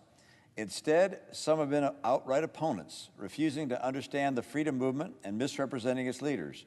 All too many others have been more cautious than courageous and have remained silent behind the anesthetizing security of stained glass windows. In spite of my shattered dreams, I came to Birmingham with the hope that the white religious leadership of this community would see the justice of our cause and, with deep moral concern, would serve as the channel through which our just grievances could reach the power structure. I had hoped that each of you would understand, but again, I have been disappointed. I've heard numerous Southern religious leaders admonish their worshipers to comply with the desegregation decision because it's the law. But I have longed to hear white ministers declare, quote, "Follow this decree because integration is morally right and because the Negro is your brother," end of quote. In the balance of blatant injustices inflicted upon the Negro, I have watched white churchmen stand on the sideline and mouth pious irrelevancies and sanctimonious trivialities. In the midst of a mighty struggle to rid our nation of racial and economic injustice, I have heard many ministers say, quote, "Those are social concerns with which the gospel has no real concern," end of quote. And I've watched many churches commit themselves to a completely otherworldly religion, which makes a strange, unbiblical distinction between body and soul, between the sacred and the secular. I've traveled the length and breadth of Alabama, Mississippi, and all the other southern states. On sweltering summer days and crisp autumn mornings, I've looked at the South's beautiful churches with their lofty spires pointing heavenward. I beheld the impressive outlines of her massive religious education buildings. Over and over, I found myself asking, what kind of people worship here? Who is their God? Where were their voices when the lips of Governor Barnett dripped with words of interposition and nullification? Where were they when Governor Wallace gave a clarion call for defiance and hatred? Where were their voices of support when bruised and weary Negro men and women decided to rise from the dark dungeons of complacency to the bright hills of creative protest? Yes, these questions are still in my mind. In deep disappointment, I have wept over the laxity of the church, but be assured that my tears have been tears of love. There can be no deep disappointment where there is not deep love. Yes, I love the church. How could I do otherwise? I am in the rather unique position of being the son, the grandson, and the great-grandson of preachers. Yes, I see the church as the body of Christ, but oh, how we have blemished and scarred that body through social neglect and through fear of being nonconformists. There was a time when the church was very powerful, in the time when the early Christians rejoiced at being deemed worthy to suffer for what they believed. In those days, the church was not merely a thermometer that recorded the ideas and principles of popular opinion. It was a thermostat that transformed the mores of society. Whenever the early Christians entered a town, the people in power became disturbed and immediately sought to convict the Christians for being disturbers of the peace and outside agitators. But the Christians pressed on in the conviction that they were a colony of heaven, called to obey God rather than man. Small in number, they were big in commitment. They were too God-intoxicated to be astronomically intimidated. By their effort and example, they brought an end to such ancient evils as infanticide, gladiatorial contests. Things are different now. So often the contemporary church is a weak, ineffectual voice with an uncertain sound. So often it is an arch defender of the status quo. Far from being disturbed by the presence of the church, the power structure of the average community is consoled by the church's silent and often even vocal sanction of things as they are. But the judgment of God is upon the church as never before. If today's church does not recapture the sacrificial spirit of the early church, it will lose its authenticity, forfeit the loyalty of millions, and be dismissed as an irrelevant social club with no meaning for the 20th century. Every day I meet with young people whose disappointment with the church has turned into outright disgust. Perhaps I have once again been too optimistic. Is organized religion too inextricably bound to the status quo to save our nation and the world? Perhaps I must turn my faith to the inner spiritual church, the church within the church, as the true ecclesia and the hope of the world. But again, I am thankful to God that some noble souls from the ranks of organized religion have broken loose from the paralyzing chains of conformity and joined us as active partners in the struggle for freedom. They have left their secure congregations and walked the streets of Albany, Georgia, with us. They have gone down the highways of the South on tortuous rides for freedom. Yes, they have gone to jail with us. Some have been dismissed from their churches, have lost the support of their bishops and fellow ministers, but they have acted in the faith that right defeated is stronger than evil triumphant. Their witness has been the spiritual salt that has preserved the true meaning of the gospel in these troubled times. They have carved a tunnel of hope through the dark mountain of disappointment. I hope the church as a whole will meet the challenge of this decisive hour. But even if the church does not come to the aid of justice, I have no despair about the future. I have no fear about the outcome of our struggle in Birmingham, even if our motives are at present misunderstood. We will reach the goal of freedom in Birmingham and all over the nation, because the goal of America is freedom.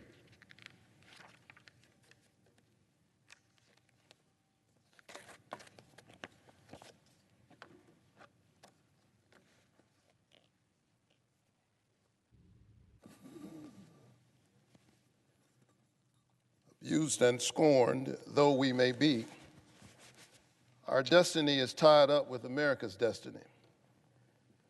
Before the Pilgrims landed at Plymouth, we were here.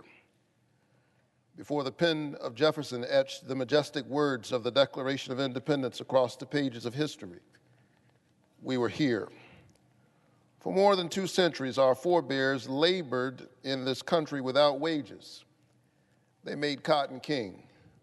They built the homes of their masters while suffering gross injustice and shameful humiliation. And yet, out of a bottomless vitality, they continued to thrive and develop. If the inexpressible cruelties of slavery could not stop us, the opposition we now face will surely fail. We will win our freedom because the sacred heritage of our nation and the eternal will of God are embodied in our echoing demands. Before closing, I feel impelled to mention one other point in your statement that has troubled me profoundly. You warmly commended the Birmingham police force for keeping order and preventing violence. I doubt you would have so warmly commended the police force if you had seen its dogs sinking their teeth into unarmed, nonviolent Negroes. I doubt you would so quickly commend the policemen if you were to observe their ugly and inhumane treatment of Negroes here in the city jail. If you were to watch them push and curse old Negro women and young Negro girls. If you were to see them slap and kick old Negro men and young boys.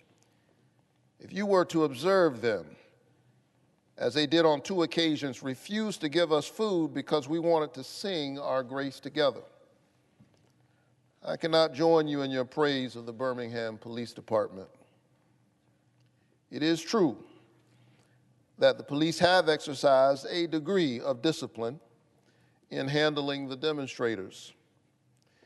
In this sense, they have conducted themselves rather nonviolently in public. But for what purpose? To preserve the evil system of segregation.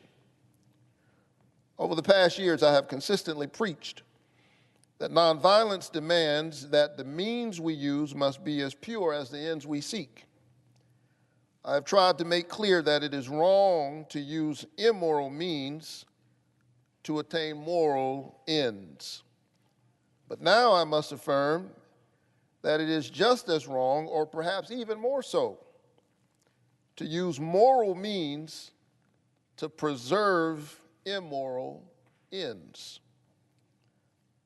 Perhaps Mr. Connor and his policemen have been rather nonviolent in public, as was Chief Pritchett in Albany, Georgia, but they have used the moral means of nonviolence to maintain the immoral end of racial injustice. As T.S. Eliot has said, the last temptation is the greatest treason, to do the right thing for the wrong reason. I wish you had commended the Negro sit-inners and demonstrators of Birmingham for their sublime courage, their willingness to suffer, and their amazing discipline in the midst of great provocation. One day the South will recognize its real heroes. They will be the James Merediths, with a noble sense of purpose that enables them to face jeering and hostile mobs, and with the agonizing loneliness that characterizes the life of the pioneer. They will be old, oppressed, battered Negro women, symbolized in a 72-year-old woman in Montgomery, Alabama, who rose up with a sense of dignity and with her people decided not to ride segregated buses, and who responded with ungrammatical profundity to one who inquired about her weariness, "My feet is tired, but my soul is at rest." They will be the young high school and college students, the young ministers of the gospel and a host of their elders, courageously and nonviolently sitting in at lunch counters and willingly going to jail for conscience sake. One day, the South will know that when these disinherited children of God sat down at lunch counters, they were in reality standing up for what is best in the American dream and for the most sacred values in our Judeo-Christian heritage, thereby bringing our nation back to those great wells of democracy which were dug deep by the founding fathers in their formulation of the Constitution and the Declaration of Independence. Never before have I written so long a letter. I'm afraid it is much too long to take your precious time. I can assure you that it would have been much shorter if I had been writing from a comfortable desk.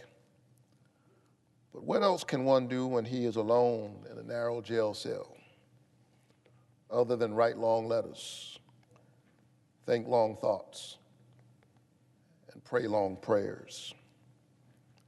If I have said anything in this letter that overstates the truth and indicates an unreasonable impatience, I beg you to forgive me. If I have said anything that understates the truth and indicates my having a patience that allows me to settle for anything less than brotherhood, I beg God to forgive me. I hope this letter finds you strong in the faith.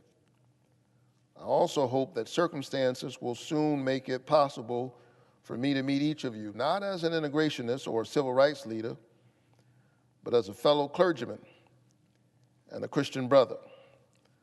Let us all hope that the dark clouds of racial prejudice will soon pass away, and the deep fog of misunderstanding will be lifted from our fear-drenched communities, and in some not too distant tomorrow, the radiant stars of love and brotherhood will shine over our great nation with all their scintillating beauty. Yours for the cause of peace and brotherhood, Martin Luther King, Jr.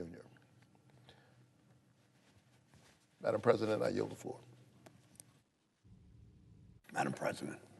Senator from Ohio.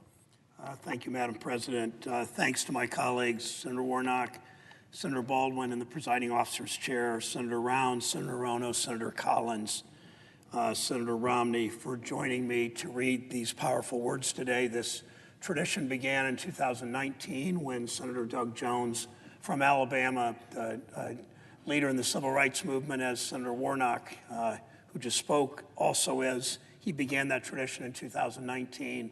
And then when he left the Senate in 2020, he asked me to continue and to together read these powerful words. A diverse group on the floor today. We come from different backgrounds. We disagree on a number of things, but we love this country. We know we can do better for people who make it, for the people who make it work. In my meeting yesterday with Judge Jackson, soon to be Justice Jackson, we talked about the deep connection between civil rights and worker rights. Dr. King spoke to labor audiences throughout his life. He preached with a unique eloquence about the inherent dignity of work. He said that so often we overlook the work and significance of those who are not in professional jobs, of those who are not in the so-called big jobs. Whenever you are engaged in work that serves humanity and is for the building of humanity, Dr. King said, it has dignity and it has worth. He said, no labor is really menial unless you are not getting adequate wages. I think about the campaign Dr. King waged when he was assassinated.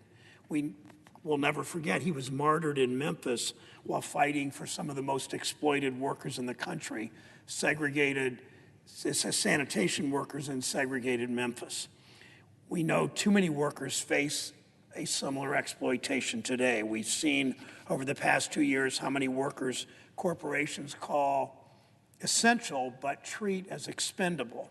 It's their whole business model. It's not a coincidence that many of those workers look like the ones for whom Dr. King was fighting, that they're not the ones in the so-called, his words, big jobs. And when on occasion a company tries to do the right thing, when they announce a pay raise or an investment in workers, often Wall Street, the stock price, Wall Street punishes them. This week, Starbucks, a corporation that's currently fighting its own workers, trying to organize a union, announced they are throwing a bone to workers. The company's going to do a little tiny bit less in executive compensation in the form of stock buybacks this year, and to do some investment in workers instead. And their stock price went down. The Wall Street business model doesn't just do nothing for workers, pardon the grammar. It actively discourages investment in workers. It has to change. Until hard work pays off for all workers, Dr. King's work remains unfinished. That means paying all workers a living wage. Senator Warnock's still on the floor. Senator Baldwin, the presiding officer, are two of the people that fight the hardest for that. All workers must make a living wage, have more power over their schedule, provide good benefits and safety on the job, and not fight organizing a union. That means all workers get a fair share of the wealth that they create. It means recognizing the dignity of the communities that Black Americans have built over generations.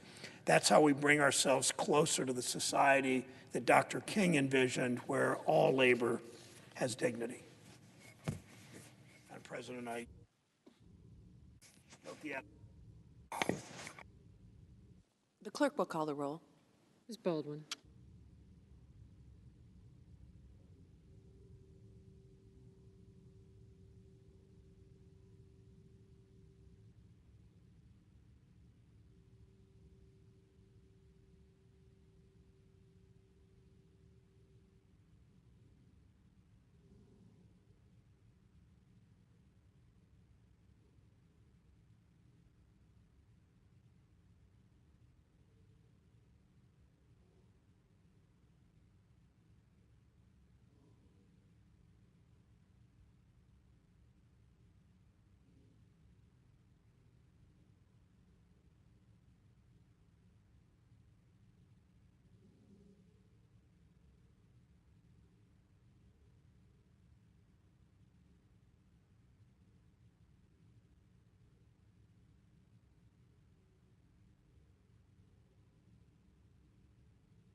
Madam President.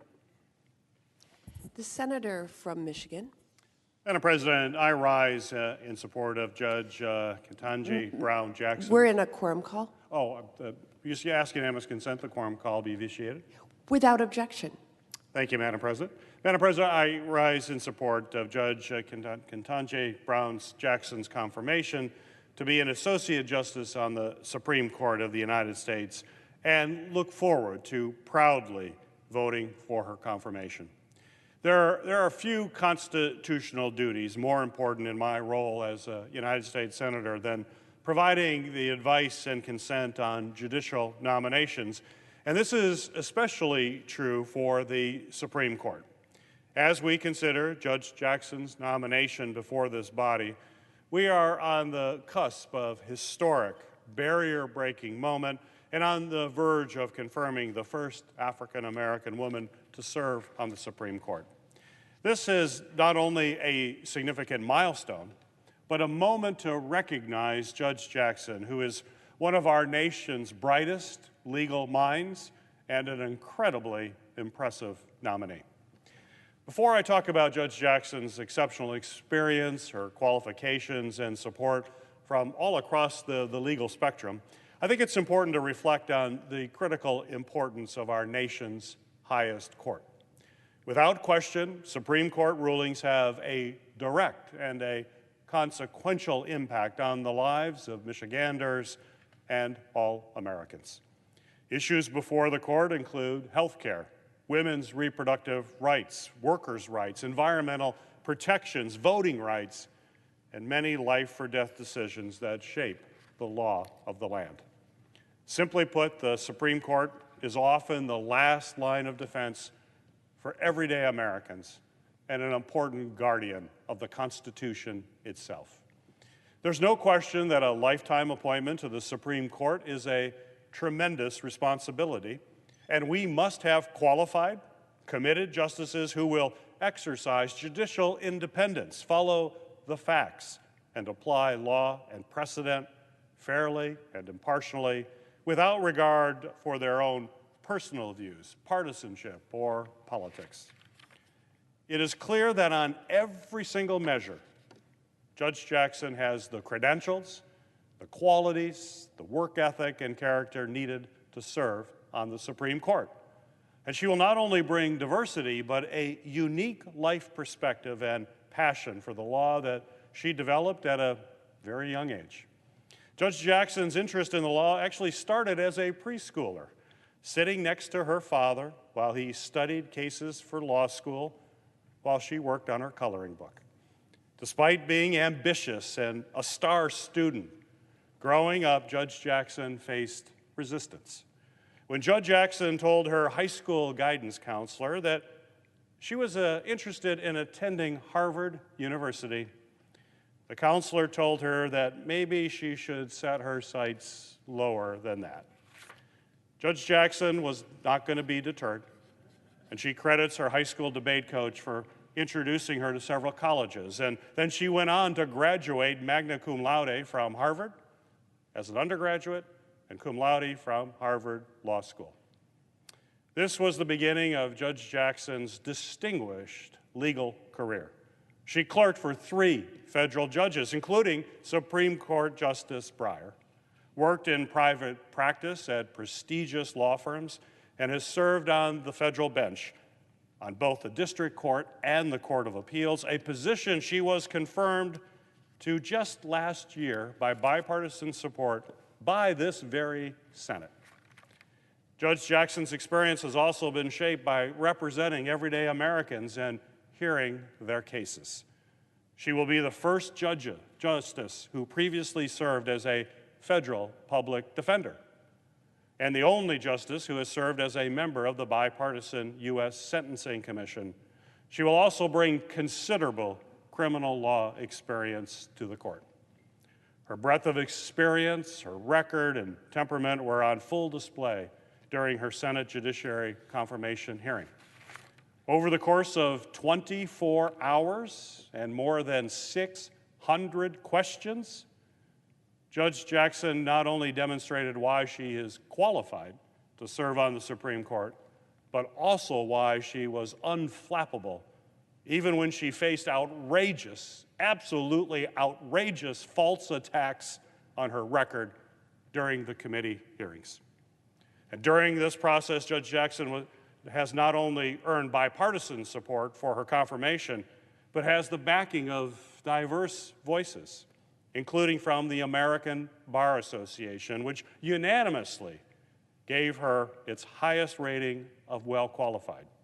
Lawyers across the political spectrum, civil rights organizations, law enforcement groups, the chambers of commerce have all offered not just support, but glowing support for her nomination.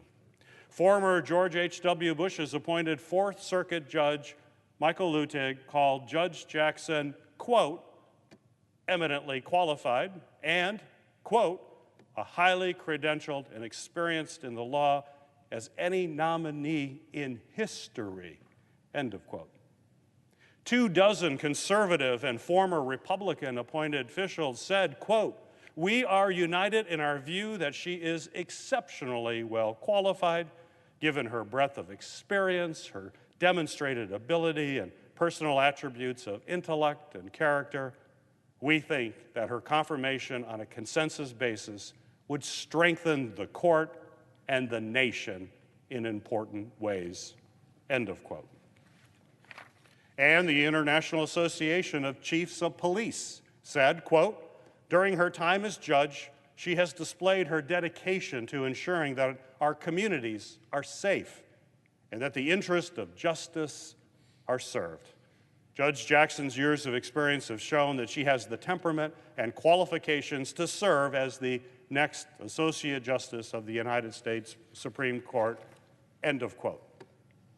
After my one-on-one meeting with Judge Jackson last week, I was convinced that she is extraordinarily qualified and prepared to serve on the Supreme Court, particularly at this challenging moment. This is, without question, a challenging time, not only for the Supreme Court, but also for our democracy. And it is clear that Judge Jackson has the extensive experience and qualifications and temperament and impartiality and fidelity to the law that will undoubtedly serve our nation exceptionally well. I am proud to support Judge Jackson as our next Supreme Court Justice, and I urge all of my colleagues to join me in making history. Thank you, Madam President.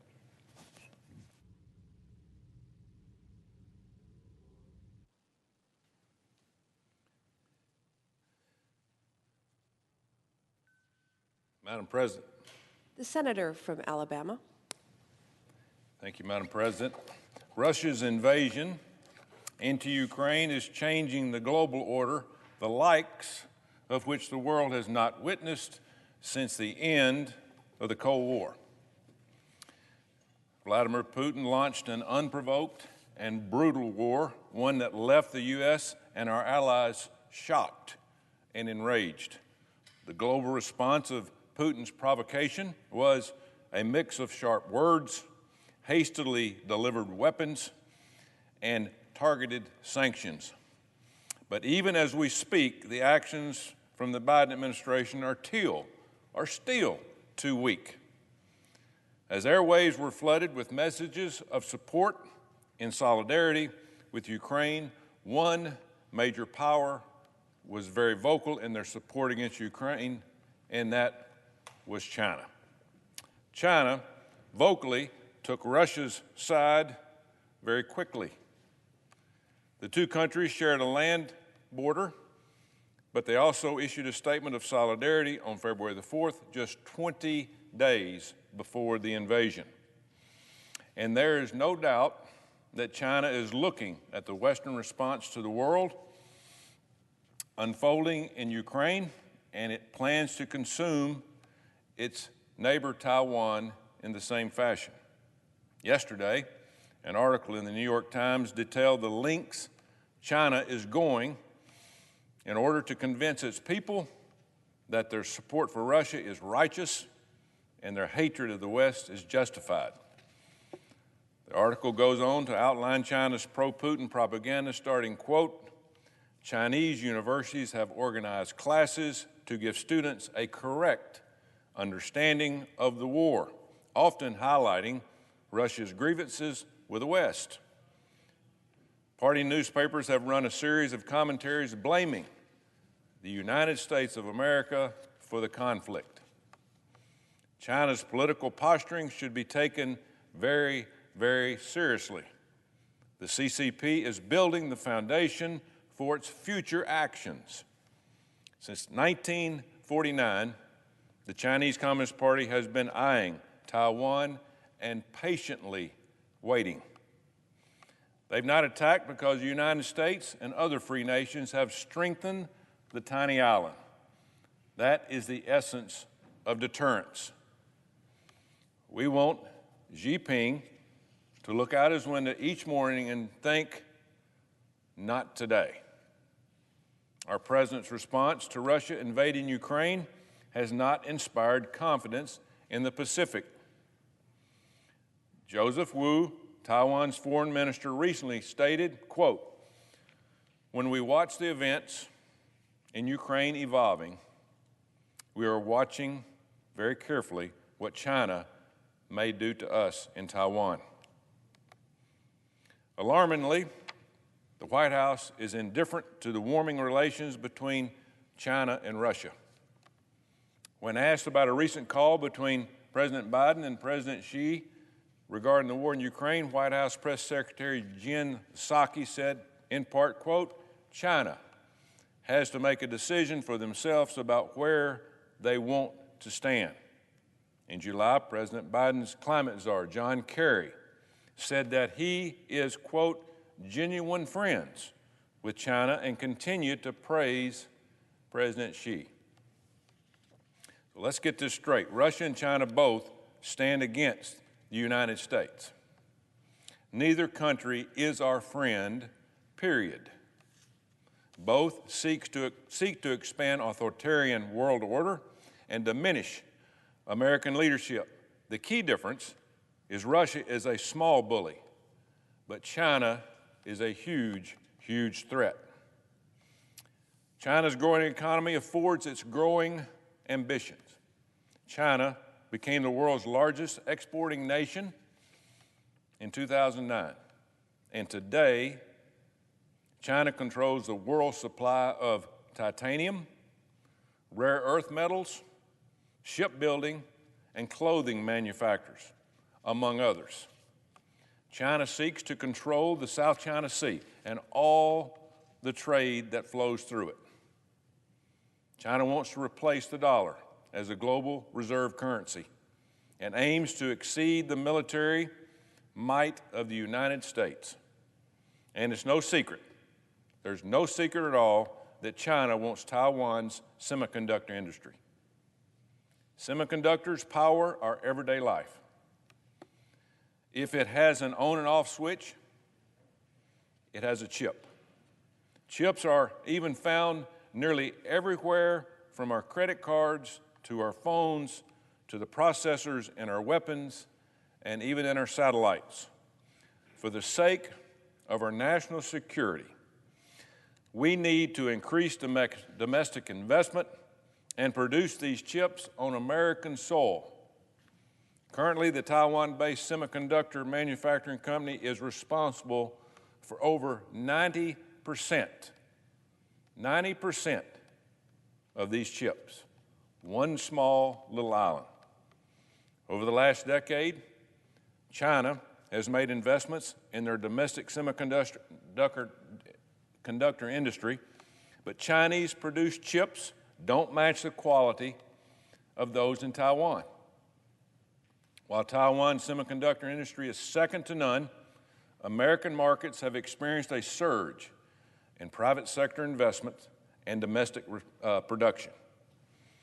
In the past year alone, private sector investment, domestic semiconductor manufacturing increased to $127 billion, with all signs indicating continued growth and investment in the years to come here in the United States. And that's the way growth and innovation should happen, through private sector not federal funding, continued reliance on offshore suppliers for these chips pose too great a threat and risk to the supply chains from the CCP. As we saw with Putin in the years prior to his invasion of Ukraine, Chinese leaders are clear about their plans for Taiwan. Just last year, the CCP warned of, quote, drastic measures. If Taiwan declares independence, Taiwan is independent. Beijing refuses to recognize and reckon that with reality. To deter Chinese aggression, the United States must have our forces in the Pacific modernized and ready at any time. That's why it was a major win that last year's NDAA secured funding for a robust missile defense system for Guam to counter. CCP launched cruise or ballistic missiles. Guam is our first line of defense from these, home to 160,000 Americans who are forward deployed to defend the West Coast and our country. Guam is the first island to defend. However, as the CCP has continued to grow its military capabilities over the last decade, our own military has been hampered by cuts to defense spending, leaving our artillery antiquated and our defense capabilities weakened. President Biden has been no different, offering up disappointing cuts to defense priorities in both of his first two budgets. These cuts most recently caught the attention of our adversaries. This is yet another example of how sorely out of touch with reality the Biden administration is when it comes to defense. We cannot continue to ask our men and women in uniform to do more with less, especially with China watching everything that we do. While the world focuses on Eastern Europe, we must remain focused on Beijing. China is watching every move we make with regards to Putin, and they are taking notes. We cannot allow Vladimir Putin's war to set a dangerous precedent. We must make and must not make the same mistakes with Taiwan that the administration made with Ukraine. And that begins by sending a strong, clear message to our allies and adversaries that America will always be the world's most foremost superpower. Madam President, I yield the floor.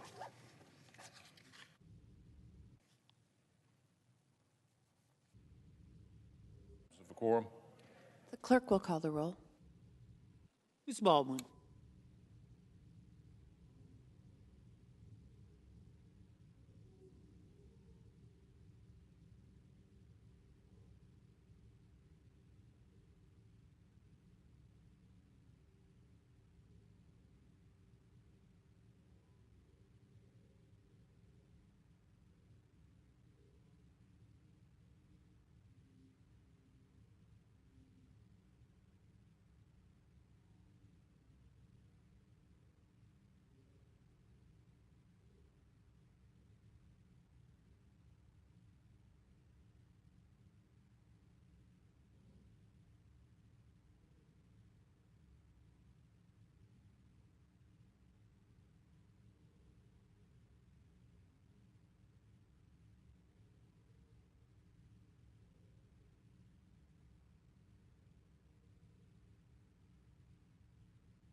President.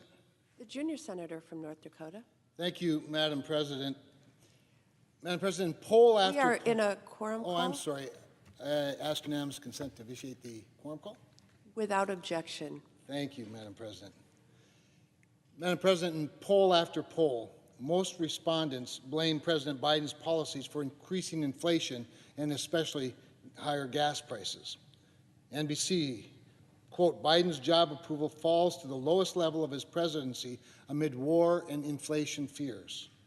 In Gallup's poll, which they dubbed, quote, Americans offer gloomy state of nation report in February, before the record gas prices at the pumps were even here that we're seeing today, the biggest decline in satisfaction sat squarely with energy policies. In fact, only 27% of Americans said they were satisfied with his energy policies. But if you ask the Biden administration and congressional Democrats, who seem more interested in finger pointing than finding solutions, the culprit changes on a nearly daily basis. First, it was OPEC Plus, not producing enough oil. Then it was the evil corporations price gouging at the expense of hardworking American families. Then it was Vladimir Putin's fault, his invasion of Ukraine, and now it's oil and gas companies sitting on 9,000 leases. Of course, we've come back around today to those greedy oil companies again. But 9,000 leases, that's where I want to spend a little time today to explain the problem with the claim of the 9,000 leases. Let's drill deeper, if you excuse the expression, into that number to truly understand what's going on here and why this type of rebuttal argument is a total disservice to the American people and our allies abroad. The first and most fundamental mistake that White House spokesperson Ms. Psaki has made is using the words lease and permit interchangeably. Lease and permit, not the same thing. They are not synonymous, other than both are regulatory hurdles required by the federal government for a producer to work on federal land. Second, it is important to understand the vast majority, in fact, 2/3 of oil and gas leases on federal lands are producing. There are 35,871 total oil and gas leases in effect, with about 66% of them producing oil or gas. The rest are going through this abused regulatory process or being held up in litigation by environmental NGOs. In fact, over 2,200 of the leases are currently in litigation. And if there's one thing that liberals love more than regulation, it's litigation. Third, a lease does not mean the rented land contains oil and gas. Not all 9,000 of these leases, quote, not being used, even contain oil and gas. Producers first have to perform exploratory work to discover whether their lease even contains the minerals that they're after.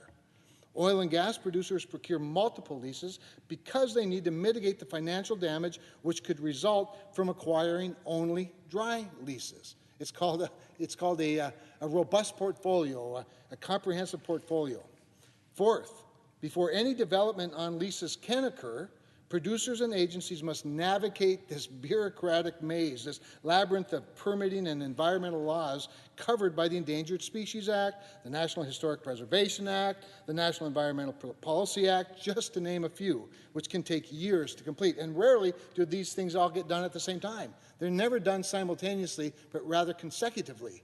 They each take the number of days they need apart from one another rather than all together. Fifth, just because a producer obtains a lease and navigates the regulatory hurdles required to permit a well does not mean they can begin extraction.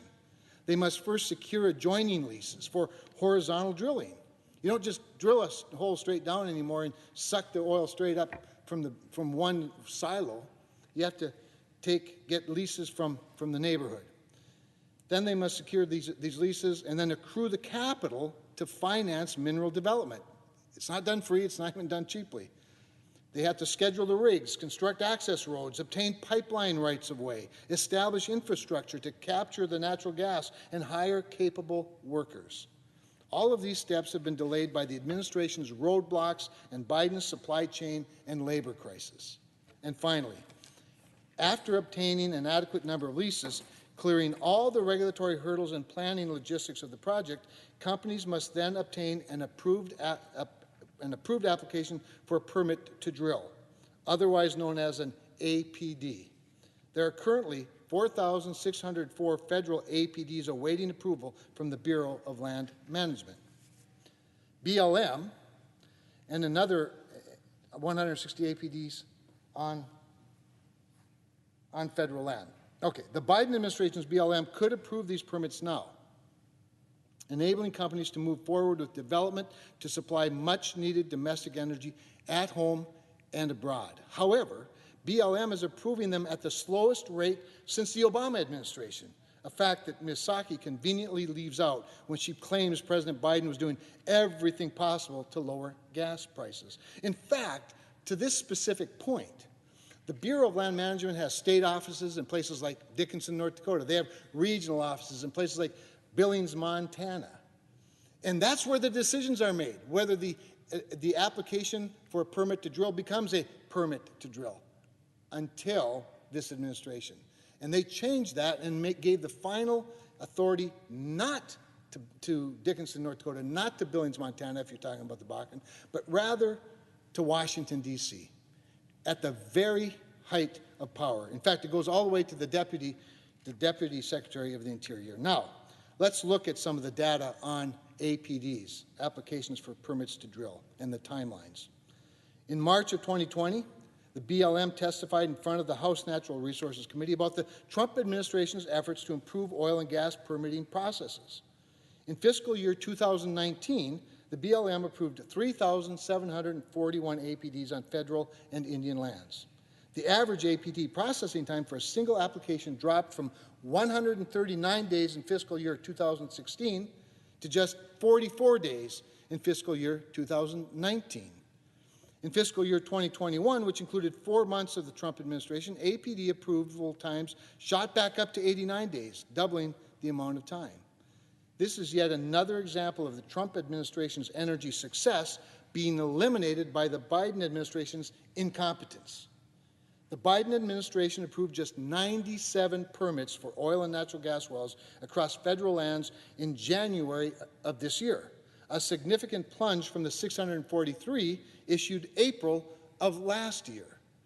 All the leases in the world don't matter if you can't get a permit to drill on them, even if, in fact, there is oil and you don't even know that for sure. On top of the regulatory hurdles, industry considerations, supply chain issues, and labor shortages, producers must have certainty that their product can reach a global market. A key aspect of reaching the global market, of course, and reducing the European Union's reliance on dirty Russian gas are United States liquid natural gas export terminals, or LNG terminals. As of March 16, 2022, the United States Department of Energy had 16 applications pending or under review for increasing U.S. LNG exports. If Secretary Granholm signed off or streamlined the review on these applications, we could increase our export capacity to help our allies abroad and grow our economy right here at home. The Biden administration has extended its onshore and offshore oil and gas leasing ban quarter after quarter, despite being required by the Mineral Leasing Act to conduct quarterly lease sales. At this point in the Obama administration, they had held 35 onshore lease sales, 35 under Barack Obama. And that's not all. The Biden administration is actively working to starve the fossil fuel industry of financial capital in order to push them out of existence. That's right. They keep talking about the supply and the demand, and yet they crush the supply by starving of the capital that it needs. This is capital-intensive stuff, Madam President. In March, the Securities and Exchange Commission released a proposed rule on climate disclosure.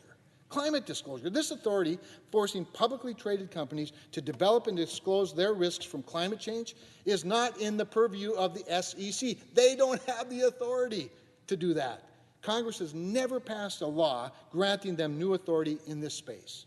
It only serves to further discourage investment in domestic energy development and prevent American energy independence, a critical tool for peace and the reduction of global emissions. Now, isn't that ironic? The Biden administration is succeeding in its mission to destroy any chance to once again be energy independent. Their radical nominees, actions in the courtroom, regulatory schemes, budget proposals, foot-dragging, exude hostility toward fossil fuels, inflicting a distinct chilling effect on the oil and gas industry. Madam President, I've talked to a number of producers in North Dakota, and they're capital starved. If the right messages were being sent to the markets, we could pick up another 200,000 to 400,000 barrels of oil per day. In January of 2022, this year, North Dakota produced 1.1 million barrels per day. To put this in context, Europe imports 2.3 million barrels per day from Russia. At North Dakota's peak, we produce 1.5 million barrels per day. North Dakota alone, Madam President, North Dakota alone could provide 2/3 of the product Europe imports from Russia. It would be cleaner than Russian oil and would lessen Putin's malign leverage over Europe and really the rest of the world. Investors in domestic oil and gas have to receive the right market signals in order to invest their capital. The administration seems to believe energy production is simply a switch you turn on or a valve that you turn, and then when you need it. And then if you don't need it, you just turn it off. No harm, no foul. It's not. It's very capital intensive, as I said, and reliant on regulatory certainty. And I'm not talking about 6 days of certainty or 6 months of certainty, but more like 6 years of certainty. No sane energy CEO would invest millions or billions of dollars in a project with the backdrop of an administration seeking to, quote, transition them out of existence within months. Let's take a walk down memory lane on some of the signals this administration has sent to the industry. First, the president himself said during a campaign stop in 2019, quote, I guarantee you, we are going to end fossil fuel, and I am not going to cooperate with them. Well, congratulations, Mr. President. You kept the promise. Secretary Granholm appeared in a video calling for leaving fossil fuels, quote, in the ground, she said. She then spoke to reporters at the Energy and Environmental Research Center in Grand Forks, North Dakota, an exceptional organization at the forefront of promoting carbon capture and other innovative solutions to reduce CO2 emissions. During her comments, she proclaimed the United States doesn't, quote, get this now, the Secretary of Energy proclaimed, quote, we don't have much moral authority to criticize China over its emissions. We, the United States of America, doesn't have moral authority over China?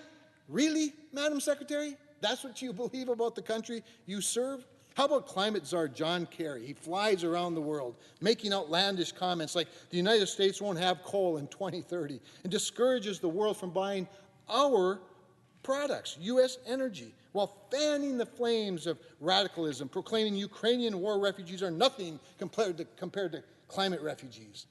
It's like he's the bishop of the Church of Climatology or something.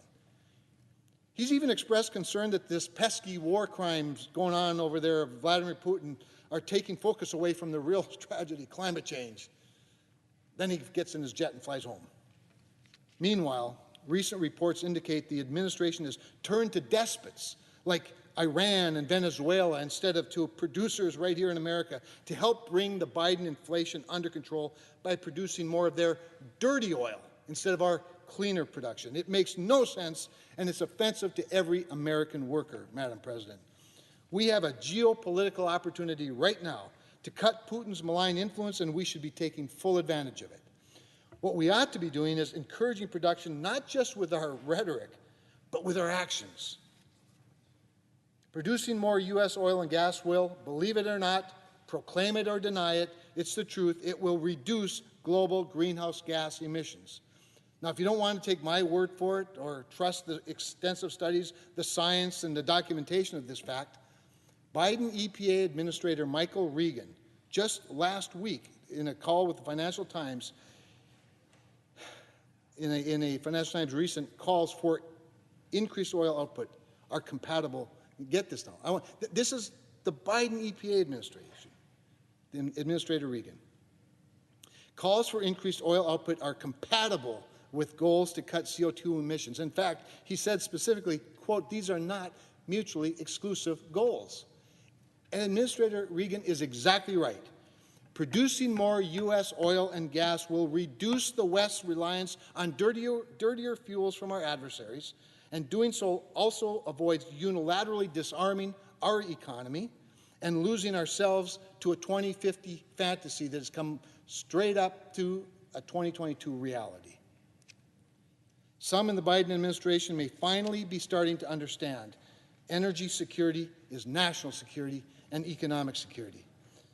And so, Mr. President, I say let's make the world safer, let's make the world cleaner, and let's unleash American energy production.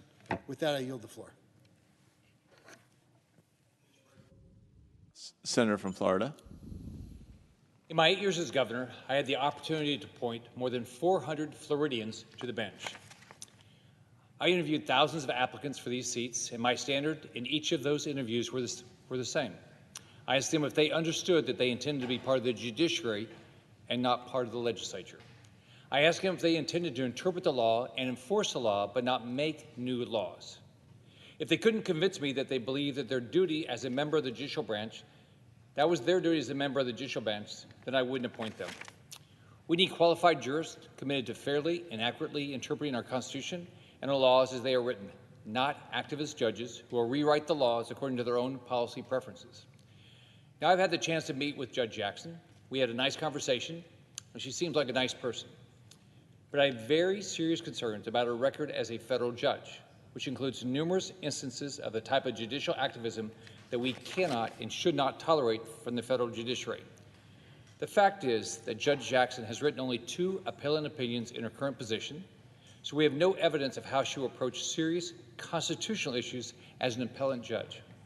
And she has refused to disclose how she would interpret the Constitution as a Supreme Court justice, despite being repeatedly and directly asked by senators on the Judiciary Committee.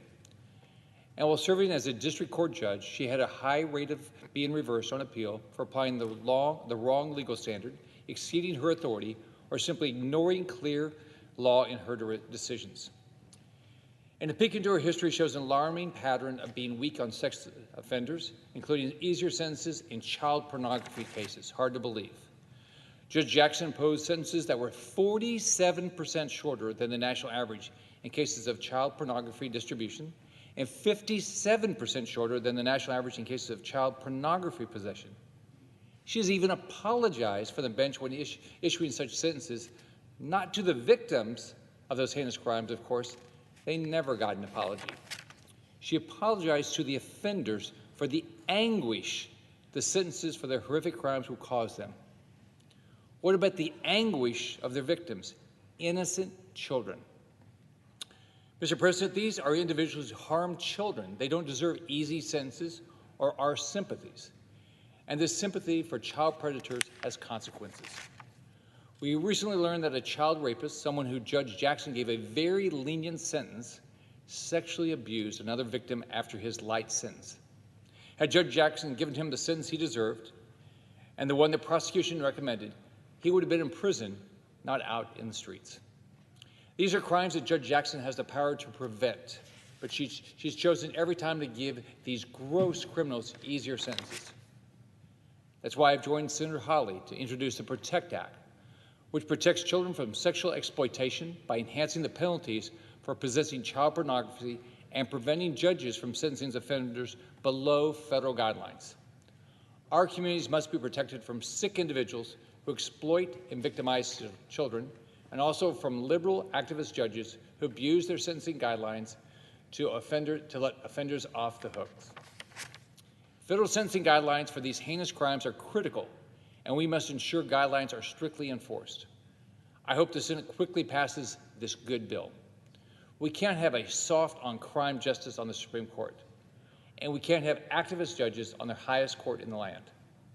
I also don't think it's too much to ask for a nominee to the highest court in the land to be able to say what a woman is, or to take a stand against partisan court packing, which even liberal justices like Ruth Bader Ginsburg and Stephen Breyer have done. We have the right to be concerned and demand answers on behalf of the American people. I think our country deserves better. That's why I can't support the nomination of Judge Jackson to the Supreme Court. I'm committed to giving the American people qualified judges who understand their role in government and who apply the law as it was written, not as they want it to be. It's a simple standard, and it's one that Floridians expect. Unfortunately, based on my best assessment of her record on the bench, that is unfortunately not the case with Judge Jackson.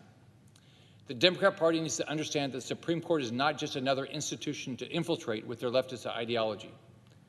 I have no hope that they will, but until they do, I will continue fighting to uphold the Constitution, ensure that there remains a separation of powers between the branches of government, and that judges who are appointed to the bench understand that they are there to interpret the law, not to make the law. I yield the floor.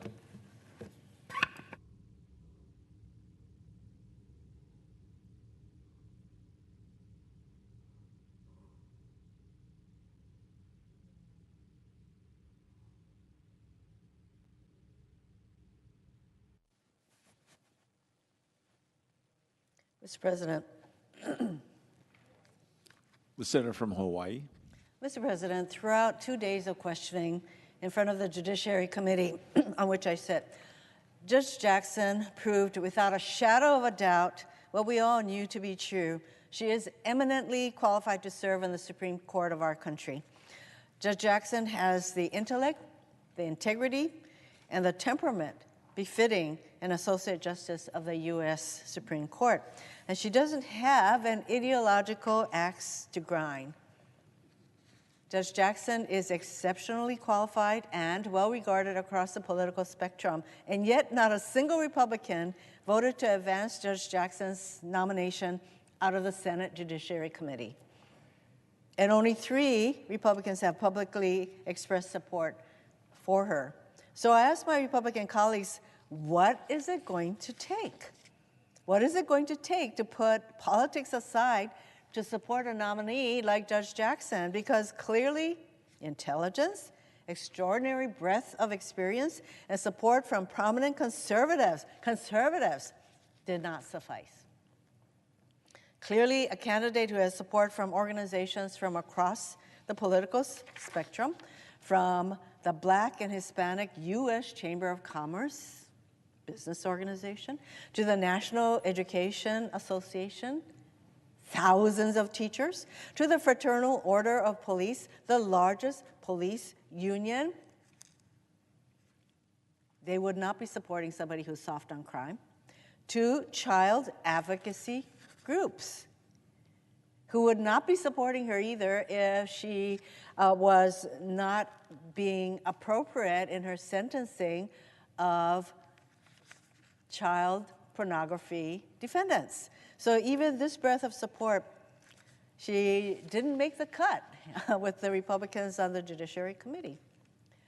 So clearly a nominee who was uniformly called brilliant, beyond reproach, first-rate, and impeccable from her colleagues across the nation was not enough. So truly, what will it take? Sadly, some of my Republican colleagues resorted to unfounded and misleading attacks in an unsuccessful attempt to smear her character. To highlight how ridiculous the attacks around the sentencing of child pornography offenses were, I asked Judge Jackson about the history of the sentencing guidelines for these crimes and the concerns that these guidelines do not reflect what is happening with child pornography offenses. And these facts bear repeating. A decade ago, the U.S. Sentencing Commission first addressed the issue of sentencing in this area. Even way back then, only 40% of convicted offenders were receiving sentences within the guidelines. Now, 10 years later, even fewer offenders are receiving sentences within the guidelines. In 2019, just 30% of non-production offenders were sentenced within the guidelines. In the D.C. Circuit, where Judge Jackson served, the average goes down to just 20% of offenders. This puts Judge Jackson well within the mainstream in her sentencing in this area. She is not an outsider. I named numerous other judges nominated by President Trump and supported by the Republicans on the Judiciary Committee, who have also sentenced offenders to sentences well below the sentencing guidelines. So these judges also expressed concern about how the sentencing guidelines do not reflect the circumstances in the child pornography cases of today. I will repeat this: Judge Jackson is a mainstream judge. She has issued decisions and sentences similar to other judges across the nation, including those nominated by both Republicans and Democratic presidents. And despite some of my Republican colleagues' attempts to distort the truth to get more likes on Twitter, what Americans across the country saw was an incredibly impressive, highly qualified individual demonstrate that she has the intellect and the temperament to serve on our highest court. Throughout the course of this week, Americans also learned about her character. I was particularly moved to hear the testimony of an individual who has known Judge Jackson for nearly 38 years when they were in elementary school. He said, in part, Ketanji's incandescent brilliance was obvious to all of us from day one. But even more importantly, she has always been one of the kindest, warmest, most humble, and down-to-earth people I've ever met. All this while still possessing boundless charisma, drive, maturity, and grace. These qualities, apparently from a young age, have clearly guided her throughout her life and her career, particularly when it comes to treating every single person she encounters with dignity and respect. During the hearing, I asked Judge Jackson the same two questions on sexual assault and harassment that I ask of all nominees, male and female. In follow-up questioning, I named judges who had committed such misconduct and asked Judge Jackson what she does to ensure her court is a safe and inclusive place to work.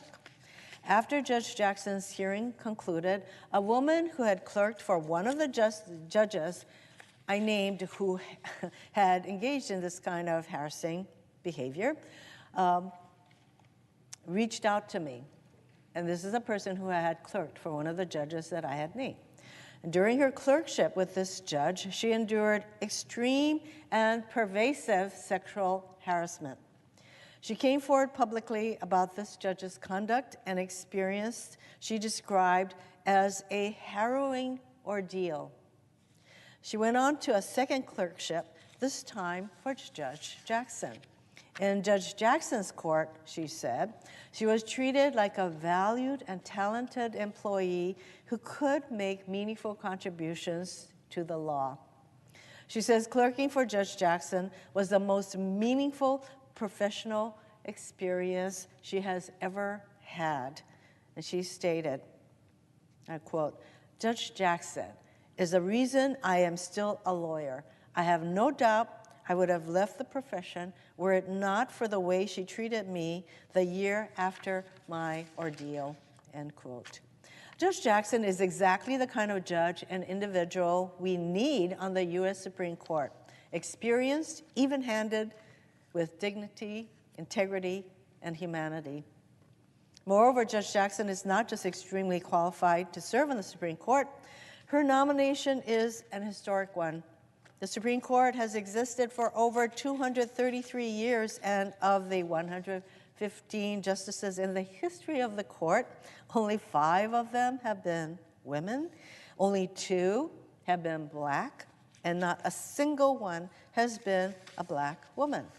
This is a court that has decided cases that have had sweeping impact on our lives, including decisions that have solidified rights for LGBTQ+ people, empowered women, strengthened unions, and more.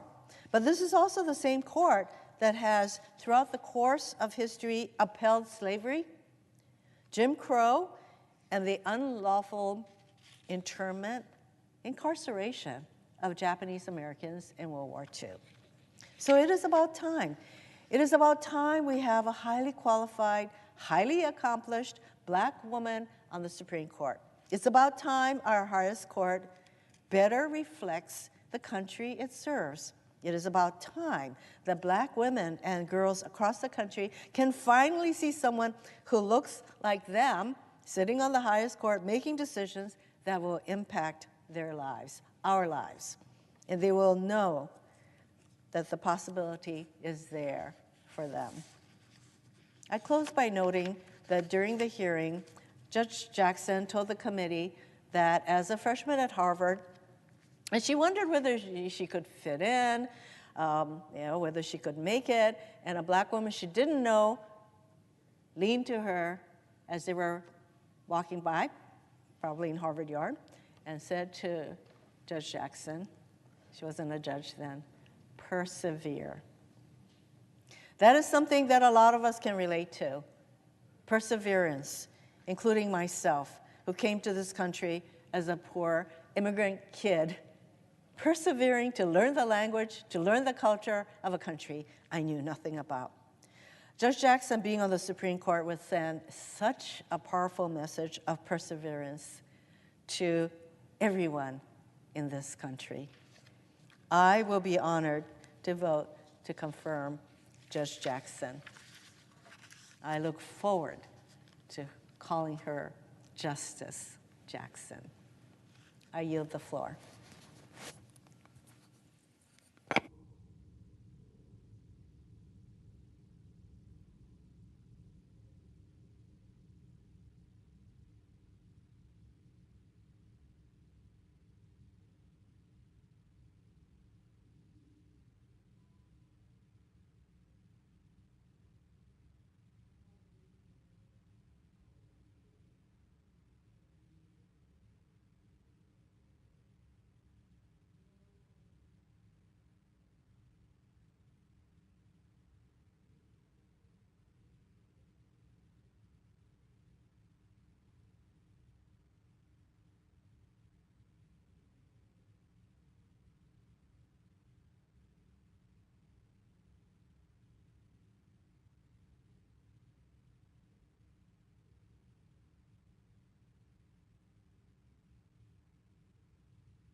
President. Senator from Kansas. Mr. President, thank you. I'm on the floor of the United States Senate today to congratulate and to commend the University of Kansas men's basketball team on its national championship victory. This is KU's fourth NCAA national championship title, the second under the tenure of Hall of Fame head coach Bill Self. The University of Kansas's men's basketball program boasts a storied history and track record of excellence and success, and the inventor of the game of basketball, Dr. James Naismith, served as the program's first coach. KU can also now boast having the most NCAA victories of any Division I basketball program in the country, in addition to now four NCAA championships. It's moments like this that Kansans remember forever. Whether you're watching the game from your living room, on the Jumbotron at Allen Fieldhouse, or from your favorite hangout on Mass Street, 10, 20, 30 years from now, Kansans will remember. Kansans from across the country will remember where they were on April 4, 2022, when KU clinched the national title in a nail-biting game against North Carolina's Tar Heels.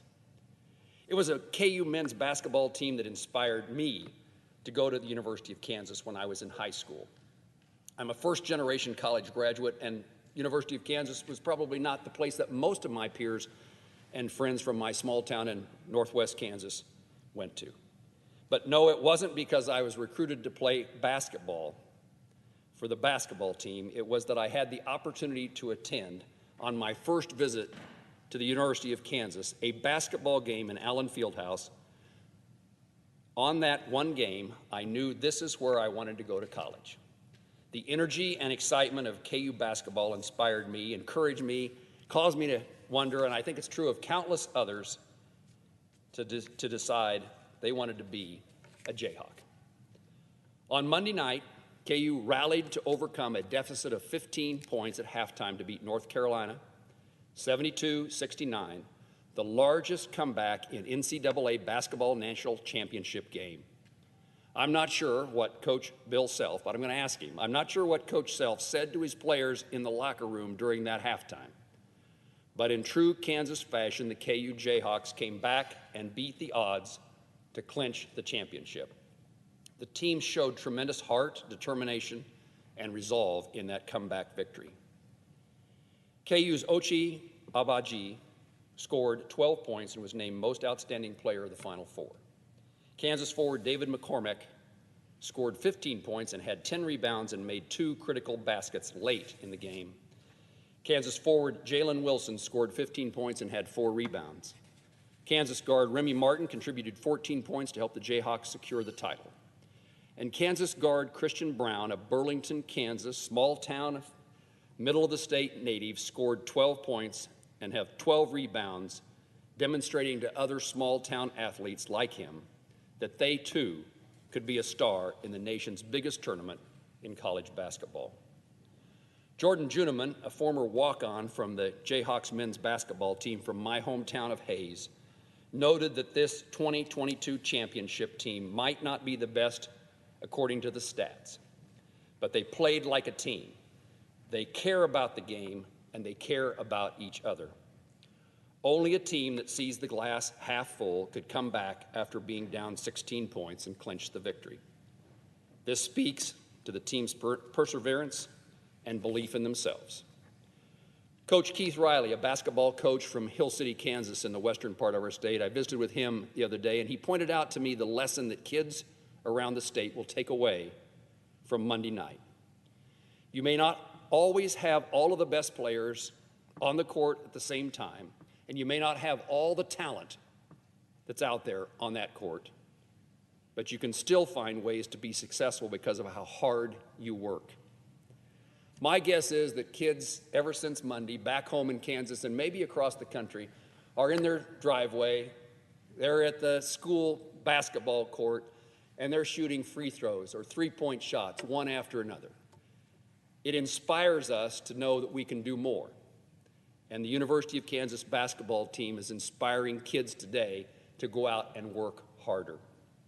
I commend these players and the entire Kansas Jayhawk men's basketball team, as well as the coaches and staff, for their hard work, which culminated in this victory.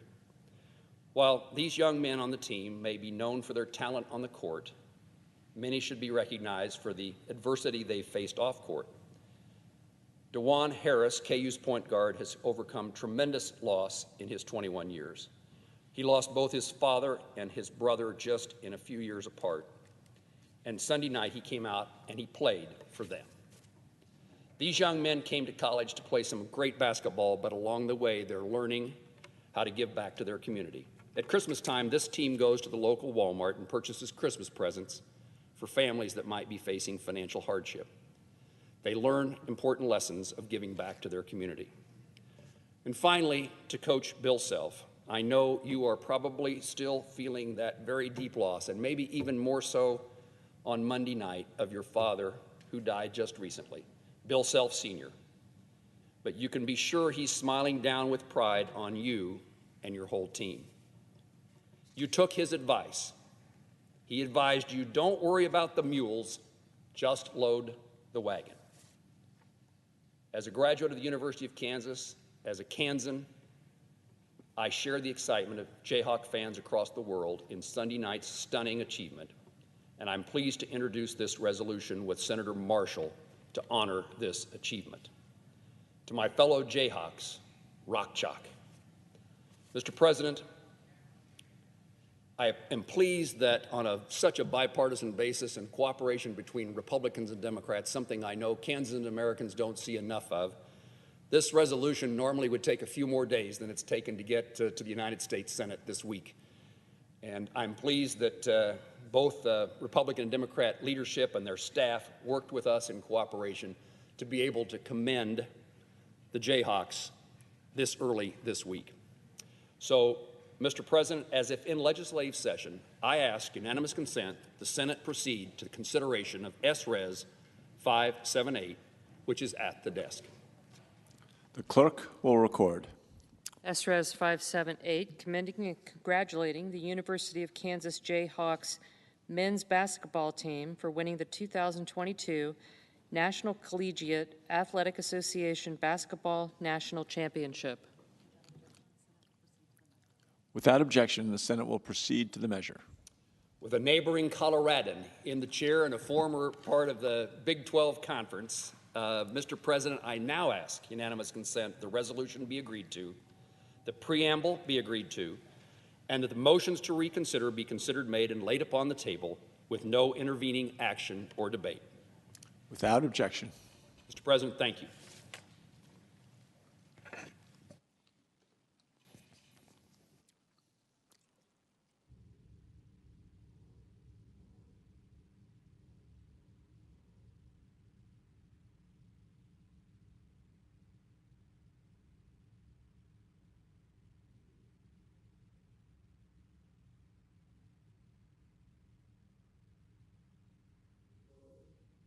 The Senator from Kansas. I notice the absence of quorum.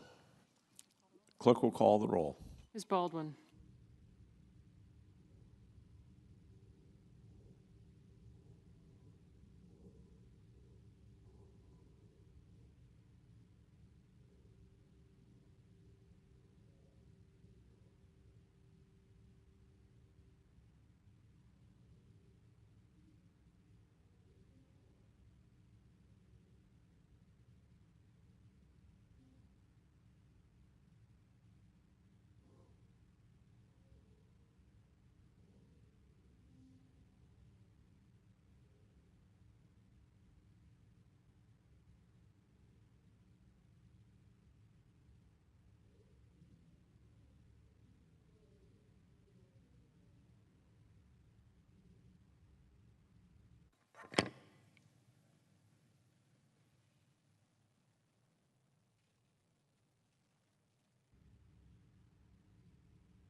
President, The senator from New York. are we in quorum call? Yes, we are. I ask unanimous consent to vitiate the quorum call. Without objection. Thank you, Mr. President. I stand here to proudly support Judge Ketanji Brown Jackson's nomination to the United States Supreme Court.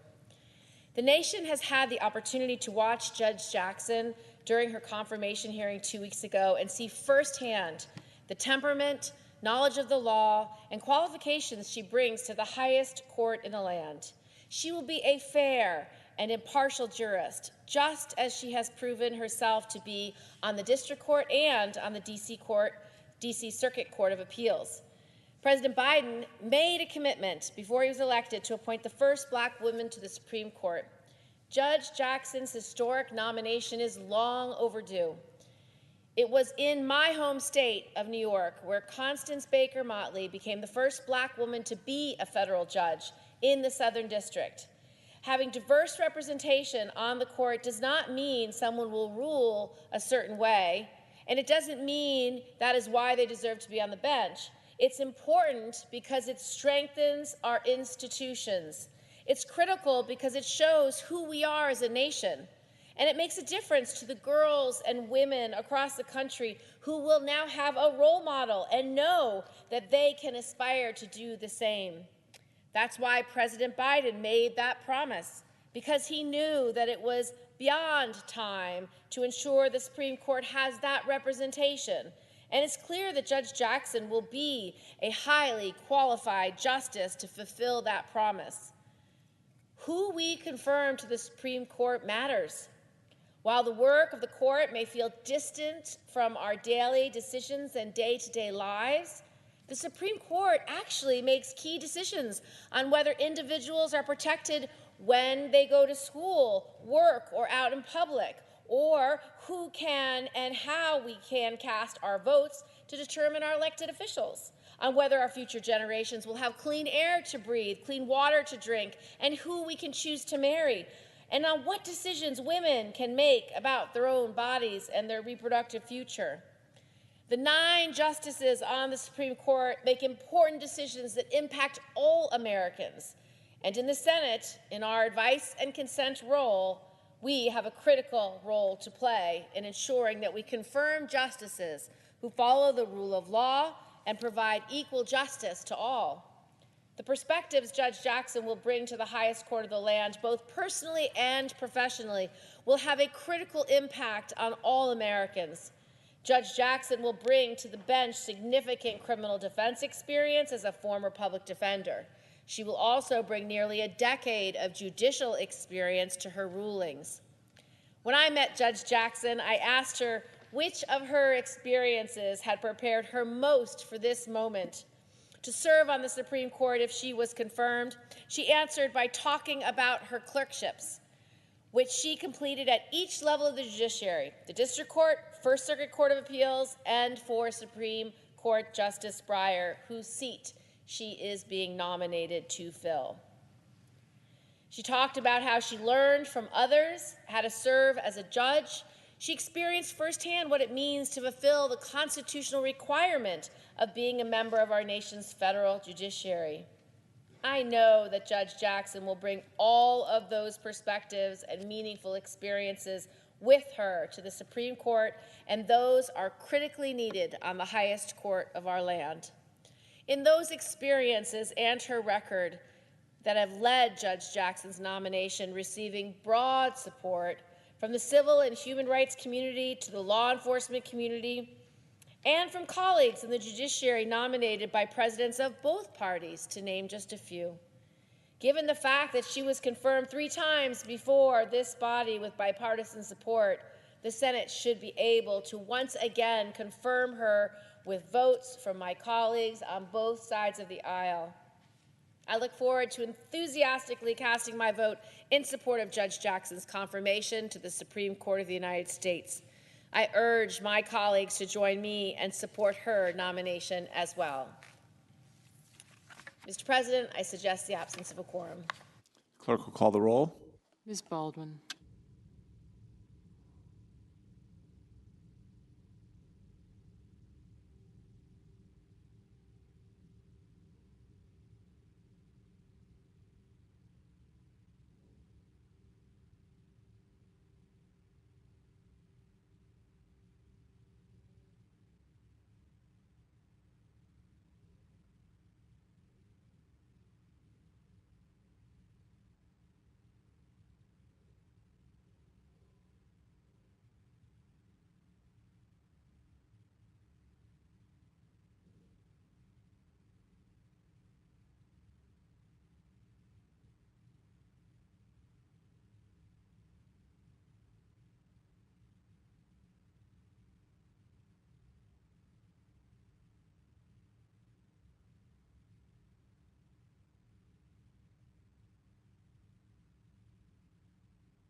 Mr. President.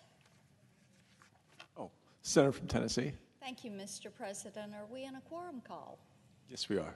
I ask that we dispense with the quorum call. Without objection. Thank you, Mr. President. I've come to the floor today to go into a little bit more detail about why I will not be voting for and in favor of Judge Ketanji Brown Jackson's confirmation to the Supreme Court.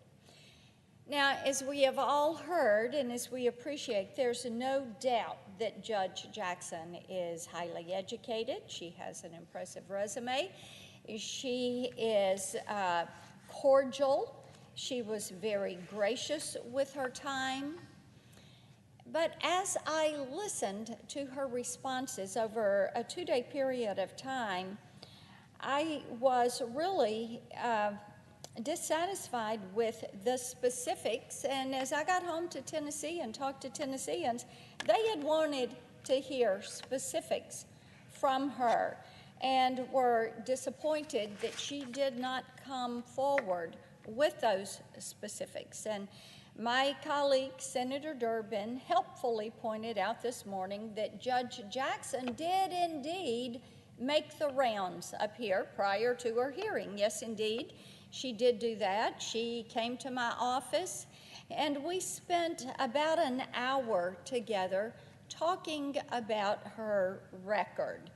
And I, of course, didn't give her a list of questions to study, but I did clue her in on some of the things that I thought were going to be important for us to discuss. Now, some are items we had discussed when she came before us for her appellate court hearing. Some of those things we never got a complete answer to. But we needed to get that complete answer. This is a lifetime appointment, and it was disappointing that we did not, even now, get that complete answer. What I have learned is normally, as we at Judiciary Committee conduct these hearings for judges for the federal bench, for Supreme Court nominees, they walk into the hearing room and they are prepared. They kind of come loaded with their remarks and their answers.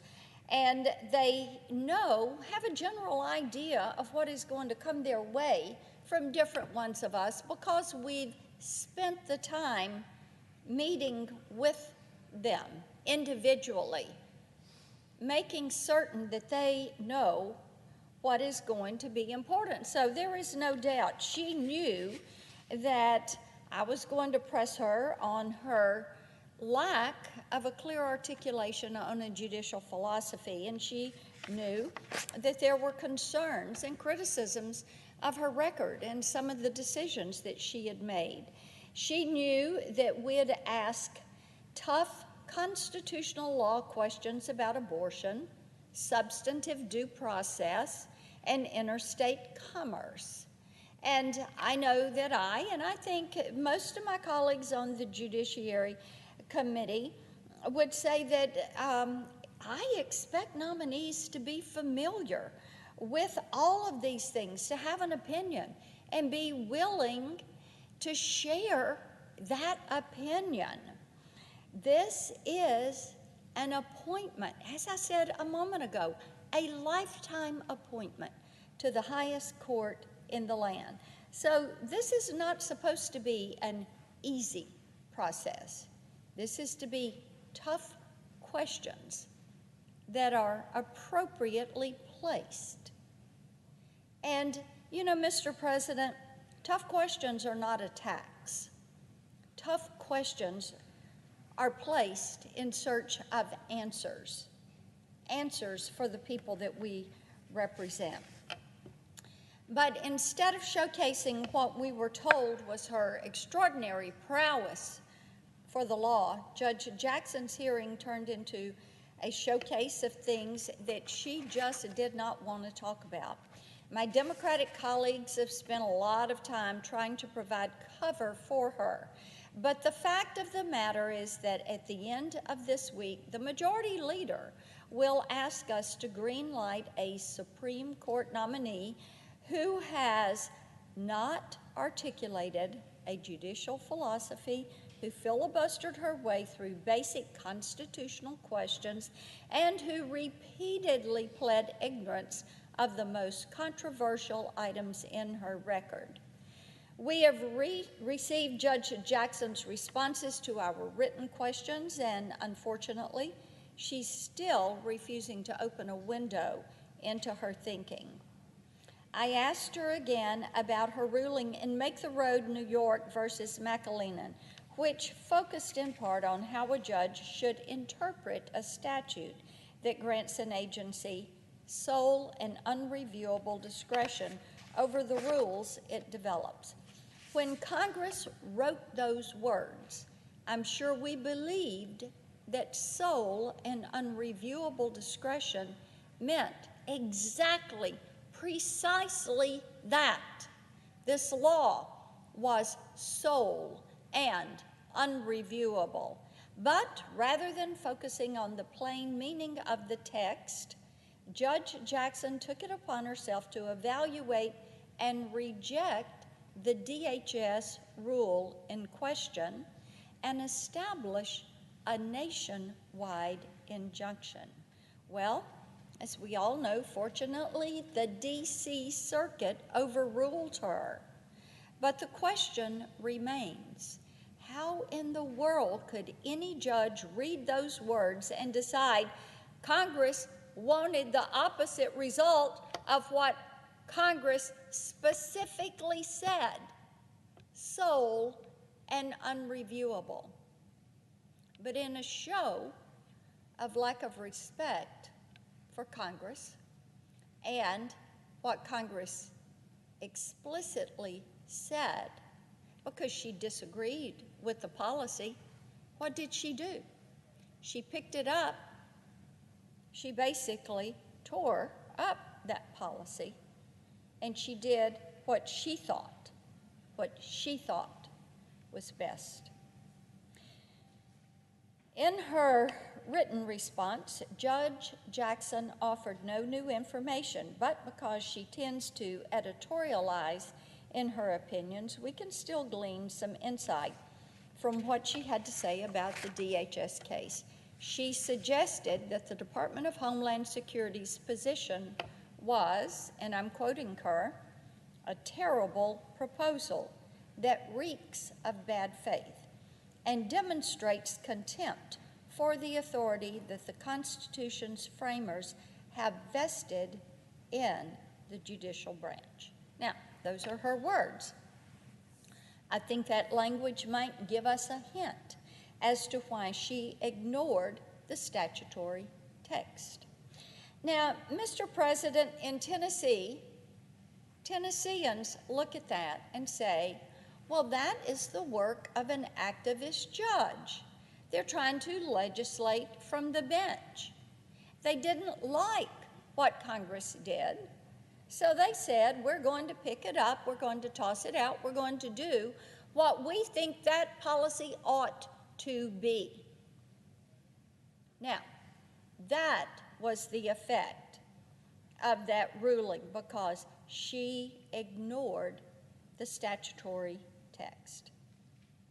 I have lingering questions about other times Judge Jackson has used this type of rhetoric to signal her policy disagreements. Again, Tennesseans say that is judicial activism. During the height of the COVID-19 pandemic, she used a written judicial opinion to advocate for the mass release of all 1,500 criminals in the custody of the D.C. Department of Corrections. That's right, the release of all 1,561 detainees, all of them. During her hearing, she claimed she was merely repeating one of the attorney's arguments, but we went back and we read the opinion.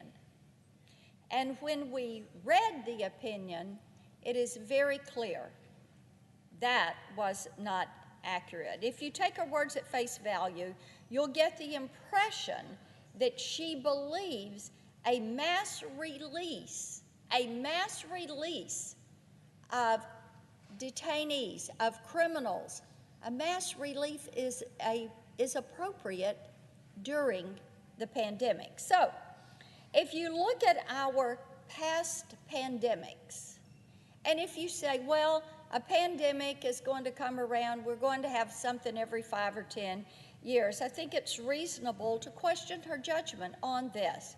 What happens when you have the next Spanish flu or the next SARS? What happens the next time there is a pandemic? I think American citizens, I think Tennesseans, want an answer on that. Why would someone think, open the doors and release them, and then lament that they are not able to release all of them?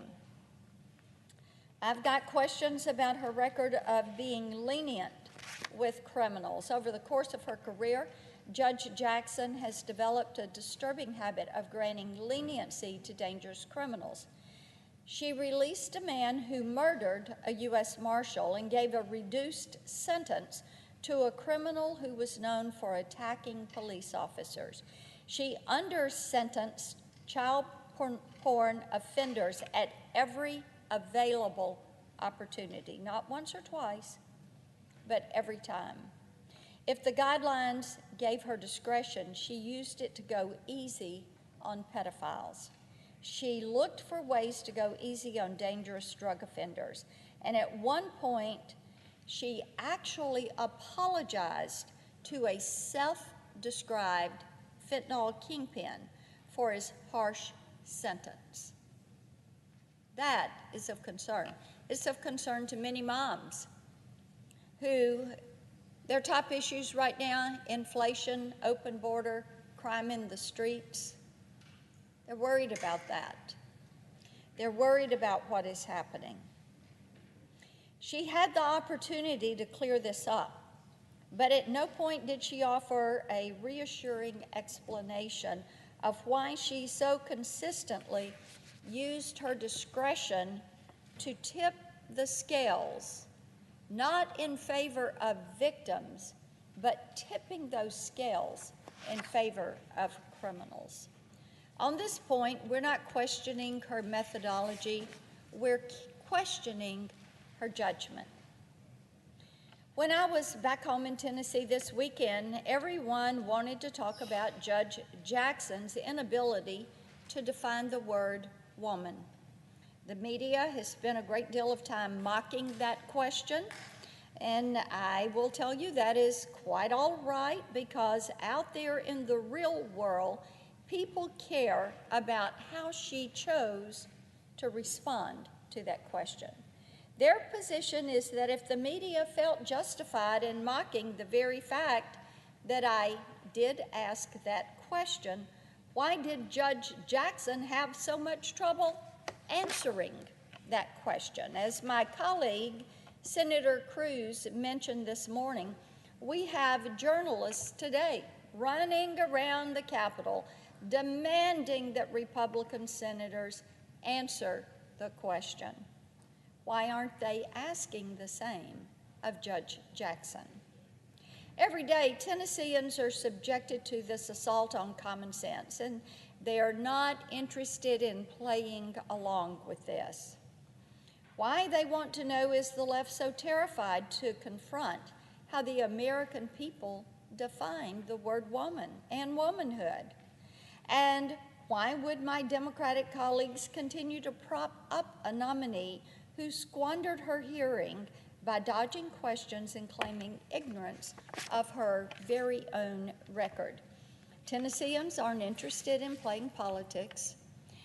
They just want the Democrats to reveal what rule book they're using, because Tennesseans want to see constitutionalist judges on the bench. They want people to call balls and strikes. They want people who believe in equal treatment under the law, equal justice for all. and they see what's happening in our country. It's frightening to them. For a long time now, radical activists have wanted to handpick a Supreme Court justice. Some of these dark money groups that are all there helping the left, they've said, give us your money. We'll make certain there are federal judges and a Supreme Court justice that are progressive. And in the meantime, we've seen them make inroads in the media, on school boards, and in some of the country's most respected universities. So Tennesseans are very familiar with what happens when activism begins to replace common sense.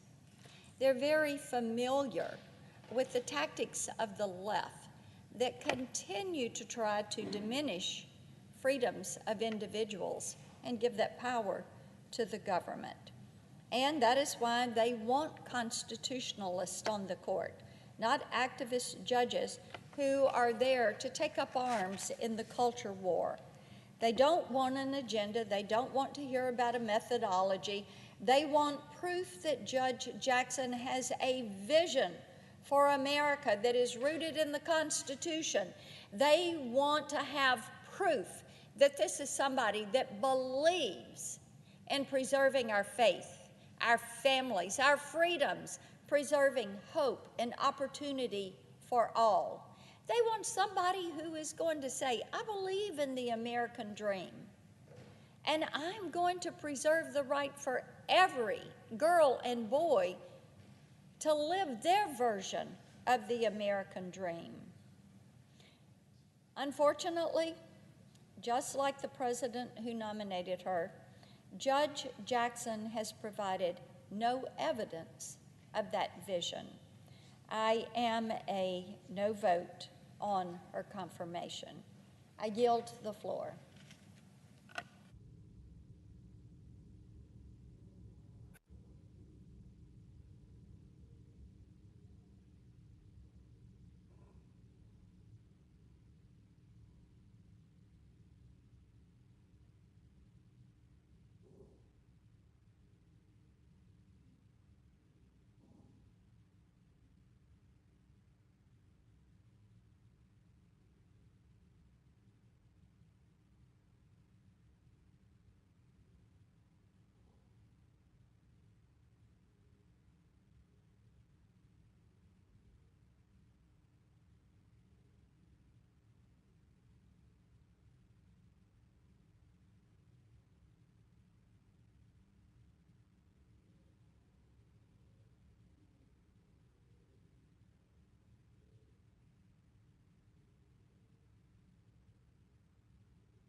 Senator from Oregon. Madam President, I have already announced that I intend to support Judge Jackson's nomination. Her character and her qualifications are unassailable. But unfortunately, that hasn't stopped a number of Senate Republicans from treating her disgracefully. Too often, behavior in the hearings was simply shameful. And Madam President, it doesn't have to be this way, and it wasn't always this way. For example, even though I disagreed with him on plenty of issues, I voted for Chief Justice John Roberts, and he was treated very fairly by Democrats. Serious questions were asked and answered, and there wasn't anything resembling the over-the-line juvenile theatrics like that shown for Judge Jackson. Things changed when President Obama's final nomination was stolen by Republicans. They refused to even hold a hearing or consider the sitting president's nominee on just fabricated grounds. Democrats are trying to maintain a sharp focus on legal questions and personal qualifications. Faced with sideshows and personal attacks, we stuck to issues. And what was particularly striking about those attacks, they were attacks against somebody that Senate Republicans had voted for unanimously when she was nominated to a lower level court. My view is the radicalization in the court and the nominations process is just poisonous to our democracy. But that was what was on display when Republicans attacked Judge Jackson. So I want to start setting the record straight on several of the key issues. First, Judge Jackson was squarely within the sentencing norm for cases involving child sexual abuse material. She was smeared anyway as going soft on predators. It was a gross and baseless accusation, more of a dog whistle to conspiracists than an attempt at honestly vetting a nominee. Even the National Review, nobody's idea of a liberal publication, published a column that called the comments of our colleague from Missouri, Senator Hawley, they called his attack meritless to the point of demagoguery. Those are the words of the National Review. The fact is, on this hugely important issue, the whole question of kids' safety, as the President of the Senate knows, there's a big difference between talking about protecting child victims and actually doing the work. Far too many of our Republican colleagues just come down on the wrong side of the divide. It is absolutely right that government at every level has failed to protect kids from exploitation online. Failure's got a lot of causes. One is that the Justice Department, for reasons that I just find confounding, has consistently declined to put enough manpower and funding behind protecting these vulnerable kids. Another reason is that members of Congress talk a really big game, but when there's serious legislation to protect vulnerable kids, they disappear. Now, I've proposed an alternative. It's the Invest in Child Safety Act. It puts serious funds into tracking down the child predators and prosecuting these god-awful monsters and protecting the kids they target and abuse. It creates a new executive position to be confirmed by the Senate to raise this level of protecting kids and strengthening oversight. Now, instead of supporting that legislation, where we put, Madam President, real prosecutors and real investigators to the task of protecting our kids, putting more law enforcement on the beat, a number of Senate Republicans spend their days going after Section 230 of the Communications Decency Act. So yet again, vulnerable kids are being used as pawns by politicians to advance their agenda. I simply believe child abuse and exploitation is too serious an issue for U.S. senators to cheapen it with baseless accusations and ill-conceived legislation. This is the last subject, protecting our kids, that elected officials ought to be playing politics with. I'm going to use the remainder of my time, Madam President, to discuss another issue that came up often in the debate, and that's the right of American women to control their bodies. I'm talking here about Roe versus Wade. The Supreme Court has effectively overturned Roe already when you look, for example, at the various states. The court's overturned Roe for millions and millions of people. They did it on the shadow docket by allowing an obviously unconstitutional bounty law in Texas to go into effect. Now states all over the country are passing similar laws. In some states, they're going even further to restrict the fundamental right of women to control their own bodies. The fact of the matter is, this debate is not about Roe. It's becoming commonplace for Republicans to say, out in the open, that the Supreme Court ruled incorrectly in Griswold versus Connecticut, the 1965 case that affirmed the right of married people to use contraception. That's what this debate has become all about. Not the right to a safe and legal abortion. It's about rolling back, Madam President, the right to birth control. Republicans are saying that the case that affirmed the right to use birth control was wrongly decided. That's what our colleague from Tennessee, who just spoke, said about the hearings on Judge Jackson's nomination. It's enough to leave you wondering, Madam President, what year is this? What century is this?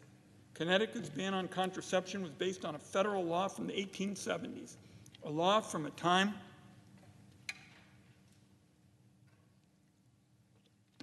when women's rights were few. They couldn't even vote.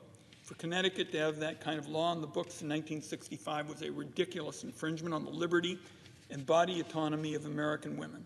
Estelle Griswold, the women's rights activist whose name is atop the case, once half joked that the state would have to put a gynecological table at the Greenwich toll station to prevent women from going to New York to get the contraception they needed. But the history in Connecticut shows, as is often the case, this old restriction on personal liberty fell hardest on women without means, even when the law was badly out of date. The Supreme Court ruled correctly when it struck down Connecticut's law in '65. To say otherwise is appalling and alarming. The court recognized that the government ought to stay out of people's private decisions about family planning. A few years later, the court correctly applied the Griswold precedent to single women. A year after that came Roe. These cases are linked. Put together, the attacks on Roe and now Griswold, they're about letting the government control when somebody decides to start a family. We're talking about rolling back 80 years of basic human rights.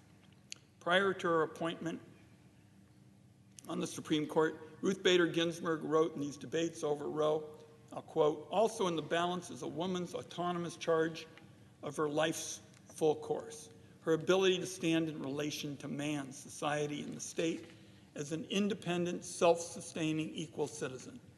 When the court upheld Roe in 1992, the majority ruled, and I quote, "the ability of women to participate equally in the economic and social life of the nation has been facilitated by their ability to control their reproductive lives. If women can't legally obtain birth control and they can't legally obtain abortion care, they no longer have legal control over their bodies. let's be clear who does. The government has that control.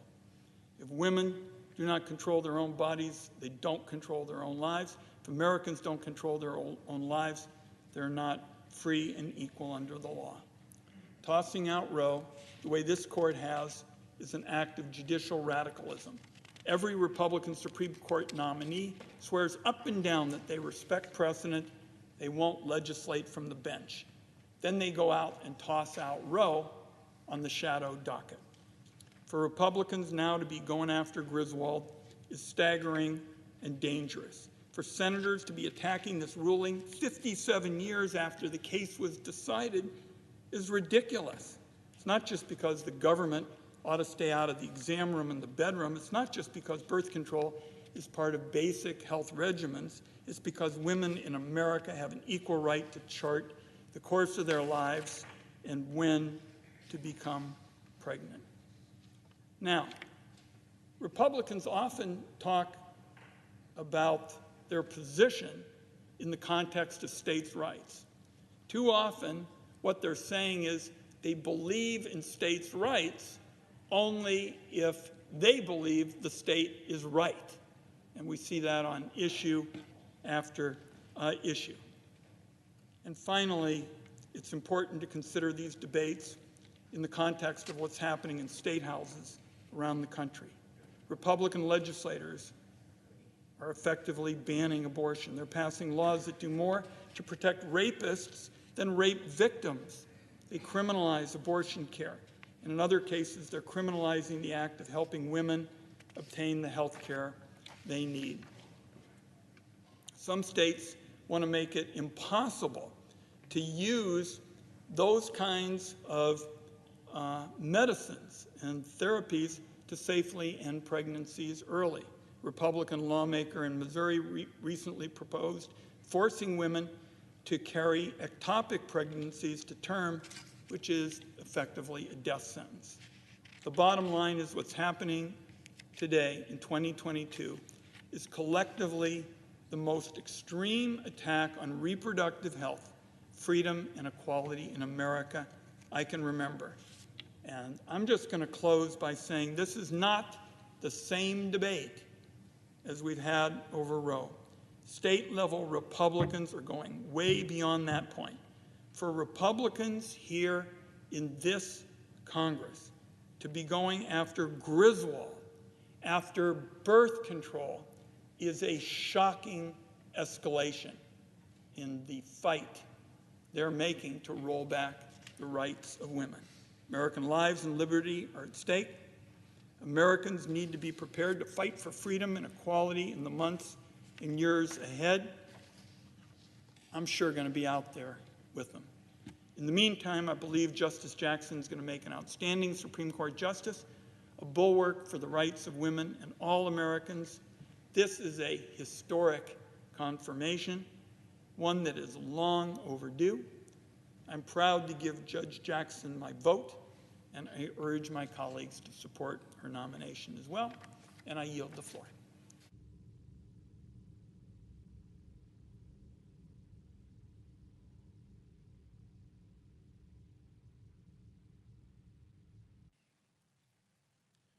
Madam President. Senator from Tennessee. Thank you, Madam President. I'm here today to discuss what I saw this past weekend when I took a trip to our southern border in Texas. I led a delegation of 8 sheriffs and mayors from my home state of Tennessee. We went to see what's happening, what the effects of the border crisis is, and to hear from them and allow the border agents to hear from them the effects of the border crisis in our own communities in Tennessee. Our mayors and sheriffs are seeing record drug overdoses, gang violence, and other forms of criminal activity right there in Tennessee. We learned what's really happening at our border is quite simple. Well-financed, operationally sophisticated drug cartels, with the help of the Chinese Communist Party, are exploiting our immigration policies and human economic desires to make billions of dollars from drug and human trafficking. Ignored by the Biden administration and the corporate media, this increasingly powerful criminal enterprise is expanding further into American communities. Our trip revealed 2 key insights. First, under Biden policies, this national security crisis is unmanageable. Second, and paradoxically, this crisis is well within the federal government's ability to fix. My central takeaway was this: if every American saw what we saw and heard, this would end. America wouldn't tolerate this. It's a crisis. Here's the cartel's business model. Fentanyl ingredients are shipped from China to Mexico. In Mexico, the cartels turn these chemicals into astonishingly potent drugs bound for the United States. Last year, fentanyl seized at the border was more than enough to kill every American. And that's just what we caught. Think about what's not been caught. Think about what's getting through. The cartels control the entire Mexican side of the U.S. border, and each migrant must pay thousands of dollars for safe passage to these cartels. Often, they have to pay through subsequent indentured servitude. Many young women become victims of human trafficking.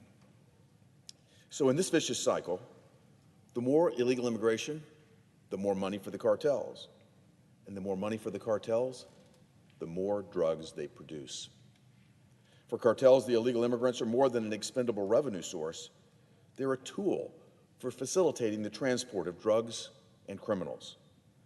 The cartels push scores of migrant customers across the border so they can occupy American border agents.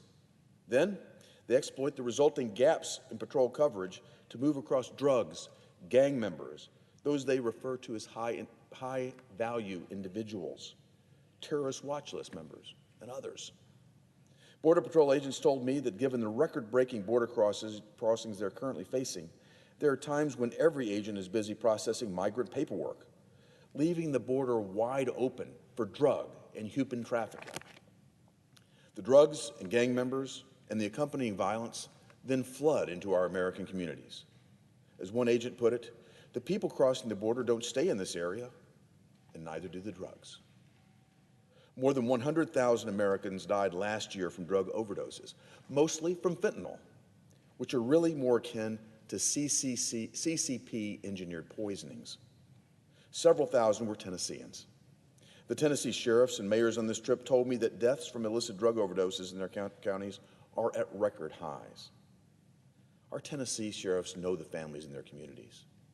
They told me the toughest part of their job is to see a mother or a grandmother to go to their home and tell them that their son or their grandson will never return.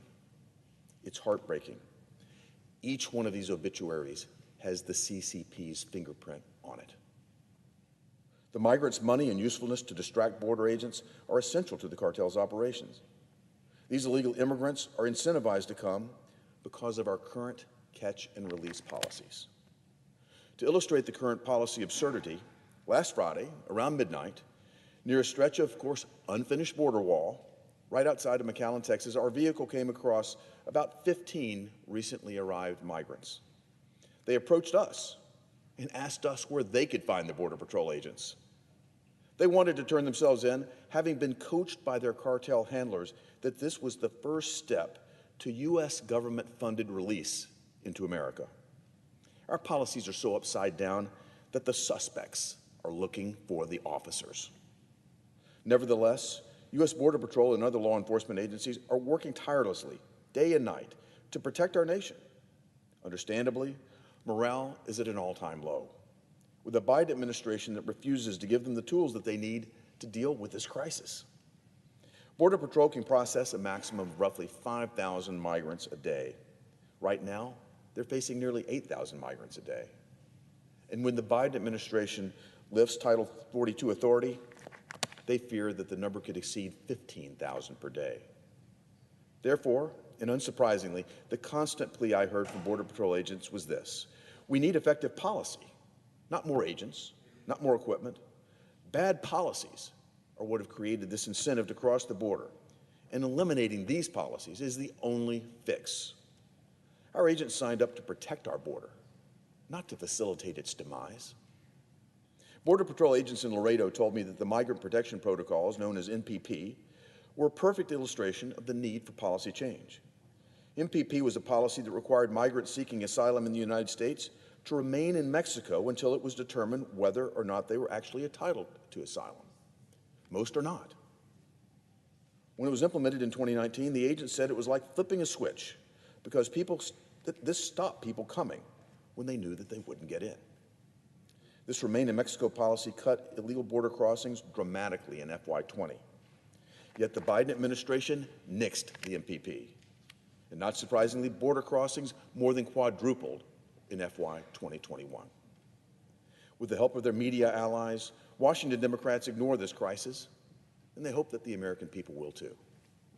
They don't travel to the border because they don't want to answer for the crisis that they've created.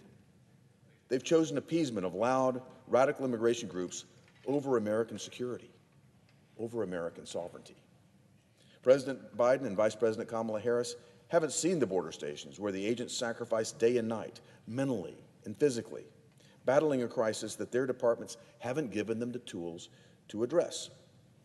For many Americans, this crisis seems far away, at least until it's too late, until it's their child, their grandchild, their brother and sister who become a statistic. That's the other thing that I heard constantly from Border Patrol and law enforcement agents. We need someone to tell America what's happening here.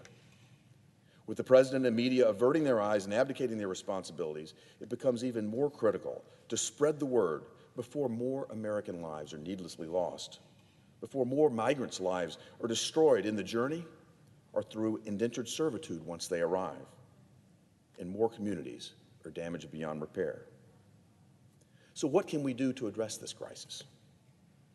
Even though the border crisis is worse than ever, the Biden administration is voluntarily ending Title 42 pandemic-related authority for expedited removal. The Border Patrol agents I met this weekend believe that this will make this record-breaking crisis substantially worse. Such a surrender of American security would be intolerable. And there's another health crisis that Title 42 is critical to battling. The cartels send migrants across at strategic points to bog down Border Patrol agents with paperwork processing that takes 5 times longer without Title 42. Then they use the resulting enforcement gaps to move fentanyl across the border. We have to close these enforcement gaps with better policy. So I've introduced legislation to add drug smuggling as an additional basis for Title 42 authority. Overdoses have become an epidemic in America. This legislation would allow the Secretary of Health and Human Services to use Title 42 to combat drug trafficking across the border. This bill would give our Border Patrol agents the tools they need to quickly remove migrants who illegally cross the border, substantially freeing up agents to focus on actually stopping drug traffickers. More than 100,000 Americans died last year from drug overdoses, many from fentanyl coming from across our southern border. We desperately need Title 42 to fight this drug epidemic. It's a tool that would quite literally save American lives in every state in the Union immediately. So, as if in legislative session, I ask unanimous consent that the Committee on Health, Education, Labor, and Pensions be discharged from further consideration of S. 3959, and the Senate proceed to its immediate consideration. I further ask that the bill be considered read a third time and passed, and that the motion to reconsider be considered made and laid upon the table. Is there objection? Madam President, reserving the right to object. Senator from Hawaii. This is not the right way to get at the fentanyl problem. This gives the Secretary permission to shut down all asylum seekers from a country on the basis of any type of drug, no matter how much is in possession, how frequently that drug is possessed, what country they're coming from. We're calling for essentially a complete shutdown of the asylum program because there might be fentanyl somewhere. But it also gives the Secretary authority to stop asylum seekers coming from any country for any drug at any scale. Now, Title 42 authority is a serious thing. It is a blanket authority to block anyone presenting themselves for asylum. We've seen the horrific images in Ukraine. We know between 4 and 5 million people are already refugees. And we know that the United States, as the indispensable nation, wants to take a leadership role in accommodating these refugees in Europe and, if necessary, in the United States. People presenting themselves for asylum, escaping their dangerous home country, that is actually part of the American dream. That is in a lot of ways, how many of us arrived, right? There may not have been this statutory framework, but the principle involved was not just that you came from some other place far away to make a better life for yourself. Sometimes it was that, but sometimes it was to escape the pogroms, as was the case with my grandparents, from Kyiv to Odessa, actually to Canada, and then to Hawaii. And so this authority is no small thing. And to give the secretary of HHS this blanket authority to essentially shut down all asylum seekers because we're afraid, appropriately afraid, of a specific drug is just a little ham-fisted. And I appreciate the senator's remarks. I think there are better ways to work on this, and therefore I object. Objection is heard. Madam President, Senator from Tennessee. I want to thank my colleague from Hawaii for his remarks, but I want to explain what just happened here. My colleague objects despite the fact that record-breaking numbers of Americans are currently dying from overdoses fueled by fentanyl coming across our border. This legislation is a tool to help save American lives. Indeed, 100,000 American lives were lost last year to drug overdoses. These lives are being deprived of the American dream forever. So Democrats are categorically opposed to common sense border security tools to prevent drug trafficking into America, no matter how bad the drug overdose numbers get. How much longer will it take to change course from the Biden immigration policies that have created this national security crisis? How much longer will we allow our immigration system to be manipulated by a massive transnational criminal alliance between the Chinese communist and billion-dollar criminal cartels who are shipping deadly quantities of illicit drugs into the United States? Madam President, I yield the floor.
Senator from Utah.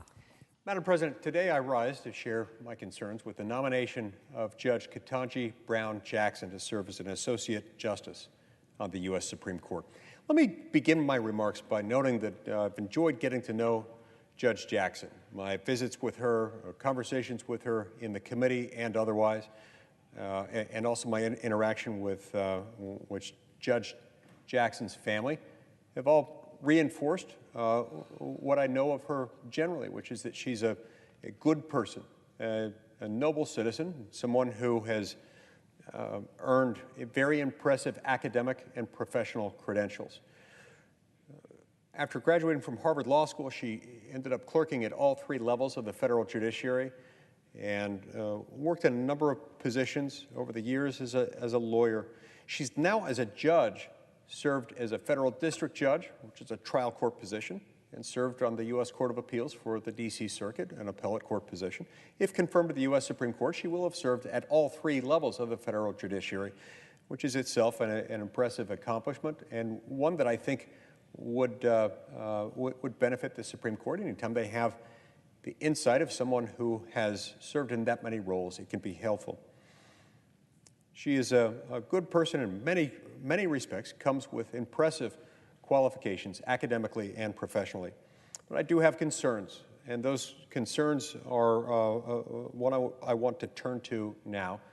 Many of them date back to efforts by groups like Demand Justice to shame and intimidate Judge Jackson's former boss and the justice who she'd be replacing if confirmed to this position, Justice Breyer, into retiring by paying for a billboard mounted on a truck to drive around the Supreme Court of the United States bearing the slogan, "Retire Breyer." These same groups are now the same groups that are spending money, millions of dollars, to advocate for Judge Jackson's speedy confirmation. And then there was the shameless leaking of Justice Breyer's decision to retire, well before he was ready to announce it. Now we find ourselves in the midst of a needlessly rushed nomination process, where liberal dark money groups are pressuring Senate Democrats to confirm their preferred Supreme Court nominee many months in advance of when she could actually be seated on the court. Because of this false sense of urgency being presented by the radical left, we've also seen the chairman of the Senate Judiciary Committee refuse to accommodate reasonable and common sense document requests from Republican members of that committee. The same members of the committee who demanded more time to review and interrogate a nominee about his high school yearbook are now feigning outrage that we should be insisting that it's somehow unacceptable that we should demand more time to review a nominee's own judicial record. So the contrast is significant. Let me provide some additional context to illustrate how outrageous that aspect of this situation is. My Republican colleagues and I have been very keen to hear from Judge Jackson about her judicial philosophy. This is something that's an essential part of assessing any judicial nominee's fitness for office. At the higher level the nomination, the more important it is to understand that. Nowhere is this more important than when the nominee is someone who's been nominated to serve on the highest court in the land, the Supreme Court of the United States. Judge Jackson, significantly, has refused to describe her judicial philosophy, or even to agree that she has one. Instead, she's told us that she has a methodology, but this methodology, neutrally applying the law to all relevant facts, is nothing more than a simple statement, a simple rote recitation of what judges do, not an explanation of how they do it. When Republicans on the Judiciary Committee pressed Judge Jackson for more information about her judicial philosophy or any statement about it, Chairman Durbin and the nominee both directed us to her judicial record. So we asked Judge Jackson about her record. We inquired about questionable sentences, in child pornography cases, sentences that appear to constitute a pattern and practice of giving inexplicably light sentences to criminals, people who are caught trafficking in what can only be described as the products of the commercialization of child sex torture. These are vile offenses. And her response was that we simply couldn't understand her sentencing decisions. We couldn't understand them just by looking only at the public record, because we didn't see what she saw. We didn't have the information that she had. Now, Chairman Durbin told us that we can discern Judge Jackson's judicial philosophy from her judicial record. Judge Jackson told us that we can't understand her judicial record without all the supporting documents that informed her decisions. So we asked for those supporting documents, which included pre-sentence reports from those cases involving child pornography possession. Chairman Durbin's response? Not on my watch. His words, not mine. Democrats dismissed our requests as baseless attacks on Judge Jackson herself. What have we said that isn't true? But do they contest that Judge Jackson presided over those cases, that she in fact imposed those sentences? Do they contest that she imposed those sentences, or that Judge Jackson's sentences departed from both the sentencing guideline ranges and from the requests of the prosecutors? These are simply the facts in the record. And we have questions about them, legitimate questions. So if this is a baseless attack to a nominee's factual record, what exactly is the purpose and scope of the Senate's duty to offer our advice and consent with regard to such nominations? Now, after we pushed back, Chairman Durbin based his continued refusal on the sensitive nature of the documents at issue. Now, I agree completely that pre-sentence reports are highly sensitive. They contain sensitive information in them. And this body of written work product deals with necessarily sensitive materials on a regular basis. The United States Senate deals with sensitive records. And so the fact that these are sensitive documents doesn't mean that we can't handle them. In fact, we already have security measures in place to protect that kind of information. We even have specified rooms where we can and routinely do review sensitive information. So hiding behind a glib quote about protecting children at the expense of thousands upon thousands of actual child victims is shameful. The chairman says that parents are living in fear that pre-sentence reports discussing harm to their children would be confidentially shared with this body for the limited purpose of allowing us to do our job to review Judge Jackson's record. I think it more likely, far more likely in fact, that parents of sexually exploited children live in fear that their children may be victimized again when one of Judge Jackson's defendants gets released from prison after an unconscionably, indefensibly short sentence. To make matters even worse, not only have Democrats refused Republican requests for more information on Judge Jackson's judicial record, they withheld information from me and my Republican colleagues on the Judiciary Committee. I'm referring in this context to a chart referenced accidentally by a Democratic member of the Judiciary Committee, summarizing probation office sentencing recommendations gleaned from the pre-sentence reports, the same pre-sentence reports that we have requested and that we have not been allowed to see. Now, I have to admit, I'm still unclear as to how the majority obtained this information. Chairman Durbin wrote to Republicans that the chart was given to him by the White House, which in turn obtained the chart from Judge Jackson's chambers.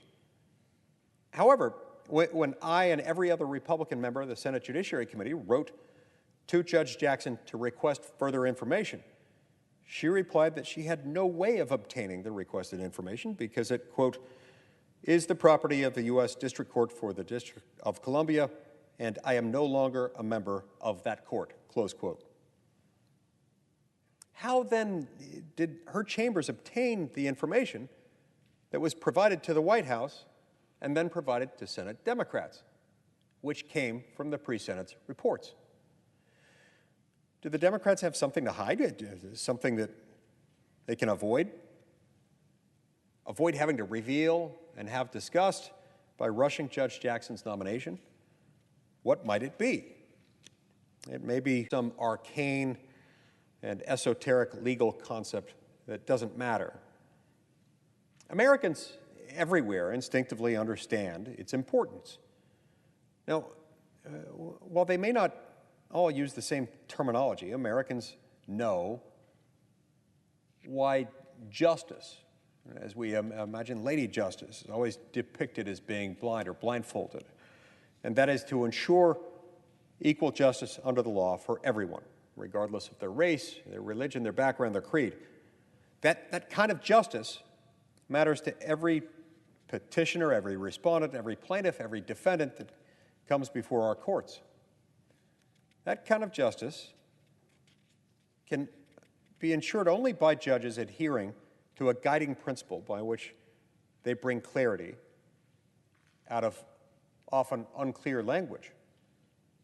The Supreme Court is not a representative body. Congress is, and justices are not accountable to the people once they're confirmed, but we are.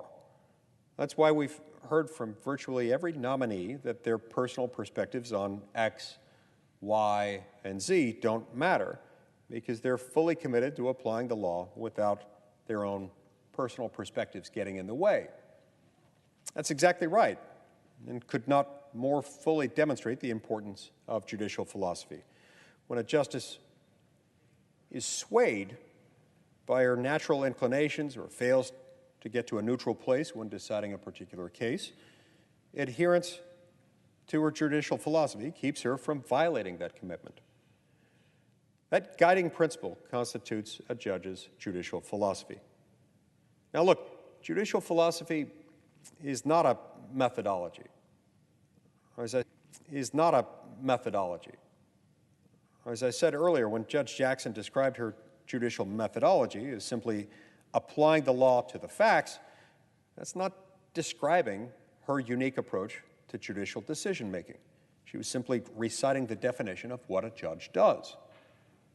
Every judge applies the law to the facts. That's literally what it means to be a judge. The question is how?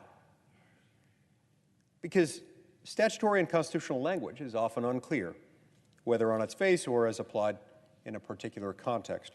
What matters is how a judge resolves that ambiguity.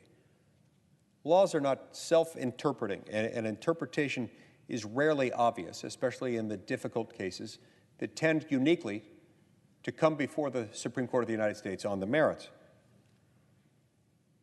You have to have a guiding principle by which to bring clarity out of unclear language. That is your judicial philosophy.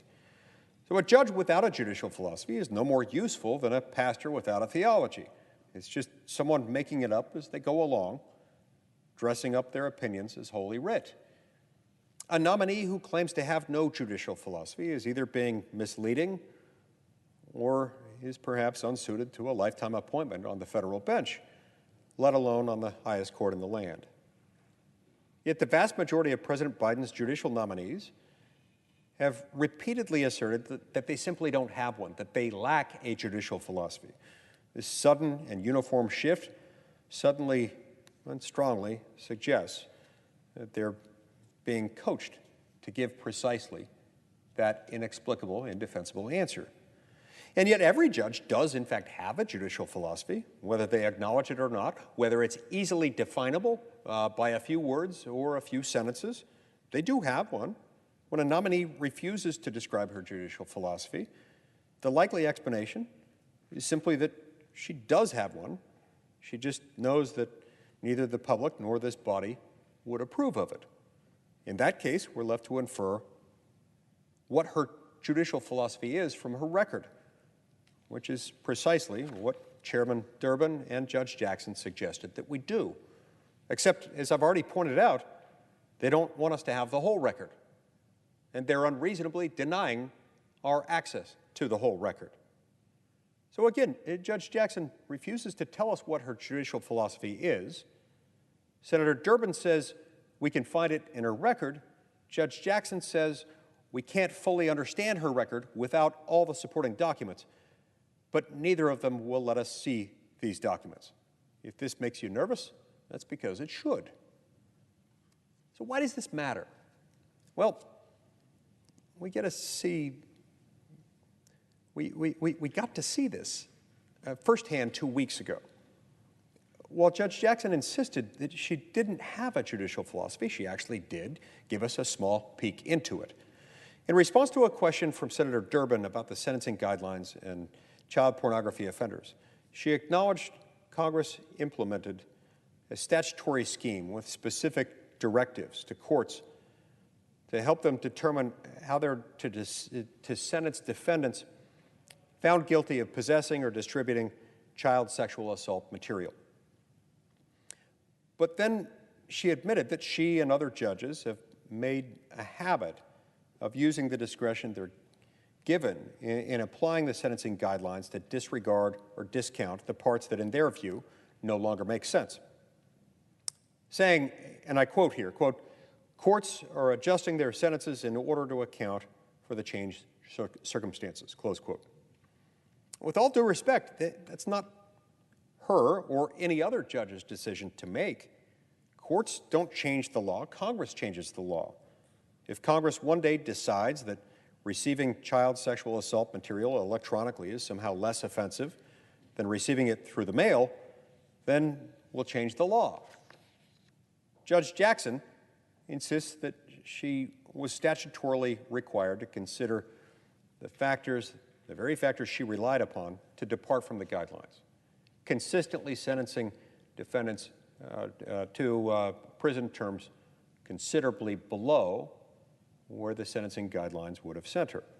Now, all that's true, but all the factors listed in the statute in question, codified in 18 U.S.C. Section 3553, Judge Jackson seems to weigh quite heavily those factors that will decrease an offender's sentence and gives apparently short shrift to those that would lengthen the sentence in these child pornography cases. Now, this kind of cherry picking of considerations resulted in astonishing outcomes, like giving one defendant 3 months in prison instead of 10 years. Her willingness to change the outcome, based not on the law, but based on her own sense of quote-unquote changed circumstances, demonstrates a lack of judicial humility and restraint, and that's troubling. Unfortunately, this lack of judicial humility and restraint was not limited to any narrow line of cases. It wasn't limited to those cases that involve the production and distribution and possession of child pornography. In the case of Make the Road, New York versus McAleenan, Judge Jackson ignored clear statutory language stating that she didn't even have jurisdiction to review the case. She set aside that language and instead reached back in time to apply the previously enacted and much broader Administrative Procedures Act to obtain her preferred outcome. The outcome advocated for by the dark money group, Arabella Advisors, which happens to be funding the campaign for her confirmation. Now, when asked about this case, Judge Jackson doubled down on her faulty reasoning, even though it had been overturned by the left-leaning D.C. Circuit. Unfortunately, this was not the only case where Judge Jackson ignored clear statutory language to assert jurisdiction and reach her preferred policy outcome. To make matters worse, Judge Jackson took multiple opportunities in her responses to my colleagues' written questions to separate herself from principles that form the bedrock of our constitutional republic. When asked by Senator Cruz if she believed that individuals possess natural rights, she said, quote, "I do not hold a position on whether individuals possess natural rights," close quote. Now, this is after she acknowledged that these lines from our Declaration of Independence reflect natural rights. We hold these truths to be self-evident, that all men are created equal, that they're endowed by their Creator with certain unalienable rights, that among these are life, liberty, and the pursuit of happiness. When asked by Senator Cornyn if she believed that natural law is reflected in the Bill of Rights, she stated that she, quote, would interpret the Bill of Rights based on the methods of constitutional interpretation the Supreme Court employs, not based on principles derived from natural law, close quote. These responses eliminate any hope that I had that even if Judge Jackson interprets and applies statutes incorrectly, she would still be guided by our founding documents. Every part of Judge Jackson's record, that is, every part that we've been given, seems to indicate something of a desire to separate herself from grounding principles in order to reach her desired outcomes. This is why judicial philosophy matters. This is why it isn't just some esoteric exercise for law nerds. This is why it matters and should matter to every American. When a judge can impose her own policy views in contradiction of the expressed will of the people through their elected representatives in Congress, it doesn't just undermine our representative system of government. As we've seen here, it can put child predators back on the streets. In one case, the convict, upon release from his inexplicably short jail sentence, resumed seeking out suggestive images of children, to the point that Judge Jackson had to agree to send him to 6 months in a halfway house. In another case, the convict who had been convicted of raping his 13-year-old niece and then falsifying his address to evade the sex offender registry, sexually assaulted another family member after being released from the light sentence imposed previously by Judge Jackson. Neither of these defendants would have had these opportunities to reoffend had Judge Jackson just followed the sentencing guidelines and what the law required. Judicial philosophy matters. It's foundational to the very fabric of our constitutional republic. And again, there are no magic words we're looking for. There's not a single judicial philosophy that's either going to deem it acceptable or not acceptable, but they need to have one. They need to be willing to talk about it and explain what animates, what motivates their decision-making, how they will go about construing these statutes. And if judges won't commit to giving effect to the words of the laws that Congress passes, as understood at the time they were written and enacted, then American voters have no control over the laws that govern them. We'll be ruled in that kind of scenario by a self-anointed class of 5 philosopher kings in black robes. I fear Judge Jackson may see the court in that very way. I fear that based on her answer to a question in the hearing raised by one of my colleagues. In response to that question, she said, quote, well, anytime the Supreme Court have 5 votes, they have a majority for whatever opinion they determine, close quote. The Constitution demands more, and the American people deserve better. For all these reasons, I oppose Judge Jackson's nomination.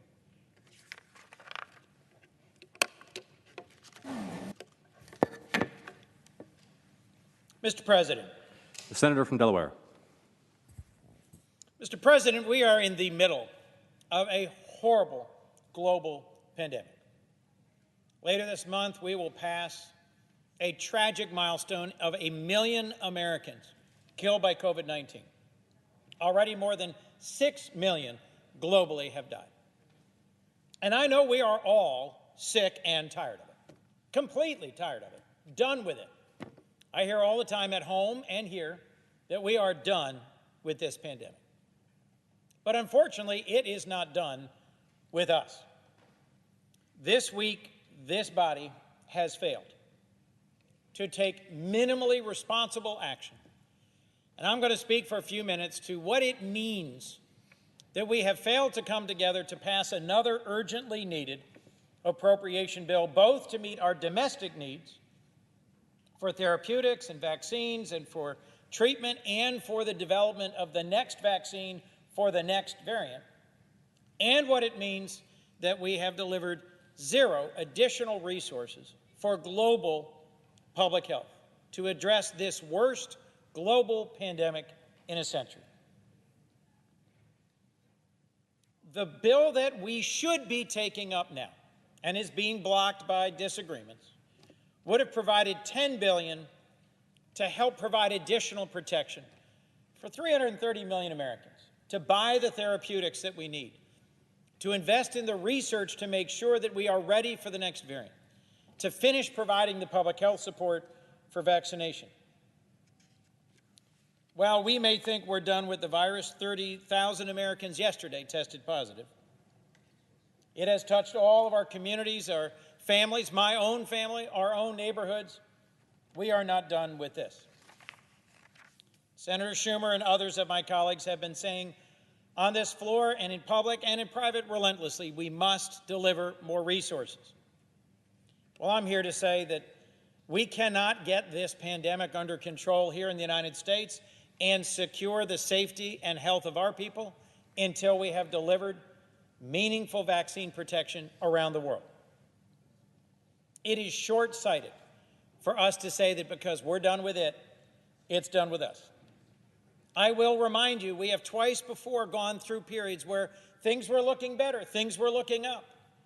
And then the Delta variant emerged, the Omicron variant emerged in other places in the world, where vaccination rates were not what we might hope for, not what we have achieved here and in other countries.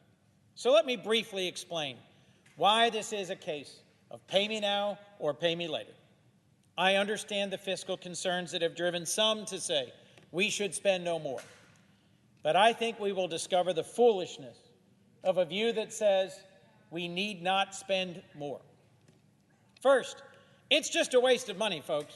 We've already bought hundreds of millions of vaccine doses that are now not going to be delivered in countries in the world, and particularly in Africa, where the public health systems are not developed enough to actually translate vaccine doses into vaccinations.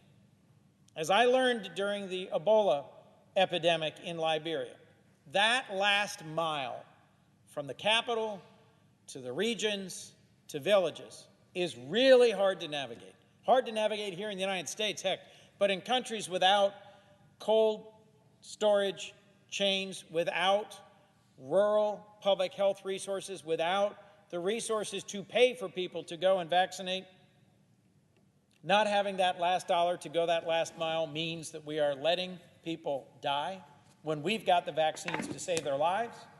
And it means we continue to have 2.8 billion unvaccinated people around the world. Second, this is a moment where we can teach the world, again, that the United States, long the most reliable global public health partner, can be counted on in this critical moment.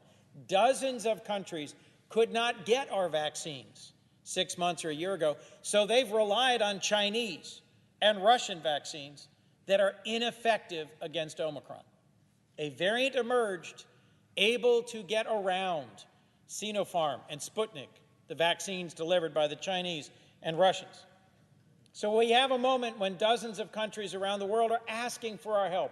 We've got the vaccines, we've got the opportunity, and we're failing to take advantage of this moment. The most compelling reason, of course, is our own people's health. We've seen this cycle before, and we will see this cycle again. How bad is the vaccination status in other places around the world? Well, briefly, Yemen, a country undergoing a horrific war with widespread famine, their vaccination rate is less than 1.5%. In Haiti, in our hemisphere, a nation of 11 million people, their vaccination rate is below 1%. The number of folks fully vaccinated in two great countries on the continent of Africa, Tanzania, 60 million people, Nigeria, 200 million people, below 5%. We cannot afford to allow this virus, COVID-19, which is like a safecracker, out there in the world to just keep twisting the dials and testing, because every time it infects someone, it has a chance to mutate. Every time it mutates, it has a chance to get past our defenses. We will regret this failure. We need to treat this like the global health emergency it is.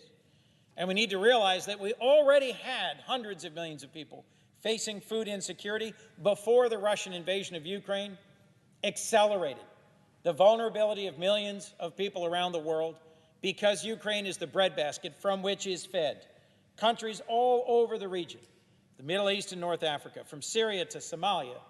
We are going to see food riots, increased instability, and millions more in hunger.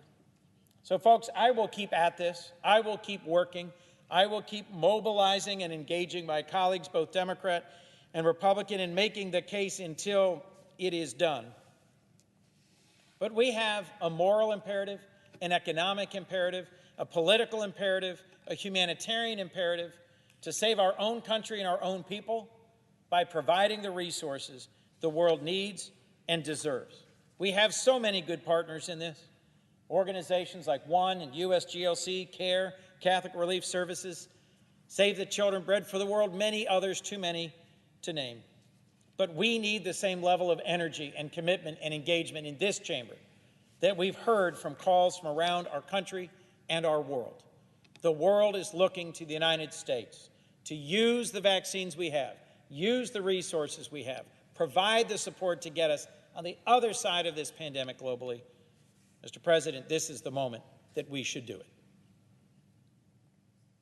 Mr. President, I want to speak briefly to a great accomplishment that will occur in this Senate later this week, the confirmation to the United States Supreme Court of Judge Ketanji Brown Jackson. As a member of the Judiciary Committee, I have endured several confirmation processes. I will say this is one that brings me some joy, a sense of lift, that we are making history for this chamber and for the Supreme Court.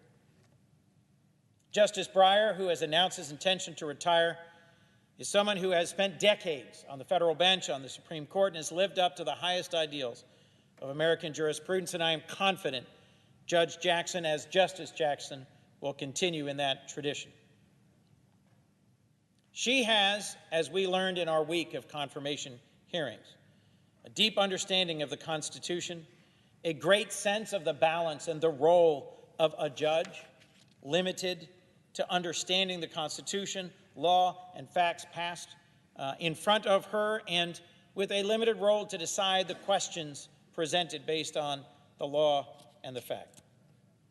We also got to hear about her family, her history, her experiences, her service, her impeccable legal credentials, her service on the Sentencing Commission, her work as a trial and appellate court judge, her experience as a clerk at all levels of the federal judiciary, and her time as a federal public defender. She is a devoted daughter, sister, wife, mother, friend, and someone who is humble enough to say that she knows and loves the Constitution from which our freedoms flow. She stands on the shoulders of those who went before her, her parents, both proud HBCU graduates and the first in her family to go to college. Her uncles and her brothers served in law enforcement and the military. She is so well grounded in those institutions and traditions that have made our nation great, and it fills me with confidence to know that a person of this skill, of this background, of this sense of judicial temperament, who endured a grilling that was at times tantamount to harassment by other members of the Senate Judiciary Committee, and demonstrated her grace, her courage, and her integrity under sustained fire. I very much look forward to the votes we will take in this chamber later this week, and I will be honored to vote to confirm Judge Ketanji Brown Jackson to be the next Associate Justice of the United States Supreme Court. Thank you, Mr. President. President. Senator from Rhode Island. Mr. President, I rise again with my increasingly battered poster to call on this body, and in particular on corporate America, to wake up to the threat of climate change. Just this week, the IPCC report came out saying that we are now at the do or die, last chance moment. The other interesting thing about that IPCC report was that it, for the first time, focused on the role of malicious fossil fuel political influence in preventing the solution. Political influence is actually contributing to the climate change problem, and it's the scientists who are now pointing this out. Well, one of the worst expositors of that political influence, the monster in the middle of that political influence campaign here in the United States, is the United States Chamber of Commerce. And I want to talk about them in a minute, but first let's do just a quick recap, because we've known about climate change for a long time. Scientists knew about the greenhouse effect back when Abraham Lincoln was riding around Washington in his top hat. In the 1950s,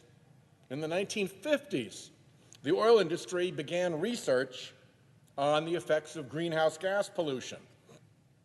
In 1977, nearly a half century ago, Exxon's top scientist warned management of what he called general scientific agreement. Half a century ago, mind you. General scientific agreement that the most likely manner in which mankind is influencing the global climate is through carbon dioxide released from the burning of fossil fuels, end quote. A Republican-led committee, led by my predecessor, John Chafee, held a Senate hearing on climate change in 1986. And in 1989, the Chamber of Commerce, one of the most influential forces in Washington, and now one of the biggest lobbyists for fossil fuel interests, the U.S. Chamber of Commerce issued a report for business leaders about the threat of climate change. We've dug out that report because they entered it into the record in a House proceeding later that day. And here's what that report said. I'll quote at some length. There is qualitative agreement among prognosticators that sea levels will rise, wetlands will flood, salt water will infuse freshwater supplies, and there will be changes in the distribution of tree and crop species and agricultural productivity. A significant rise in sea levels will flood now inhabitable land in some countries. These same actions will affect wetlands, and it may not be possible to protect both coastal and wetland areas. Georgia, very susceptible to this, as the presiding officer knows. Flooding will intrude into water supplies, such as coastal cities, e.g. Miami and New Orleans. Changes in temperature patterns will affect natural ecosystems by altering the distributions of species and affecting forestry and silviculture. Croplands will change. The stress will depend on changes in precipitation patterns. Global warming will affect snowfall patterns, hence melt, and affect water supplies. Most of California's water supplies are from snow melt. And if snow is reduced to rain or melts quickly during the winter, water supplies in the summer will be less than now. Does any of that sound familiar? Of course. It is what we are looking at around us now, and it's what the U.S. Chamber of Commerce predicted in 1989. Knowing that, what did the Chamber do? I'll tell you what the Chamber did. Over the past 2 decades, every time Congress took up good climate bills, the Chamber conspired to kill them. The reason is pretty simple. The Chamber serves as the arm of the fossil fuel industry. It takes its money and it does its dirty work. A couple of years ago, a witness at our special committee on the climate crisis explained how big trade groups like the Chamber, and I quote, adopt the lowest common denominator positions on climate of their most oppositional members. Fossil fuel pays the Chamber to kill anything that threatens what the IMF estimates is an over $600 billion annual subsidy for fossil fuel in the United States. On climate, it's not the Chamber of Commerce, it's the United States Chamber of Carbon. Here are some of the corpses in the Chamber's legislative graveyard. In 2005, the Chamber opposed bipartisan cap-and-trade legislation. It issued a key vote alert, a signal that whoever voted in favor of the bill could face an onslaught of political attack ads. Down the legislation went. The Chamber used the same playbook to kill cap-and-trade bills in 2007, including the aptly named Wake Up to Climate Change bill that had started to gain steam until the Chamber of Carbon dug in against it. In 2009, the Chamber led the charge against the most promising climate bill in decades, the Waxman-Markey bill. The Chamber spared no effort killing it. It harangued members, issued more vote alerts, and published how they voted scorecards with a clear message: cross us and we'll come after you. Since then, the Chamber's axis of influence in Congress has refused to hold hearings on, mark up, debate, or vote on any serious climate legislation. At the same time, the Chamber fought climate action in the courts and in executive agencies. Here's a few of their cadavers there. In 2010, the Chamber sued EPA to overturn the finding that greenhouse gas emissions endanger public health and welfare. Disabling that endangerment finding would cripple the agency's ability to regulate carbon pollution under the Clean Air Act. When courts rejected the Chamber lawsuit, the Chamber then set up as central command for fossil fuel lawyers, coal lobbyists, and Republican political strategists who devised the legal schemes to fight climate regulations. This produced another Chamber lawsuit to block the Clean Power Plan to reduce carbon pollution from power plants, and on this occasion, 5 Republican appointees on the Supreme Court killed the Clean Power Plan using the shadow docket. They didn't even have proper hearings on it. Once President Trump took office, the Chamber began attacking and undoing Obama administration rules limiting carbon pollution. The Chamber even funded the phony and debunked report that the Trump administration relied on to justify leaving the Paris Accord. The Chamber's climate obstruction has continued across all fronts under President Biden. It released a position paper championing clean coal, which is right up there next to dry water and chilly heat. And of course, it led the charge against our reconciliation bill, attacking more than $500 billion in climate-related investments. To make all this dirty work possible, the Chamber weaponized the dark money powers afforded by the Supreme Court's ruling in Citizens United. The Chamber knew the power that this decision would grant them. Indeed, it filed an amicus brief in that case, telling the court to knock out limits on so-called outside spending. And Citizens United then allowed outside groups to spend unlimited sums on electioneering activities, which teed up the Chamber to funnel roughly $150 million into congressional races. And they bought a lot of climate denial with that money. It made them the largest spender of dark money in congressional races. Dark money talks, as we see every election on our television screens. But every bit as important, dark money threatens. Republican colleagues have told me how this works. When a Republican dares to engage with Democrats to do something about climate change, a warning shot flies above their head. Chamber dark money and threats killed Republican support for substantial climate legislation. When I got here in the Senate in 2007, there was a steady heartbeat of bipartisan climate activity. Climate bill after climate bill, hearing after hearing. John McCain ran for president as a Republican with a strong climate platform. That all dropped dead in 2010 with that Citizens United dark money power in the hands of the Chamber of Commerce. Which brings us to the present day.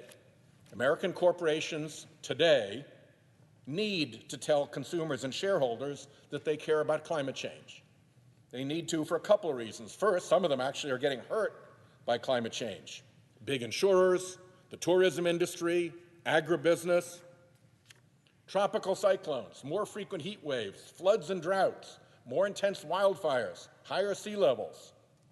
These things cost American businesses enormous amounts of money. According to NOAA, America sustained over 300 weather and climate-related disasters since 1980, where the damage in that disaster topped $1 billion. And the total damage among all those disasters is over $2 trillion. $2 trillion lost to uncontrolled climate change thanks to dark money efforts by the fossil fuel industry and specifically its operative, the U.S. Chamber of Commerce, Carbon. And of course, consumers expect corporations to face up to the climate threat. The public wants us to do something. And big brands like Coke and Pepsi need to say the right things when it comes to climate. And many of these companies have great internal climate policies within the corporation. But then, those companies turn around and they pay dues to the U.S. Chamber of Carbon. And the Chamber, the corporate serial killer of all things climate in this building, goes out and kills the things that the companies say they want. According to a new report from the watchdog group Influence Map, the Chamber remains one of the biggest impediments to climate action in America. They said, and I quote, "There has been no material improvement in the Chamber's climate change policy engagement over the past 5 years, despite its positive high-level messaging on climate." Influence Map concluded in this report last month, the organization remains a significant blockage to U.S. climate policy, and it is supported by a whole swath of corporate America. Many of us were on a phone call with TechNet, the Silicon Valley Trade Association. 10 of its members are on the members of the Chamber of Carbon. They fund climate denial. They think they're doing the right thing on climate, but they're not. They're paying the biggest monster in the middle of the climate denial operation in this country. So when Coke and Pepsi pay dues to the Chamber of Carbon, Coke and Pepsi's corporate net effect on climate legislation goes negative. Now, the Chamber keeps secret how much the fossil fuel industry paid it to turn the Chamber into a worst climate obstructor. It has corralled its pro-climate members into what it calls a climate conversation that has been going on since 2019. I know that because I kicked it off. And I thought something good might happen. But what has happened in that climate conversation since 2019? Anything good on climate gets routed by the Chamber into that climate conversation from which nothing serious has emerged in more than 2 years. It's where the good climate policy goes to die. It is the black hole of good climate action. In the meanwhile, all the climate evil, that doesn't get sent to the climate conversation. It goes straight by and out into Chamber operations. At the end, the effect is clear. The Chamber of Carbon works the will of the fossil fuel industry and blocks climate progress in Congress, and it does so with corporate America's acceptance and financial support. If the IPC is right, that this is last call, that this is dangerous, that this is our make or break, do or die moment, then it's time for corporate America to tell the Chamber of Carbon to knock it off or to quit and disassociate themselves from the worst climate obstructor in America. We should no longer tolerate this, Mr. President, and I yield the floor.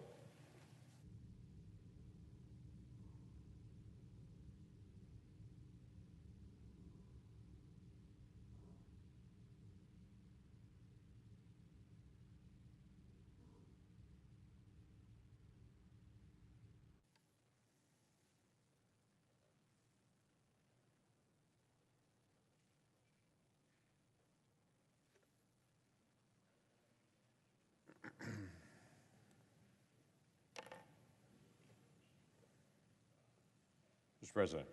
Senator from Oklahoma. Mr. President, there's been a lot of conversation in the past several weeks about Judge Jackson and judicial philosophy. Rightfully so. It's a lifetime appointment on the United States Supreme Court.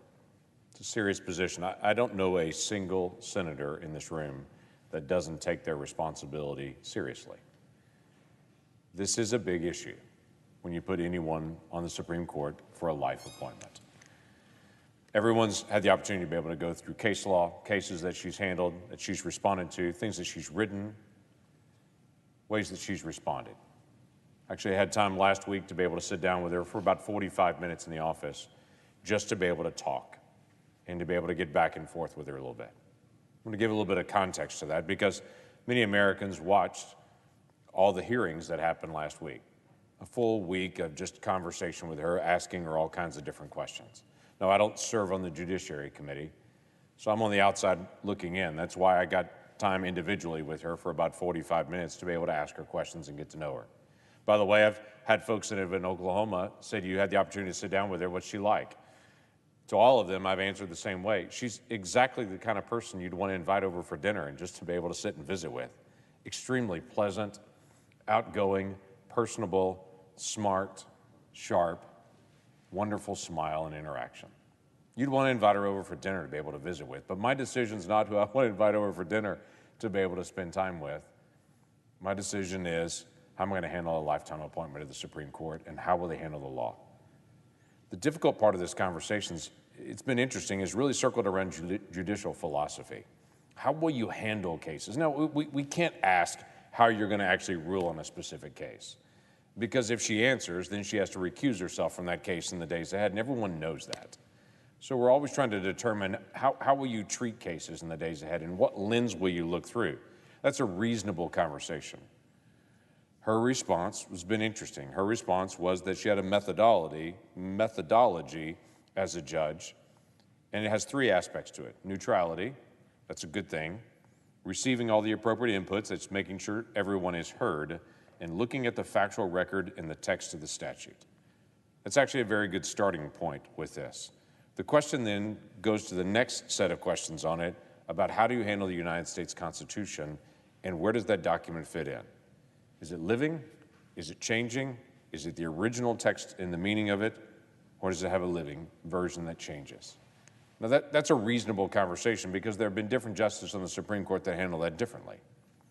The late Justice William Brennan, he wrote, "For the genius of the Constitution rests not in any static meaning it might have had in a world that is dead and gone, but in the adaptability of its great principles to cope with current problems and current needs." Well, that's not an original meaning in an original context and locked into that. Justice Antonin Scalia wrote, "The Constitution that I interpret and apply is not living, but is dead, or as I prefer to call it, enduring. It means today not what current society, much less the courts, think it ought to mean, but what it meant when it was adopted." In other words, those words had meaning at that time. They couldn't predict what those words might mean 100 years from now. They could only deal with what those words mean right now. And if it's going to have a different meaning at a different time, well, then there has to be different law to be able to deal with that at a different time. We never got a really clear answer on that. We got things towards her methodology, but that is a critical issue to be able to deal with. There were issues about sentencing that came up and about how she chose to do sentencing when she was in a district court level and handled cases. They were all over the news about some cases that she handled that were very lenient in the sentencing. There was also a lot of questions about Second Amendment or about due process. There was kind of the the moment of the judicial hearings when Senator Blackburn asked not a trick question, but a real conversational question about how you handle the law and culture, and that is, can you define a woman?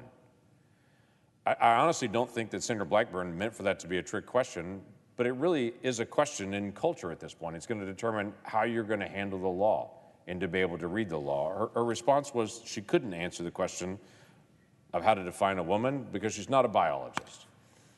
Well, I'm not a biologist either, but I think I can define that question. And it's just a conversational issue that we have as a nation to be able to determine, let's deal with things that are self-evident. There were all those issues that were dealt with during the hearing time, but when I got with her, I didn't want to go back and revisit those issues. I wanted to spend time with her talking through the things that weren't actually discussed. As odd as it was over days of hearings, there were several issues that weren't discussed about how she handles the law. One of those is tribal law. Now, in some areas of the country, this is a very big deal. In some areas, it's not at all, so I understand why it didn't come up in the hearings. In her past history, in her cases, she's had one case to deal with tribal law. So there's a lot of questions to be able to talk about. Oklahoma is very proud of who we are as a state. We have great diversity as a state.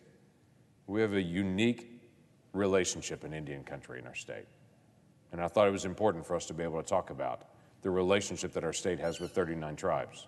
And quite frankly, the history our state has, as we were the state where tribes were relocated to from the Southeast. We spent a lot of time talking about that. We talked about issues of religious liberty, First Amendment issues, how you handle those cases. There's differences even in the court, even on what is the more liberal side of the court. Sotomayor and Kagan often disagree on issues of religious liberty. They handle it with a different perspective. And it's not uncommon for a religious liberty case to come up and Sotomayor and Kagan to be on either side. So quite frankly, I was trying to discern, is this person more like Sotomayor or more like Kagan on how she'll handle the issues of religious liberty? And I wanted to deal with the role of balance of power, checks and balances. It didn't come up a lot in the hearings, but I really think that's a foundational issue. Quite frankly, this is the fourth Supreme Court justice I've had the opportunity to be able to sit down with personally. And with each of them, the issues that I just brought up were the issues that I talked with all four of them about. Because they don't often come up in the other issues, but to me it's foundational. We have three branches of government defined by our Constitution. Those branches are co-equal, and they check each other. And it's exceptionally important that they really do check each other. That the legislative branch doesn't just give it away to the executive branch or to the courts, or that the legislative branch doesn't run over the courts or the executive branch. Neither can the executive branch or the judicial branch do for either, but if the judicial branch sits passive at a moment that they should engage, the other two branches are not checked. Or if the judicial branch engages in a moment when they should be silent, they've exceeded their authority as well. It's exceptionally important that the three branches both check each other and also know their lane and do their lane well. There are two cases that popped out that became very significant to me and were part of our conversation as well. There's a case that came up during the Trump administration when Judge Jackson was at the district court level. It dealt with this issue of expedited removal. Now, it's my guess that she doesn't like the expedited removal process in immigration, but I didn't ask and I didn't drill down on that, so it was only my guess. But what was interesting was she ruled on a case on expedited removal and forbid the Trump administration from actually put in place what they did and did it nationwide. The problem was when that was appealed up to the D.C. Circuit Court, the D.C. Circuit Court actually reversed Judge Jackson's preliminary injunction and reminded Judge Jackson at that point that the way the law was written made this statement that the Secretary had sole and unreviewable discretion. She literally reviewed a decision made by a secretary where specifically in the law it stated a judge cannot review this decision, though she overturned it only to go to the circuit court and have them overturn her. That tells me a balance of power issue, of knowing what your lane is and determining how that lane is taken on. There's another case that came up, actually during the Trump administration as well, when Judge Jackson was also in the district court. and she dealt with the issue about what unions could do and what the executive branch could do in relationship to unions. It's been a contentious issue, quite frankly, for decades. It's entirely reasonable to be able to have that kind of dialogue about it. She ruled in the favor of the unions, and the D.C. Circuit, again, reversed her decision when it came there, but it's not just that they reversed her decision. It's that they reversed her decision, and this was the statement from the D.C. Circuit. We reverse because the district court lacked subject matter jurisdiction. In other words, that's not your responsibility in that lane. Specifically, that kind of issue has to be taken up by the Federal Labor Relations Board. In statute, it says it can't go to a district court. It has to go to a different place. Typically, other judges look at it and say, you can't be in this spot to be able to argue this, and send it into the correct place.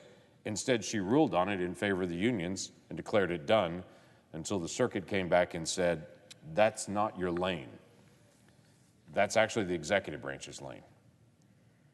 And in one of the most interesting dialogues when we had to be able to talk through things was the issue about deference. Now, what does this matter? Well, for about 80 years, Congress has been writing law that gets broader and broader and broader. And quite frankly, it's been a problem with both parties. That we want to see something done, we write a broad law, we send it to the executive branch and say, figure it out. And each executive branch is getting more and more creative on how they figure it out. And we deal with all kinds of regulations, and both parties argue with the executive branch and say, why do you do that? And the executive branch responds back, sometimes, well, you gave me the ability to make that decision on my own, and so I did. This issue of deference and of delegation is a very significant constitutional principle. It's an issue that we've got to resolve here as a body, quite frankly, on both sides of the aisle, to be jealous of the responsibility that we're given in the Constitution. But it's also an issue I think is very important for the courts to be able to engage in, because the courts are able to step in uniquely to the executive branch in a way the legislative branch cannot. The legislative branch can complain about it. The courts actually can look at it and say, you're out of your lane, to the executive branch. And if the court is passive in this, then whoever the executive is gets to run. One of the clearest examples of those is something that's called Chevron deference or Auer deference. We won't go into all the details on it, but it basically says if a piece of legislation, the way that it's written is ambiguous, then the executive branch can interpret it in the way that they choose. I have a problem with that interpretation, because I believe if a law was written poorly, we shouldn't just give it to the executive branch and say, figure it out. What do you want it to mean? If it doesn't mean something clearly, it doesn't mean anything at all. Now, it's both two issues. One is a constitutional issue. If you go back to 1803, Marbury versus Madison is a foundational piece for the Supreme Court. This is the piece that's come up over and over again through the last 2 centuries. The foundational statement that came out of that Marbury versus Madison was this simple statement: it is emphatically the duty of the judicial department to say what the law is. If the judicial hands to the executive and says, we can't tell what the law says, so we'll give it to you, it is literally the judicial handing to the executive something that's uniquely the judicial's power. Now, this is no simple issue. This goes back to our balance of power. What we have is a situation now over the past several decades where Congress has given its power to the executive branch. If the judicial branch does the same, giving its power to the executive branch, we have a rising executive branch, and the other 2 bodies will look at it and say, how did that happen? Because we gave it away, is how it happened. And we have a more and more powerful president of either party and a less and less powerful Congress and judicial branch. My conversation with Judge Jackson, she repeated over and over to me that the court is limited, the court is limited, the court is limited. And I said, yes, they are limited, but they have responsibility. And the court's responsibility is to say what the law is. And at the moment, as I said to her, if I threw letters on the table, the executive branch doesn't have the ability to say, I will make them say whatever I want to. I can't, if a law was written and the law said, orange penny, Ford, desk, Reagan. Now, all those are English words, but quite frankly, they don't really make a sentence. The authority shouldn't be given to the executive branch to be able to figure out what they can make of that. The responsibility should be in the judicial branch to be able to look at that and says, that means nothing. Congress, go do your homework, clean it up. The executive branch can't just make it mean what they want it to say and say what the law is. Congress has to say, make it clear, and the judicial branch has to say what the law is, and the executive branch has to apply it. Now, again, this is very philosophical, but it's also foundational in our constitutional construct. It's why I find myself in the position of voting no for someone I personally liked when I met, but do not align with on how you handle the Constitution, separation of powers, and the responsibility of the court to align with original intent of the Constitution. This is not a new dialogue for us in the Senate body. It's a conversation we've had for 2 centuries that is still unresolved for us. But we cannot select individuals that are not committed to the original meaning of the Constitution and can hand to the executive branch what the law says. This is one that we need to guard. And so for that reason, when the vote comes tomorrow on Judge Jackson, I will vote no. I yield the floor.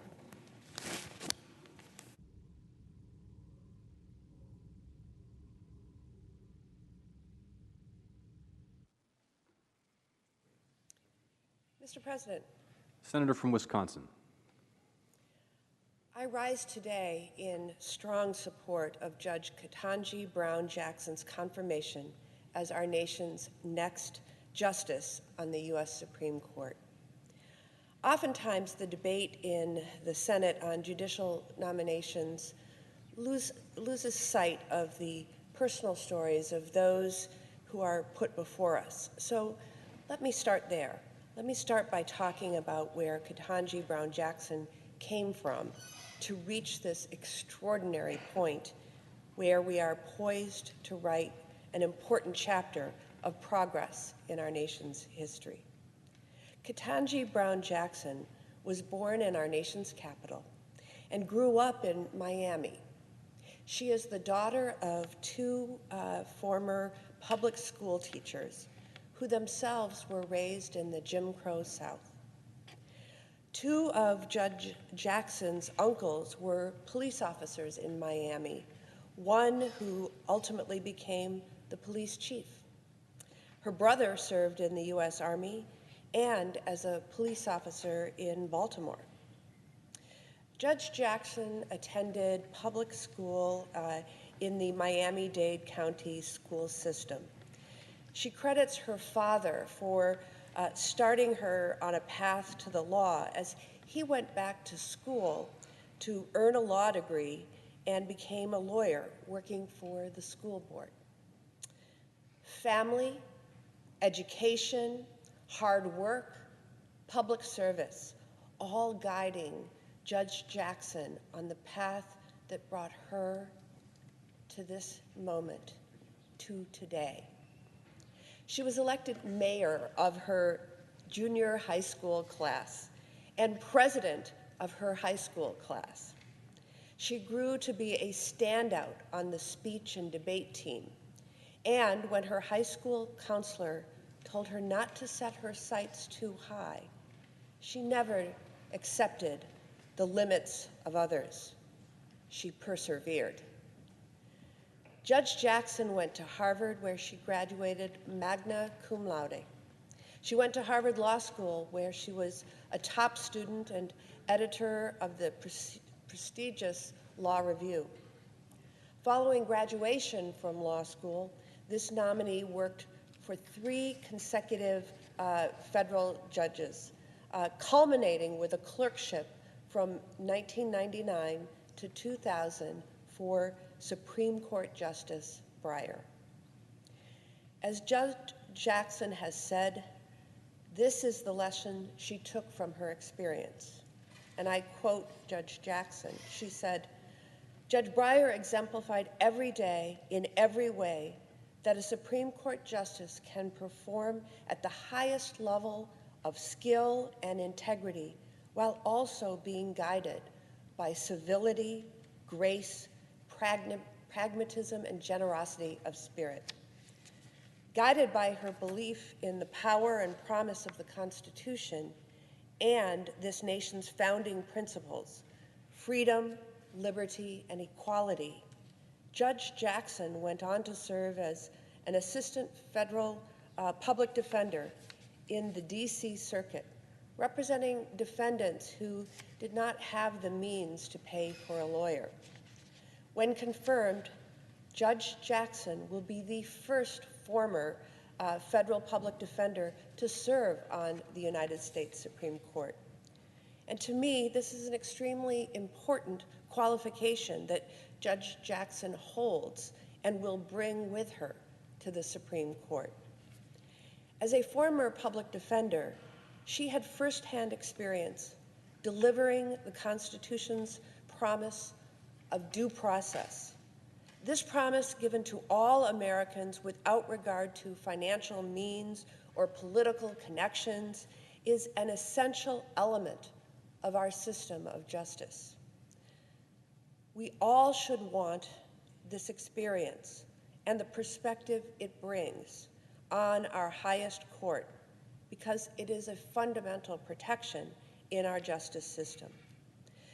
Judge Jackson has been confirmed by the United States Senate 3 times previously. She was first confirmed by the Senate to serve as the vice chair of the U.S. Sentencing Commission. Following in the footsteps of Justice Breyer, she would become the only member of the current court who previously served as a member of that bipartisan independent commission dedicated to reducing sentencing disparities and promoting transparency and proportionality in sentencing. Next, after President Obama nominated Judge Jackson to be a district court judge from the District of Columbia, she was once again confirmed by the U.S. Senate in 2013. During Judge Jackson's 8 years on the bench as a district judge, she issued more than 500 written opinions. And last year, she was again confirmed by the U.S. Senate with bipartisan support to serve on the U.S. Court of Appeals for the District of Columbia Circuit. In confirming her to each of these positions, the Senate voiced its confidence in Judge Jackson's character, integrity, and intelligence. Experience matters, and the fact is Judge Jackson is as qualified and as experienced in the law as any nominee in our nation's history, bringing more experience as a judge than 4 of the current justices did combined at the time they joined the court. This strong experience has provided her a clear understanding of the role of a judge and the role of the judiciary in our system of government. As she has said herself, a judge has a duty to decide cases based solely on the law, without fear or favor, prejudice or passion. This is precisely why she has a proven record of being faithful to the Constitution and being an independent, fair, and impartial judge. That is why Judge Jackson has earned the support of the law enforcement community, including the Fraternal Order of Police and the International Association of Chiefs of Police, as well as victims of crime, including domestic violence and sexual assault survivors. I had the pleasure and, in fact, joy of meeting with Judge Jackson last week. No fair-minded person can deny her impressive credentials and experience, and no one should deny the moment she has rightfully earned to be considered for a seat on the United States Supreme Court. Our meeting wasn't long, but it was long enough for me to know that she has a quality that everyone we work for wants in a judge, and certainly in a justice on the Supreme Court. She knows how to listen, and I have every confidence that Judge Jackson understands how important that quality is for a judge to carry out their responsibility and commitment to the rule of law. Judge Jackson's lifetime of hard work and perseverance has prepared her well for this inspiring moment. I believe the people I work for in Wisconsin agree. A young high school student in Milwaukee recently said, "Knowing she is the first person to do that, it gives me the idea that I can do big stuff too." Jada Davis, the first Black woman to be crowned Miss Milwaukee and a law student at Marquette University, said this: "The more you see yourself in other people, the more confidence you'll have to do those same things or go after what you want." I know Judge Jackson has the character, temperament, and experience we want in a justice on our highest court. I also know what this moment means to thousands of girls across Wisconsin who, after Judge Brown Jackson's confirmation, will have even more proof that they can achieve big stuff too. I believe she has a deep appreciation for the fact that the Supreme Court makes decisions that have a profound effect on the lives of all Americans, and that she will work to serve and protect the constitutional rights and freedoms of all Americans. I will proudly vote for this historic confirmation, the confirmation of Judge Ketanji Brown Jackson to the United States Supreme Court. And with that, I yield.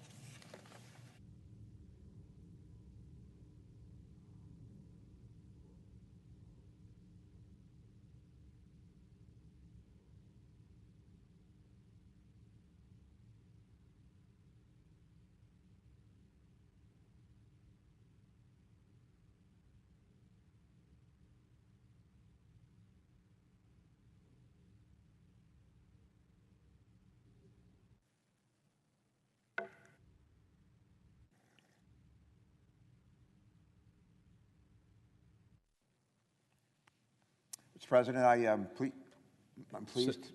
Senator from Delaware. Mr. President, I'm honored to follow my colleague from Wisconsin and rise as well regarding the nomination of Judge Ketanji Brown Jackson to serve as an Associate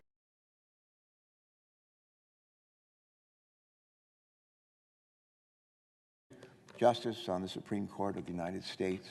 As some of you will recall, one of our colleagues from New Jersey, Senator Booker, delivered unusually poignant and unscripted remarks recently in the Senate Judiciary Committee about Judge Jackson's nomination and credentials and character. He moved many of those who were present to tears and spelled out as only he can what this nomination means for our nation, in particular for the millions of Black Americans who look at Judge Jackson and see their own mothers, their own daughters, their own sisters, and their own friends. Unfazed by the unfair attacks that day on Judge Jackson, our colleague said these words: nobody's going to steal my joy. Mr. President, I second that emotion. This historic moment and this historic nominee brings me great joy as well.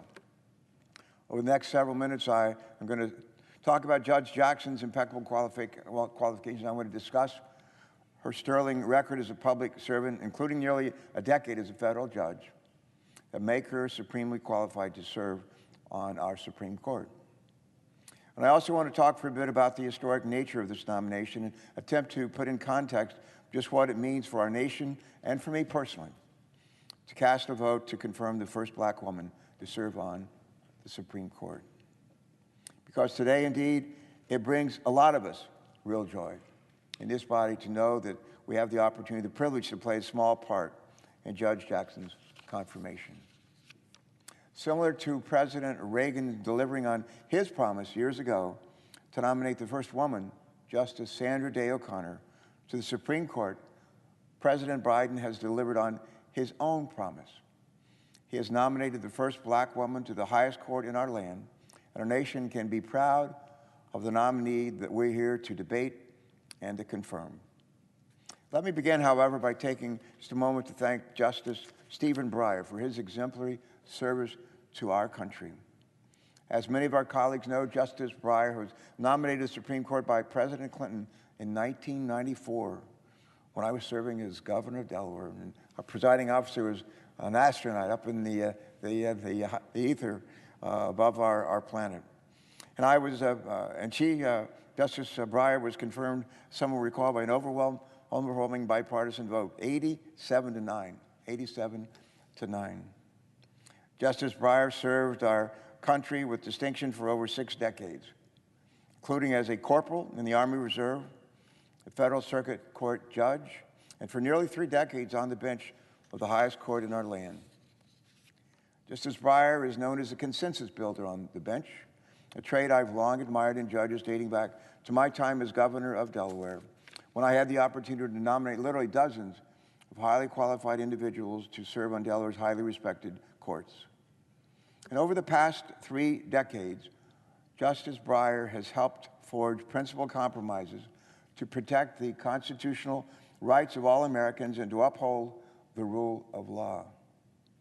During a small ceremony at the White House in January, when Justice Breyer first announced that he would be retiring, he brought with him a pocket copy of the U.S. Constitution. And in his brief remarks, Justice Breyer reminded us of how Lincoln and Washington and so many other giants of American history have described that document, our Constitution. They described it as an experiment. As Justice Breyer reminded us during the time of Washington and Lincoln, there were plenty of folks who doubted our system of government could ever work. Plenty of folks who said, well, that's a great idea in principle, but it will never work, at least not for long. But as Justice Breyer said that day, he said, it's our job to show them that it does work, and it will continue to work. Mr. President, our Constitution has made possible the greatest experiment in democracy in the history of the world. Over the past several years, I've spoken any number of times on the Senate floor about the wisdom of the framers of our Constitution. In the hot summer of 1787, they met in Philadelphia, as you'll recall, and designed an intricate system of checks and balances. Article 1 dealt with the Congress. Article 2 dealt with the executive branch of our government. Article 3, the judiciary. America's the longest-running experiments in democracy, and our Constitution is more replicated across the globe than any other constitution in the world. But our Constitution has never been perfect. The framers never pretended that it was perfect. This past weekend, I was privileged to give the keynote address during a commissioning ceremony at the Port of Wilmington for a new Virginia-class fast-attack nuclear submarine that bears the name of Delaware. The first Navy vessel named after the state of Delaware in over 100 years. At the end of my remarks, I led a crowd of about several thousand people gathered on the Delaware River right beside the submarine and its crew. Among the folks in that crowd included the President of our country, the First Lady of the United States, Dr. Jill Biden, who was the sponsor of the boat. And I asked everyone there to stand and hold hands and join me in reciting the preamble to the Constitution, which began something like this. We, the people of the United States, in order to form a more perfect union. It doesn't say a perfect union, rather it says a more perfect union. Why is that? Because our framers understood that this would be an experiment and that it will be up to each generation that follows to decide how this experiment will proceed and if it will succeed. Up to each generation to face those who say that this great experiment in democracy will never work. And it's through our actions on days like this that we show them that it does still work. Judge Jackson's nomination is proof that, indeed, that we have made this nation more perfect over time, and despite our divisions, and we have them, generations of Americans have worked together often across party lines, across state lines, across philosophical lines, to make a nomination like this possible. Like many Americans, I've seen remarkable progress in my own lifetime. While my sister and I were born in a coal mining town in Beckley, West Virginia, we were raised in Danville, Virginia, right on the North Carolina border, just north of Greensboro. Danville, Virginia was known as the last capital of the Confederacy. Forced to flee Richmond after Union victory started piling up in early 1865, Confederate President Jefferson Davis actually held his cabinet's last meeting, their last meeting, in Danville, where I grew up. He did that a few days before Lee surrendered to Grant at Appomattox. And although it was nearly a century after the Civil War ended when my family moved to Delaware, nearly a century, racial prejudice and discrimination still prevail there. Growing up, my sister and I witnessed racism up close and personal. Every morning, for example, our school bus would take us to an all-white high school 10 miles away from our home. And about half an hour later, another school bus would come by and pick up black students who'd been waiting along with us and take them to their school, past my school, and another 10 miles to their school, which was not a better school. It was a school that none of us would be especially proud of. If my sister and I went to lunch with my family, we would sit at the lunch counter, but black families were denied service. If we went to the movie theater in Danville, Virginia, we sat on the ground floor. The black patrons had to sit up in the balcony. And that is the America that many of us lived in not all that long ago. Same America that Judge Jackson's parents, Johnny and Ellery Brown, were born into. As America, where discrimination on the basis of race was sanctioned by state governments, an America where the judicial doctrine of separate but equal was still enshrined into our laws by the Supreme Court, where arbitrary literacy tests kept black Americans away from poll booths, an America that treated black Americans like second-class citizens. Despite its Civil War, an Emancipation Proclamation, ratification of the 13th, 14th, and 15th Amendments to our Constitution. It was an America that was far from perfect. But through decades of struggle, and thanks to the heroes of the Civil Rights Movement, our nation began to confront injustice in our communities and inequality in our laws. And thanks to brilliant black lawyers like Thurgood Marshall and Wilmington, Delaware's only Lewis Redding, a number of legal challenges to America's separate but equal classrooms went all the way to the Supreme Court. And perhaps the greatest decision in Supreme Court history, Brown versus Board of Education, declared to the nation that the principle of separate but equal, separate but equal, could never truly be equal. Brown versus Board of Education did not make our nation perfect, but it was proof. It was proof that when the Supreme Court is at its best, America and our Constitution are at their best. The Supreme Court changed the America that my sister and I lived in, that Judge Jackson's parents lived in, for the better. Combined with the landmark civil rights bills of 1960s, including the Civil Rights Act of 1964 and the Voting Rights Act of 1965, it made the America that Judge Jackson was born into more perfect than it was for the generations that came before her. And I hope and pray that each generation will continue to recognize the uniquely American opportunity that our Constitution affords us, the ability to change our communities and our laws for the better, and take on the tasks themselves. As Judge Jackson stated at her confirmation hearing, her parents taught her that, and I want to quote her. This is a quote from her. Unlike the many barriers that they had to face growing up, my path was clearer, such that if I worked hard and believed in myself, in America, I could do anything or be anything I wanted to be, close quote. And my goodness, did she work hard. The daughter of two graduates of HBCU colleges, Judge Jackson was a star on her high school debate team and was elected mayor of Palmetto Junior High School and student body president of Miami Palmetto Senior High School. Judge Jackson then graduated magna cum laude from Harvard University and cum laude from Harvard Law School, where she was an editor of the Harvard Law Review. She clerked for not one, not two, but three federal judges, including for Supreme Court Justice Stephen Breyer. Judge Jackson could have done anything she wanted with a resume like that, anything, including pursuing any number of well-paying opportunities in the legal profession. Instead, Judge Jackson chose public service, in part because service was instilled in her by her parents, both of whom were public school teachers. And public service, no doubt, runs in her family. For instance, her younger brother felt a similar call to serve.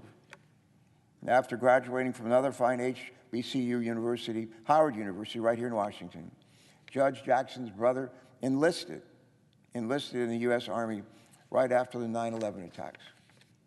He was deployed to Iraq, also ended up going to Egypt, and then followed in the footsteps of two of Judge Jackson's uncles and became a Baltimore police officer.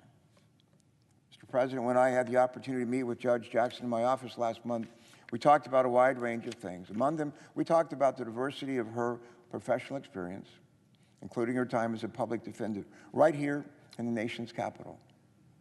As most of us know, public defenders work very long hours for very little pay.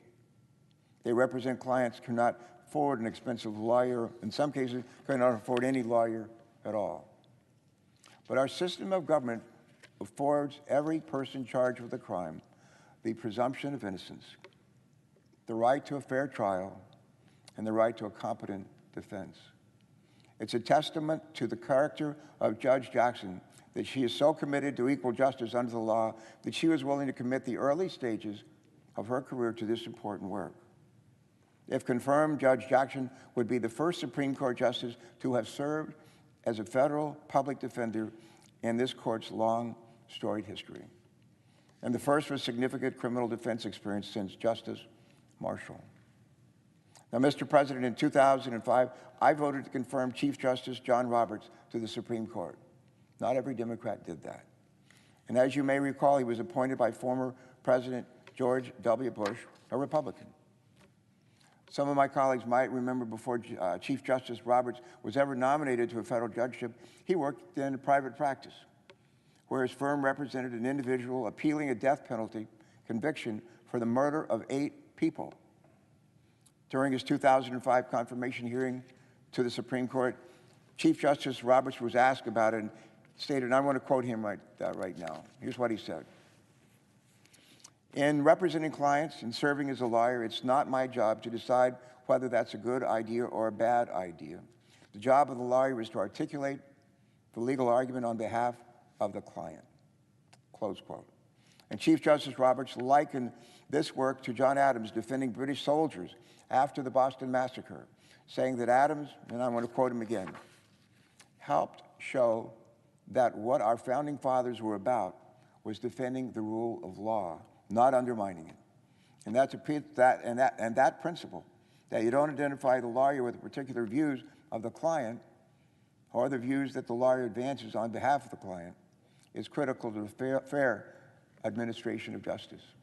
Like Chief Justice Roberts, Judge Jackson has lived up to the values set out over 230 years ago. And in doing so, she has protected and she has defended our Constitution. After her time as a public defender, Judge Jackson served as vice chair for the U.S. Sentencing Commission. She was confirmed unanimously by the United States Senate. Judge Jackson was then nominated to the U.S. District Court for the District of Columbia. She was confirmed unanimously by the United States Senate for that post. And last year, President Biden nominated Judge Jackson to serve on the D.C. Circuit Court of Appeals, oftentimes referred to as our nation's second highest court. Yet again, she was confirmed by the U.S. Senate with bipartisan support. During the decade that she served as a federal judge, Jackson established a track record as a consensus builder, just like Justice Breyer. During the decade that she served as a federal judge, Judge Jackson has been even-handed, and she has been impartial. During the decade that she served as a federal judge, Judge Jackson has ruled for and against the government, in favor of prosecutors and for criminal defendants, and for both civil plaintiffs and defendants. As Judge Jackson told our colleagues in the Judiciary Committee recently, she said, and I quote her again, "A duty to decide cases based solely on the law, without fear or favor, prejudice, or passion. Judge Jackson is always guided by our Constitution. And it's why she received the support of judges nominated by Democrat and Republicans alike, by law enforcement and the civil rights community, and by Republicans and Democrats in this body on multiple occasions. Now, these past few weeks, I've heard some of our colleagues on the other side of the aisle use this confirmation process to mention the unfairness toward past nominees.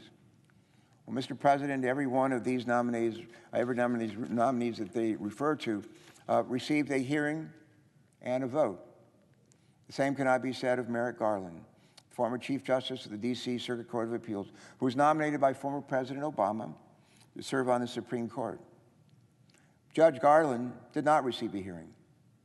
Judge Garland did not receive a vote because our colleagues on the other side of the aisle decided to invent a new rule. And most of them even refused to meet with Merrick Garland, one of the finest servants I've ever known. And this shameful blockade led to what many Americans, myself included, view as a stolen Supreme Court seat, a permanent stain on this body's reputation, and a reduction in the Supreme Court's credibility.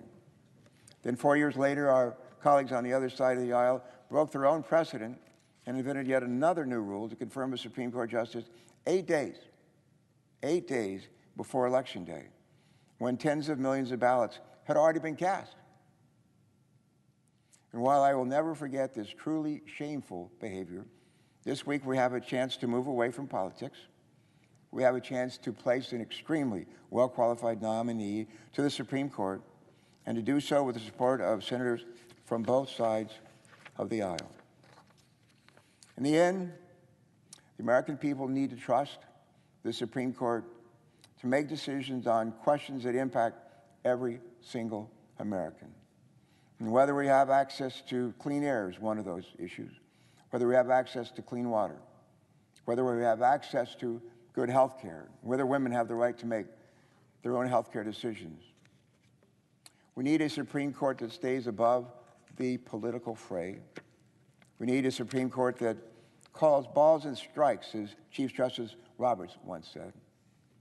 A Supreme Court that maintains the trust of the American people as the arbiter of a Constitution that protects the civil rights of all Americans.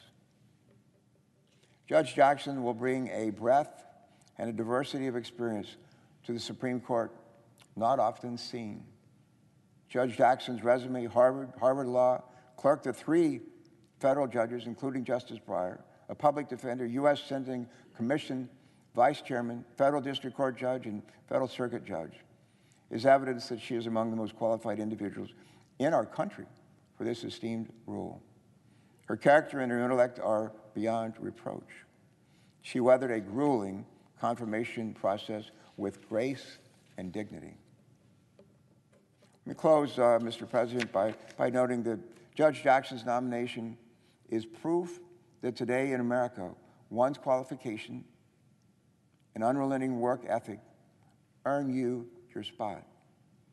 That public service is valued and committed to the principle that protect our country do mean something, that the sacrifices of one generation slowly but surely make for a better America for the next generation.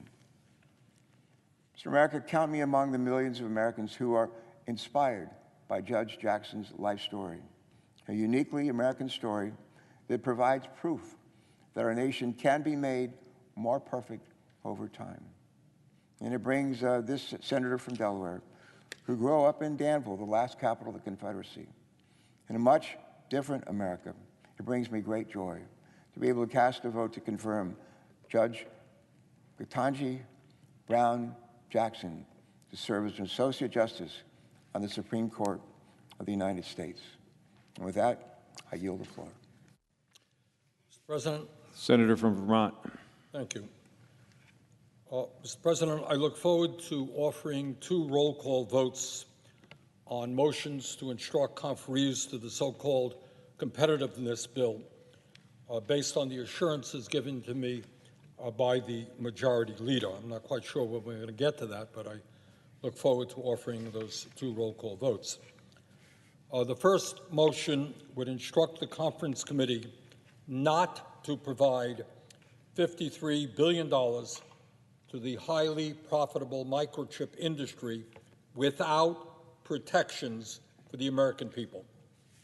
The second motion would instruct conferees not to provide a $10 billion bailout to Blue Origin, a space company owned by Jeff Bezos, the second wealthiest person in America, who is also the owner of Amazon. Amazon is a company which in a given year pays nothing, zero in federal income taxes, after making billions in profits. And by the way, in a given year, Mr. Bezos himself, one of the wealthiest people in the country, has paid nothing in federal income taxes, despite being worth nearly $200 billion. Let me be very clear. Mr. Bezos has enough money to buy a very beautiful $500 million yacht. Looks very nice to me. Not that I know much about yachts, but it does look very nice. Mr. Bezos has enough money to purchase a $23 million mansion with 25 bathrooms. Not quite sure you need 25 bathrooms, but that's not my business. And here is that mansion. So, no, count me in as somebody who does not think that the taxpayers of this country need to provide Mr. Bezos a $10 billion bailout to fuel his space hobby. When all is said and done, both of these motions, the one on $53 billion for the microchip industry and the $10 billion for Mr. Bezos, touch on an extremely important issue that is very rarely discussed in the corporate media or on the floor of the Senate. And that is how we proceed, how we go forward with industrial policy in this country. I should be very clear in saying I believe in industrial policy. I believe that it makes sense in certain occasions for the government and the private sector to work together in a mutually beneficial way to address a pressing need in America. Industrial policy, to me, means cooperation between the government and the private sector. Cooperation.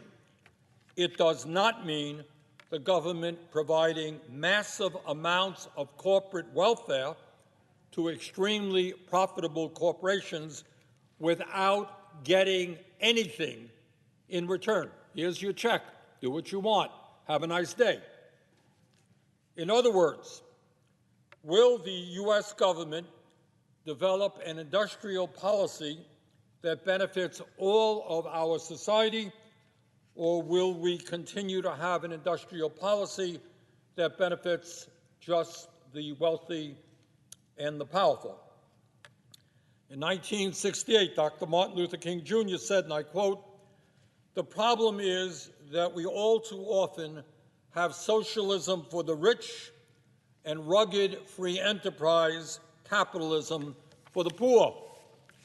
I am afraid that what Dr. King said 54 years ago was not only accurate back then, it is even more accurate today. We hear a lot of talk around here about the need to create public-private partnerships, and that all sounds very good. But when the government adopts an industrial policy that socializes all of the risk and privatizes all of the profits, whether it is handing the microchip industry a $53 billion blank check or giving Mr. Bezos a $10 billion bailout to fly to the moon, that is not a partnership. That is the exact opposite of a partnership. That is corporate welfare. That is crony capitalism. Mr. President, each and every day I have heard my Republican colleagues and some corporate Democrats blame inflation on runaway government spending. In fact, one of my colleagues in the Democratic caucus has even suggested that we need to take a strategic pause when it comes to making urgent federal investments in child care, health care, education, affordable housing, paid family and medical leave, and home health care. Policies that would substantially improve the lives of the American people. Well, you know what I believe, Mr. President? I believe that maybe, just maybe, the time has come to take a strategic pause when it comes to providing tens of billions of dollars in corporate welfare to some of the most profitable corporations and wealthiest people on this planet. And Mr. President, the American people are becoming increasingly sick and tired of corporations making record-breaking profits while ordinary people struggle to pay outrageously higher prices for gas, for rent, for food.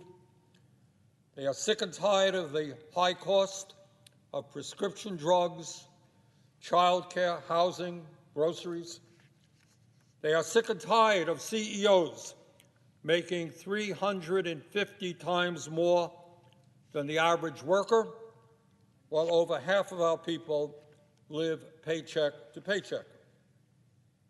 The American people are sick and tired of the wealthiest people in our country and the most profitable corporations, in some cases, not paying a nickel in federal income tax.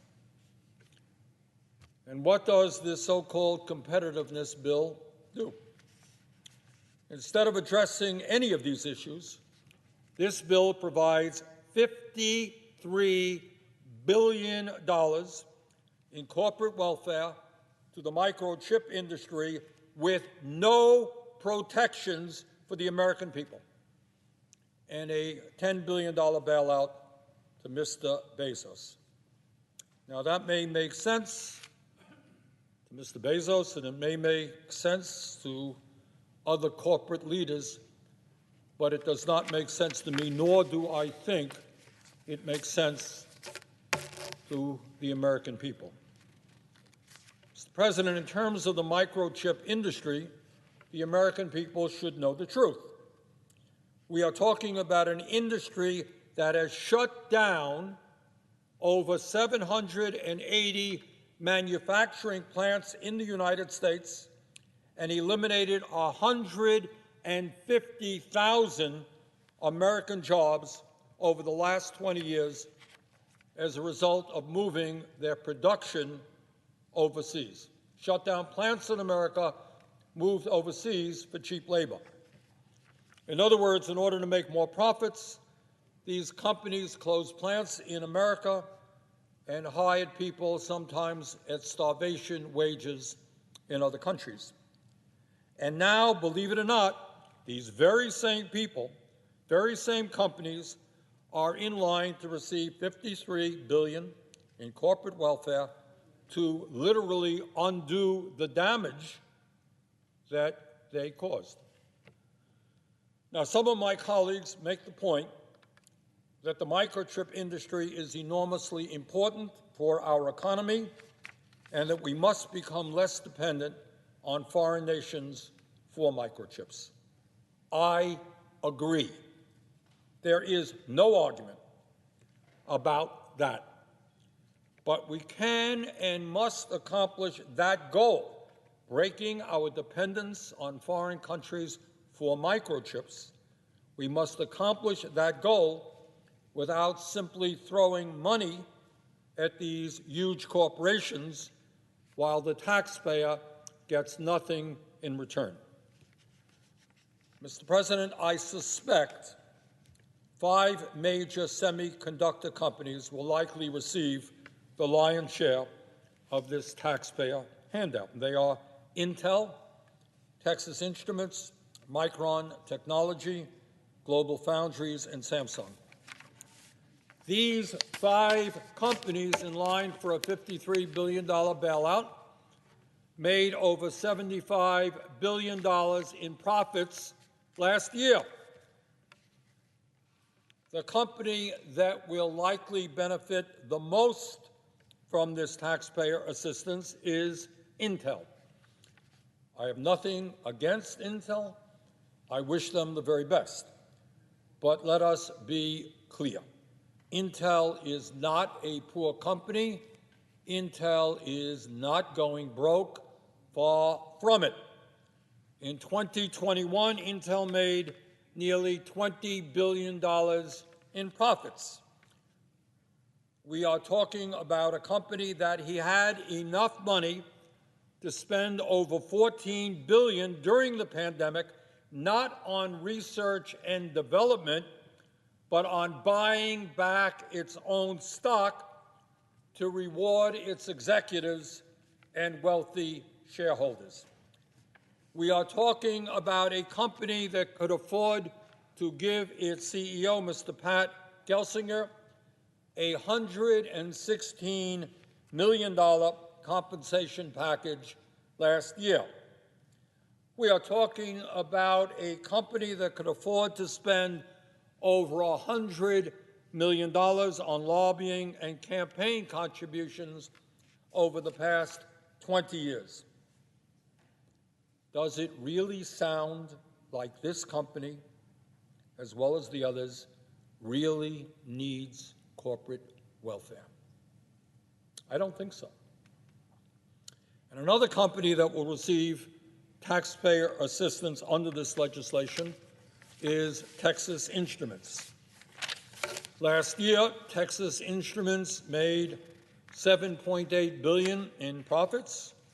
In 2020, this company spent $2.5 billion buying back its own stock, while it has outsourced thousands of good-paying American jobs to low-wage countries and spent more than $40 million on lobbying over the past 20 years.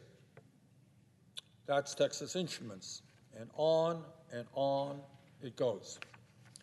So the First Amendment that I would like a vote on and expect a vote on would instruct the conference committee to prevent microchip companies from receiving taxpayer assistance unless they agree to issue warrants or equity stakes to the federal government. If private companies are going to benefit from over $53 billion in taxpayer grants, the financial gains made by these companies must be shared with the American people, not just wealthy shareholders. In other words, all this amendment says is that if these investments turn out to be profitable as a direct result of these federal grants, the taxpayers of this country have a right to get a return on that investment. Mr. President, this is by no means a radical idea. These exact conditions were imposed on corporations that received taxpayer assistance in the bipartisan CARES Act, which, as you'll recall, passed the Senate 96-0. In other words, every member of the U.S. Senate has already voted for the conditions that are in this amendment. In addition, this amendment would also instruct the conference committee to require these highly profitable companies not to buy back their own stock, not to outsource American jobs, not to repeal collective bargaining agreements, and to remain neutral in any union organizing effort. Again, this is not a radical idea. All of these conditions were imposed on companies that received funding from the CARES Act and passed the Senate by a vote of 96-0. The second motion that I have introduced touches on an issue that we have very, very rarely discussed on the floor of the Senate. Unbelievably, the so-called competition bill would provide some $10 billion in taxpayer money to Jeff Bezos, the second wealthiest person in America, for his space race with Elon Musk, the wealthiest person in America. So we're looking at a space race between the two wealthiest guys in America. You know, when I was a young man a few years ago, and Neil Armstrong went to the moon, I recall like yesterday the kind of incredible joy and pride in this country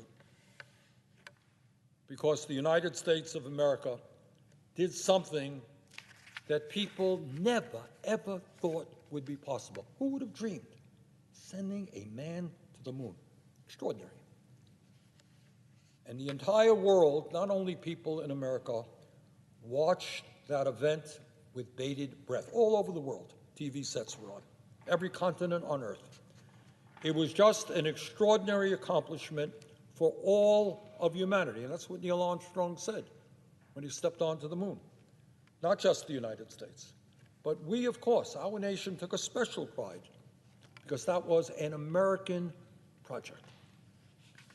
Mr. President, I worry very much that what we are seeing now is not a space race between the United States and other countries as to which nation will return to the moon or perhaps get to Mars, but a space race between Mr. Musk and Mr. Bezos, the two wealthiest people in America, as to who will gain control over NASA and future space explorations. In other words, if we are able to accomplish the unbelievable, extraordinary goal of sending a person to Mars, I want the flag that will be flying on that planet to be the flag of the United States of America, not the flag of SpaceX or Blue Origin. And Mr. President, let us be clear. The $10 billion in this bill for Jeff Bezos and his space company, Blue Origin, is just the tip of the iceberg. The reality is that the space economy, which today mostly consists of private companies using NASA facilities free of charge to launch satellites into space, is already very profitable and could become, and will likely become, even more so in the future. Bank of America predicts that by 2030, the space economy will triple in size to $1.4 trillion. That's trillion with a T. According to the most recent data, private corporations make over $94 billion in profits a year from goods or services that are used in space. Profits that could not have been achieved without the assistance of NASA, a government agency funded by the taxpayers of America.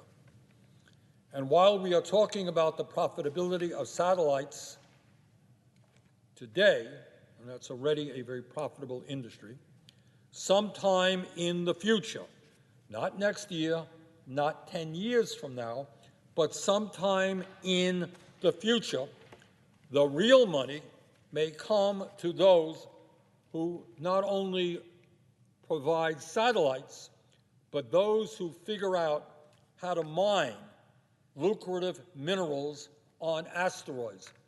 Does this sound like science fiction? It is not.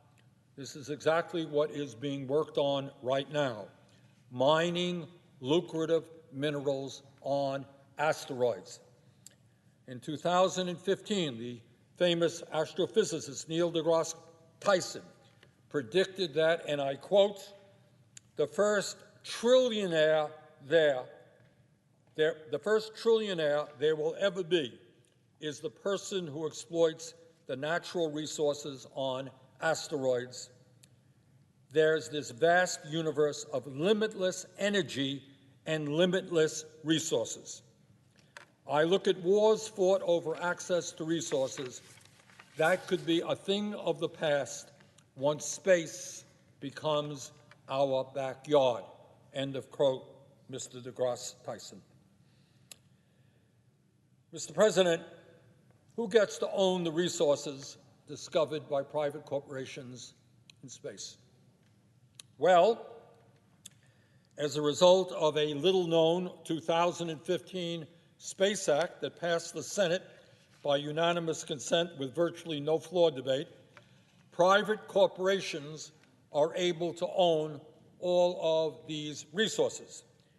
In other words, the taxpayers of this country will get a 0% return on the investment they made in these private enterprises, which could turn out to be unbelievably lucrative.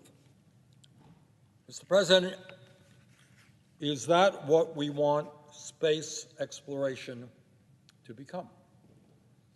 Do we really think that it is acceptable for NASA to hand out billions of dollars to some of the wealthiest billionaires in America today to make them even wealthier? Or do we want to use space exploration to benefit all of the American people and improve life here on the planet for everyone? Mr. President, it is time that we had a serious debate on the future of NASA instead of just handing out $10 billion to Mr. Bezos.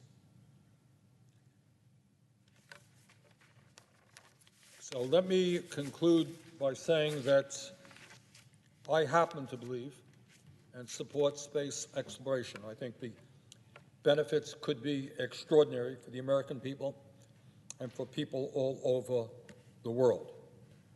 But if we continue down the path of privatizing space exploration, it also has the potential to make the obscenely rich even richer and more powerful than anyone can possibly imagine today.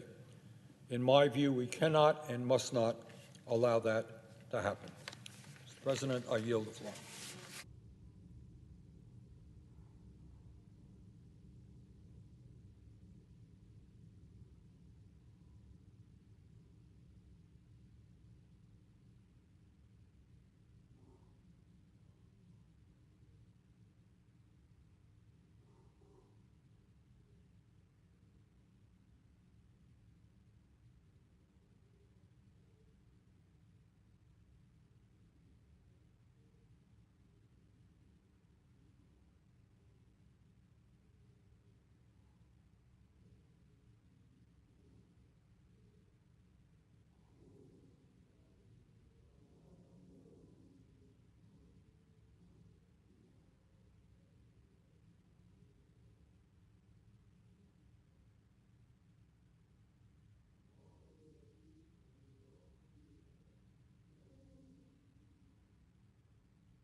Mr. President. The senator from Colorado. Thank you, Mr. President. I rise tonight to support Judge Ketanji Brown Jackson's nomination to serve as an Associate Justice on the United States Supreme Court. Judge Jackson comes to this floor with impeccable credentials. She graduated from Harvard magna cum laude. She graduated with honors from Harvard Law School, where she edited the Harvard Law Review. After graduation, Judge Jackson worked at top firms in private practice and secured 3 prestigious clerkships, including one for Justice Breyer on the Supreme Court of the United States. Later, she served as a public defender, representing people who couldn't afford a lawyer. I can't think of better evidence of her commitment to equal justice under the law, where everyone, regardless of their means, has the right to fair representation. Judge Jackson is clearly qualified for this position. There's nobody who doubts that. My colleagues know it because the Senate has confirmed her 3 times with bipartisan support. First, to serve as Vice Chair of the U.S. Sentencing Commission, second for the U.S. District Court for the District of Columbia, and last for the U.S. Court of Appeals for the D.C. Circuit. Taken together, Judge Jackson comes to this floor with the best legal training America can offer, a decade of experience on the federal bench, and a consistent record of bipartisan support here on this floor. I had the opportunity to meet with Judge Jackson 2 weeks ago after she had been rolled around in the barrel, is one way of saying it, during the confirmation hearings that people all over the country watched. And in our conversation, after she had been through all of that turmoil, she told me about how her parents had attended segregated schools in Miami before working as public school teachers here in Washington, D.C. Her dad went on to be a lawyer for the Miami School District, something I appreciate, having been a superintendent of schools. Unlike her parents, Judge Jackson grew up in America after the civil rights laws of the 1960s, and she remembered how hard her parents worked every single day to give her opportunities they never even dreamed of for themselves. And she seized those opportunities. She earned top grades. She was elected student body president.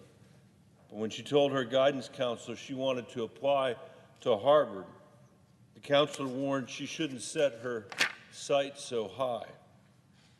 Fortunately for America, she set her sights high. She set her sights where they should have been set. She followed the high example of her parents, working hard and impressing everyone along the way, friends and colleagues and mentors who are virtually beating down the doors of this Capitol to tell us what a thoughtful, fair-minded, and principled justice she would be.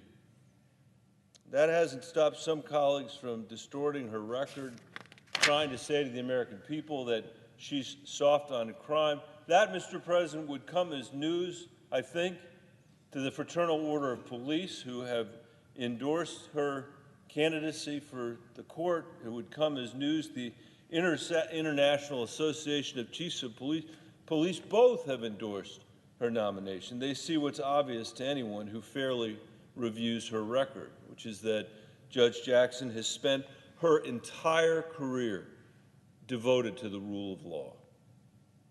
Her brother and 2 uncles served as police officers, so law enforcement isn't some academic abstraction for her.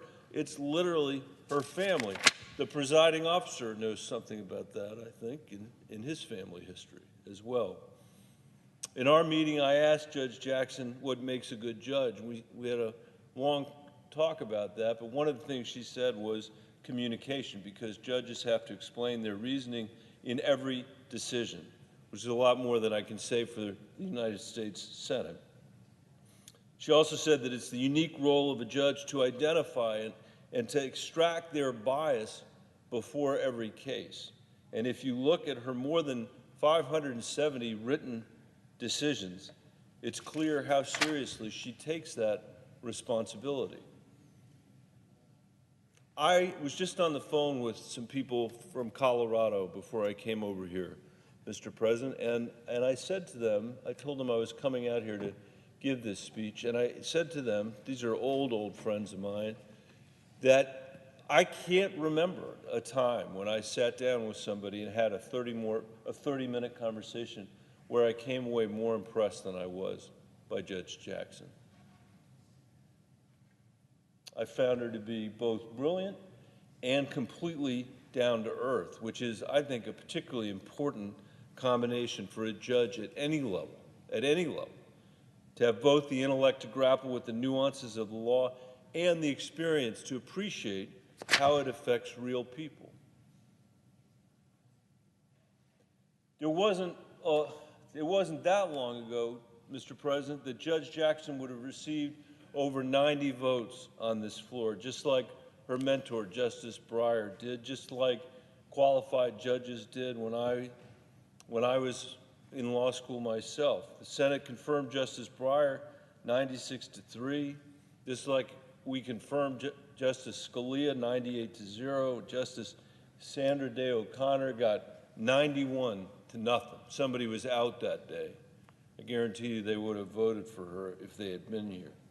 Each time that happened, Mr. President, the Senate reinforced the independence of the judiciary. It set aside our partisan politics and stood up, I think, for integrity and for the rule of law. And I'm sad tonight that Judge Jackson won't get 99 votes tomorrow, even though she deserves it. And that's not a reflection on her. As I said, if this were an earlier day in the Senate,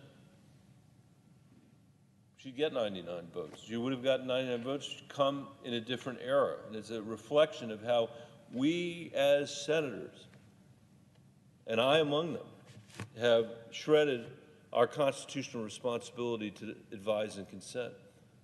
And it's my hope, Mr. President, by the time, I was going to say my children are adults. They really almost are adults. They are adults. But by the time they're standing, by the time they're running the country with everybody else who's their generation, that we will have figured out a way to return the Senate to a place where we take our responsibility, our constitutional responsibility to advise and consent seriously, and we find a way to make it once again a bipartisan effort in this place, find a way to stitch ourselves back together again. And I'm prepared to work with anybody on the floor to try to do that. But in the meantime, this really, in my view, is a moment to celebrate. It is a moment to celebrate. In the last few weeks, my office has literally been flooded with messages from Coloradans telling me what an extraordinary judge Judge Jackson would make. And they don't have to persuade me. Judge Jackson is an inspiration to me and to so many Americans, to millions and millions of Americans. And in the past few weeks, I couldn't help imagine what it would mean to the students I used to work for in the Denver public schools to see Judge Jackson on the court, the same court that once ruled in Dred Scott versus Sanford that her ancestors were little more than property, a court that codified in Plessy versus Ferguson the segregated schools that her parents were forced to attend, and the segregated hotels and buses and movie theaters they endured every single day, day after day. And it's a reminder that change is possible in America. Our country isn't perfect, far from it. Our history has always been a battle between the highest ideals expressed in our Constitution and our worst impulses as human beings. And if you look at our history, if you really look at our history, the path from cases like Dred Scott and Plessy to Brown and Obergefell was cleared, as it always is, by Americans who refused to give up on our highest ideals, who insisted, as Dr. King once said, that we make real the promise of our democracy. This week is a victory for our highest ideals and for the promise of American democracy. It's a moment to celebrate a nation that, as Judge Jackson said, in one generation went from forcing her parents to live under Jim Crow to elevating her to the highest court in the land. After carefully reviewing her record, I believe that Judge Jackson will join the ranks of Earl Warren, Thurgood Marshall, and Ruth Bader Ginsburg, justices who helped bridge the gap between the words written in our Constitution and their reality in America today. And I hope she will join the court's great dissenters, judges like Justice Harlan, who opposed decisions that outlawed the minimum wage, or Justices Roberts and Murphy, who refused to condone the internment of Japanese Americans in Colorado and across the country. All of those judges stood not for an ideology, but for the American values etched in our Constitution: freedom, equality, democracy, and the rule of law. I am confident that Judge Jackson will stand for those values fairly, impartially, and without prejudice. And tomorrow, I will enthusiastically vote for her confirmation. I'd suggest that everybody in this chamber would have a good reason to vote for her confirmation, and I hope they'll consider it. And with that, Mr. President, I yield the floor.